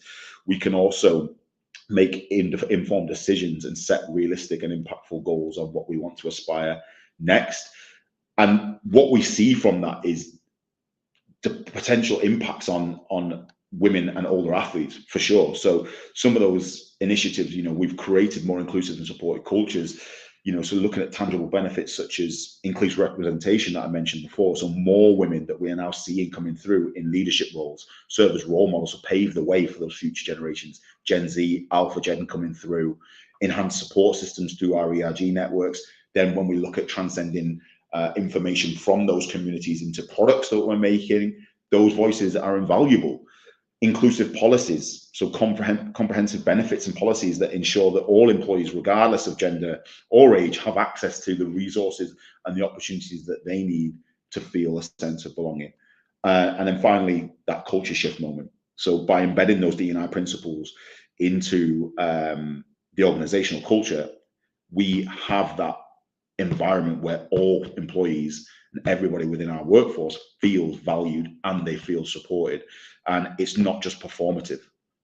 That's the key here with us. We're actually putting numbers towards it. It's coming from the top down. Our board are supporting it, and we have allies and support structures in place so that everything that we do as an organization has a commitment to it, and we can actually drive it forward throughout the sports industry. Great, thank you. So Vicky, one of the stats you draw out in your hashtag Pass the Torch campaign is that 1.3 million teenage girls in the UK, once considered themselves sporty, drop out of exercise after primary school. Quite a shocking headline, actually. As a mother of a sort of teenager myself, I read that stat and thought, wow. Teenage disengagement and tackling that, really shining a light on just some of the challenges that are faced by young girls in sport through just that headline. How is Inspiring Girls International addressing some of these issues, really important issues? Yeah, thanks, Wendy. Yeah, absolutely. I think at the heart, I just want to echo what Marcel and Debbie have already said about just the core importance of role models. I mean, our organisation, that is at the heart of everything we do.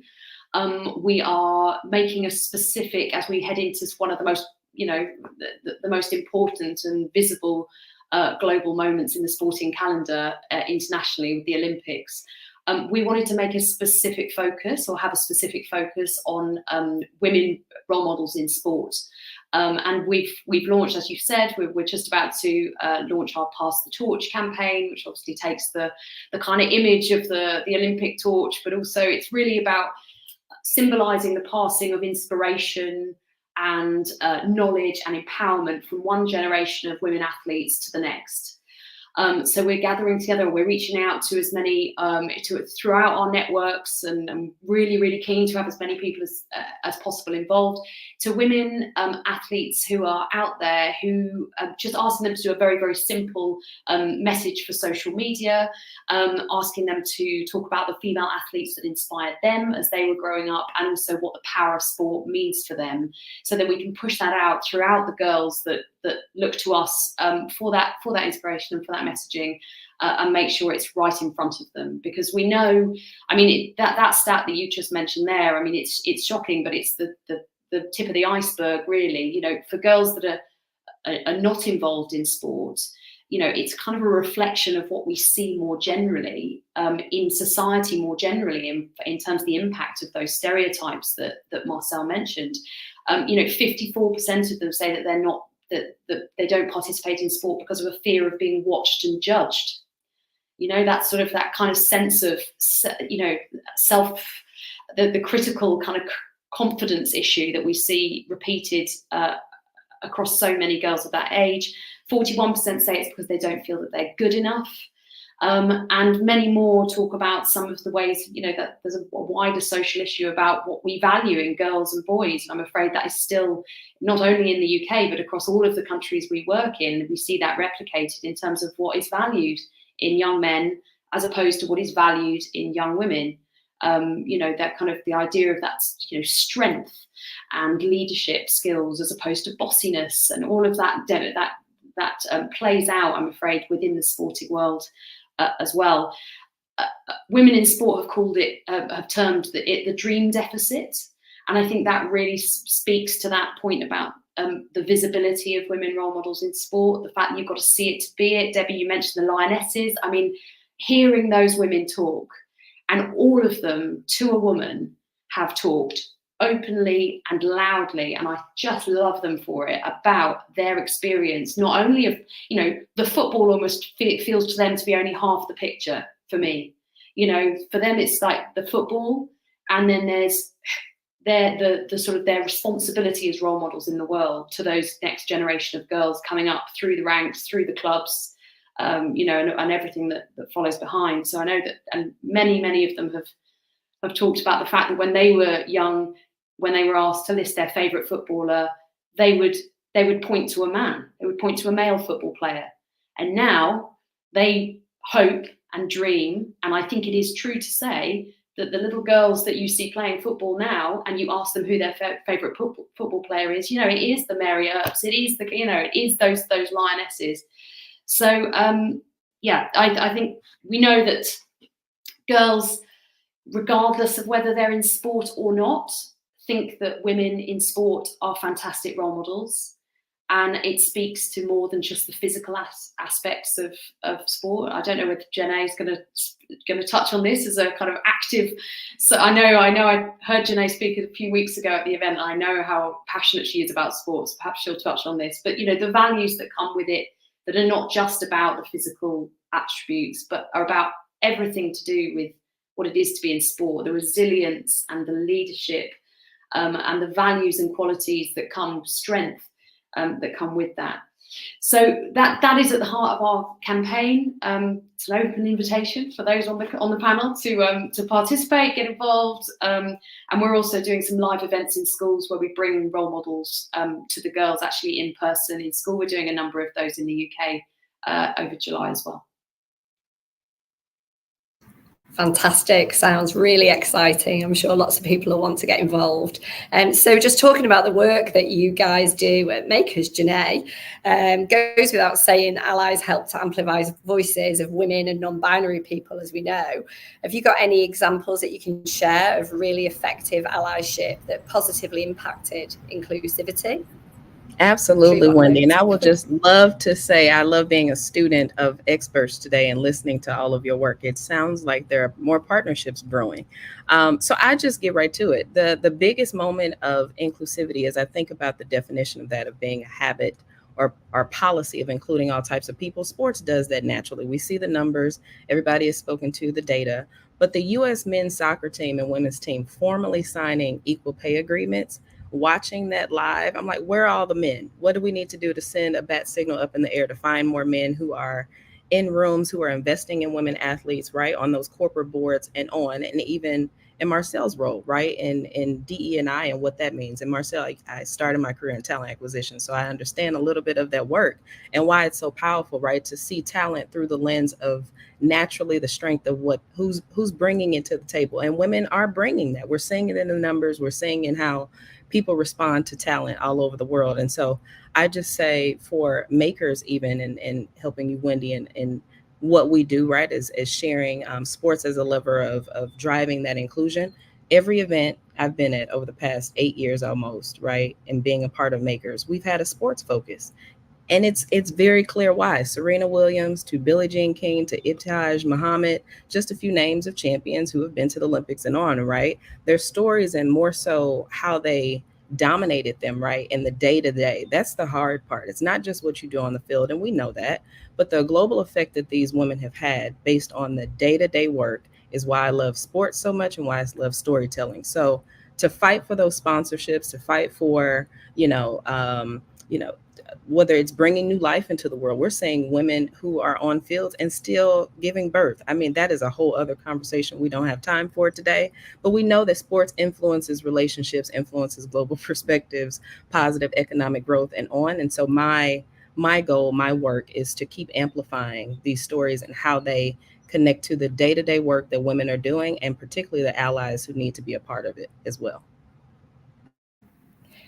And just talking about some of the work that makers are doing, how have you been using sport? I know, you're advocating very passionately the importance of sport, but how have you specifically been using sport as that lever to drive gender inclusion? Yeah, people that are a part of the Maker or experience the Maker's magic they've been a part of the live events. And I have not seen a space that we've created where sports hasn't been an anchor to drive the conversation of how to get the equity work done.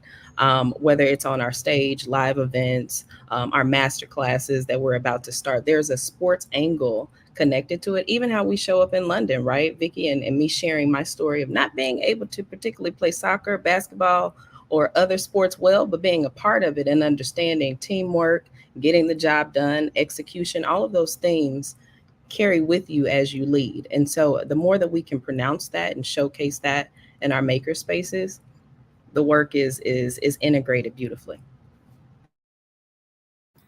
Fantastic.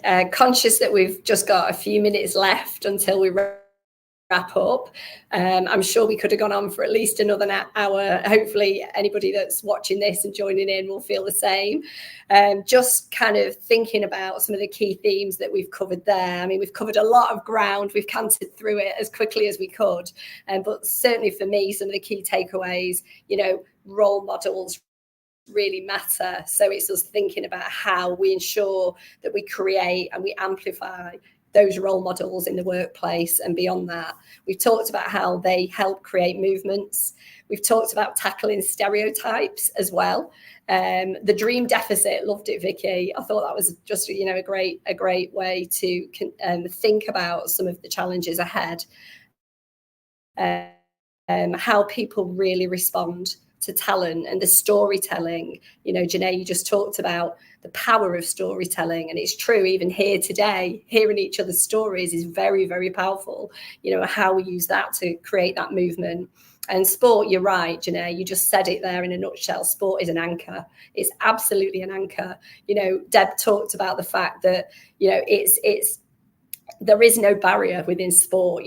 Sport has such a positive impact. It's around social inclusion, actually. It's a way for us all to feel included, and that social inclusion does create positive impact on health and well-being. So it's really important that we are tackling some of the issues that we're debating today, and using, as Marcel reminded us, some data-driven decisions and data insights in terms of how we continue to create that improvement and that movement as we take it forward. So I just really want to thank everybody on the panel here today for their contribution, and everybody that's obviously listening, and just signpost everybody, if they want to find out more about the work that everybody on this panel is doing. I'm sure each panel member will be really happy to receive any sort of direct contact or via Dial Global and the community, or learning about more. Vicky talked about the movement. Get involved. There's obviously a lot more going on. Carry on tuning into further panels, and hopefully we'll get to debate this and talk about it again some more as we progress further throughout the day. But thanks very much for everybody joining, and hope you continue to have a great summit and make some powerful decisions as you move forward in your roles. Thank you.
As we come to the close of this remarkable Dial Global Virtual Summit on Access and Inclusion in Sports, I really want to extend my heartfelt gratitude to each and every one of you for joining us today.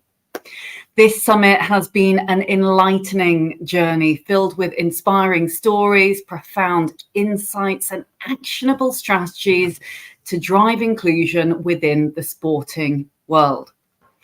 We began our day with a deep dive into disability and mental health, expertly hosted by Chris Ratcliffe. Our distinguished panelists, Lindsay Hollands, Stephen Dowd, Jess Cook and Matt Elkington shared their invaluable experiences and highlighted the importance of creating supportive environments for athletes with disabilities. Their dedication to enhancing accessibility within sports is truly commendable.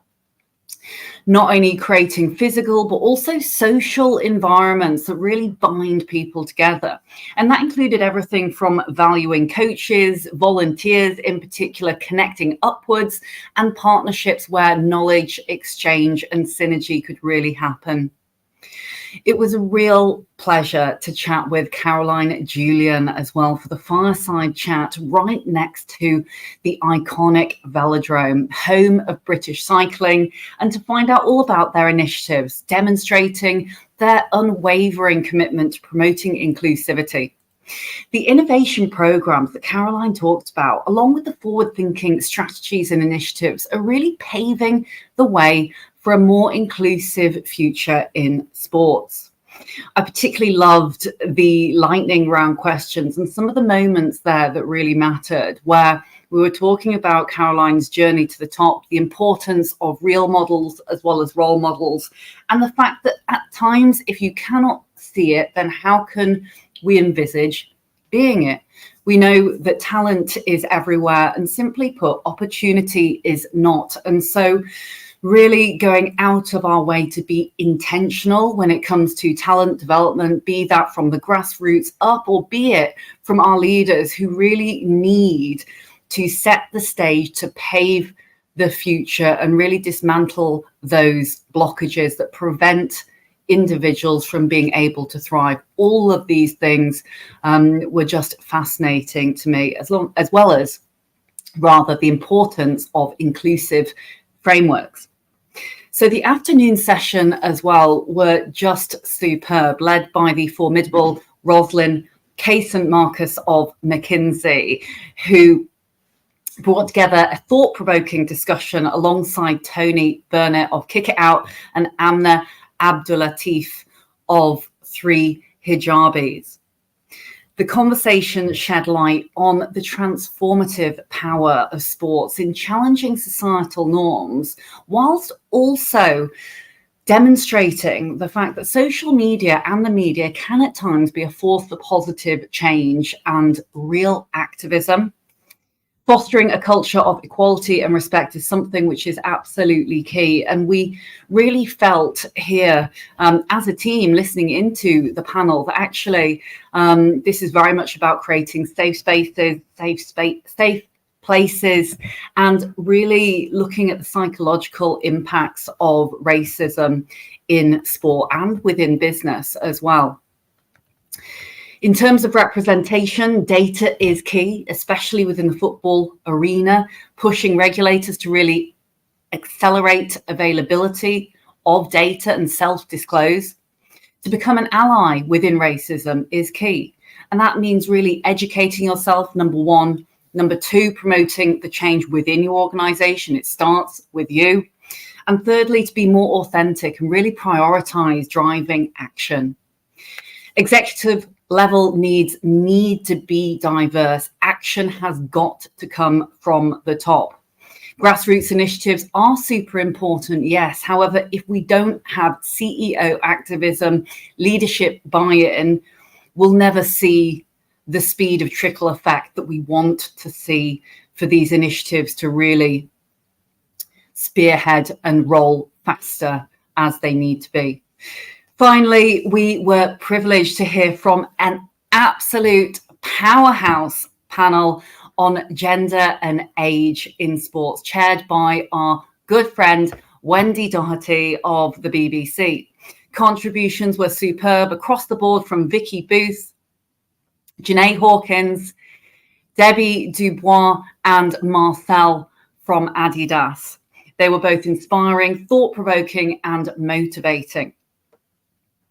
Commitment to empowering women, but also for our men to be promoting allyship of women, ethnic minority communities, and all other aspects of diversity, inclusion, belonging, equity, and culture, all absolutely critical, because the intersectionality within the world of sports and business is really paving that way for our future generations of leaders to come.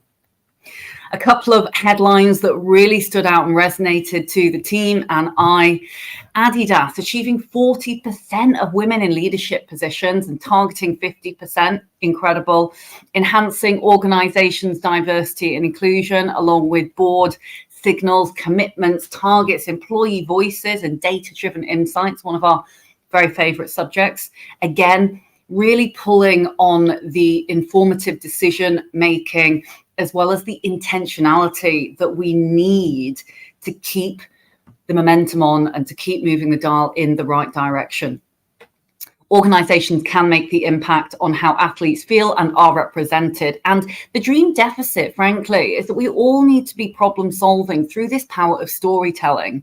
The perfect marriage is one that brings together data, and it also brings together the power of stories that really resonate with each and every one of us, the hearts, the minds, the data, and the research. Throughout the day, we have explored the intersectionality of various facets of inclusion and how sports can serve as a unifying force for good.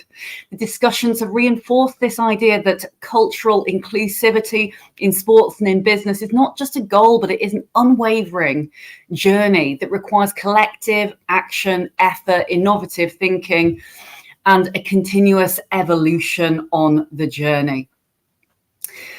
I would like to thank our exceptional hosts, British Cycling, and all of the brilliant forward-thinking brands and organisations that got involved, for every one of the speakers, for without you, we would not be able to share some of these fantastic case studies and personal, pertinent journeys that really contribute to inspiring and educating others. The insights, the experience have all enriched our understanding and inspired us to take that meaningful action that is so desperately needed. And let's face it, we know it can be rather exhausting at times. So hopefully this summit has given you the opportunity to really think, to listen, to be refueled, to take that action, to now go back to your organizations, inspire, move the dial, inclusion, nudge your way to making a difference. To the audience, thank you. Your engagement, your participation has been crucial. Without you, we would not be able to spread the word for the great work that we do, that our partners do, and the individuals that support us also do, from communities through to organizations mile wide and mile deep. A couple of key dates. Get your notepads out, your iPhones out, because we would love you to save these dates. Save the dates. So, number one, as you've seen from our fantastic adverts, thanks so much, Alessandro and team, we have launched our Employee Resource Group Leadership Program. This is exclusive to our members only. See the fabulous Halima and Amisha if you would like to support ERG leaders to grow and develop. ERG leaders are a fundamental part of the stakeholder pool that we focus on at Dial Global. So if you would like to participate, get in touch with the team because they will welcome you with open arms. Secondly, celebration of Pride Month. We are celebrating, we are championing, we are speaking out as allies for our LGBTQ+ IA community. We are going to be hosting a Pride panel organised again by the fab Halima and team on the 26th of June on our online Dial Global Hub You can also get it on the app as well if you haven't already. This is an entirely free event, open only to our Dial Global members. So if you aren't a member already, make sure you reach out. And if you are a member, please do make sure you get involved, because it is one not to miss out on. And finally, thirdly, save the date for the book launch. As you've seen again in our adverts in between all of the summit panels today, the CEO activist putting the S or the social in ESG. I can't actually quite believe it, because it has been a year and a half in the making, but the CEO activist putting ESG will be out very soon. We're going to put the link in the comments and in the chat. If you haven't seen it already, you can order the book or pre-order the book online. Thank you to my fabulous publishers, Wiley, and do make sure you reach out, VIP us, because we'll be holding the book launch at the iconic Salesforce Tower at the Ohana 4 in London on the 11th of July in the evening. So if you would like to reserve your spot, please do get in touch. As we conclude this summit today, please let us remember that the journey towards inclusivity is ongoing. It is not a linear path. Indeed, it is a path that is littered with ups and downs, trials, and often what feel like tribulations. It involves an unprecedented amount of resilience, of energy, of refueling of the cups and supporting others around you.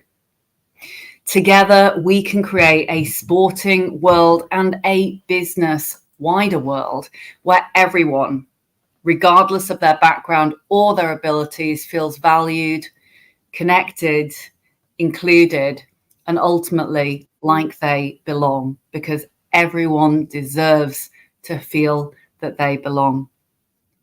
Finally, and never last but least, I want to say a huge thank you to the team at Dial Global. Makes me rather emotional saying it, but they are the best team that we have ever had. They work so hard and they are just another level. Without them, this summit would not happen.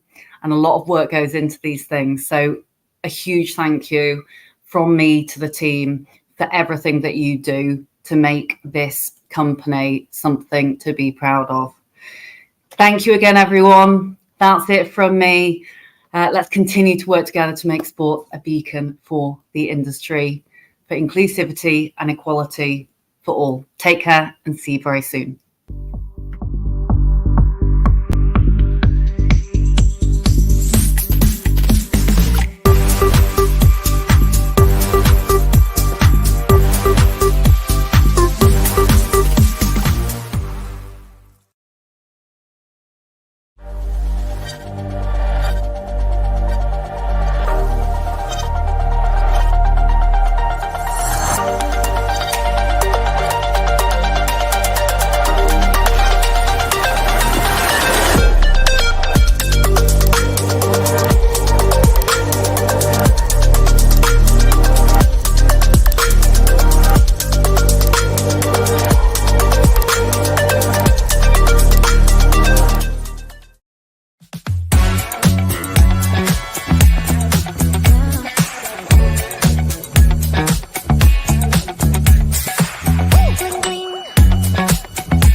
Thank you.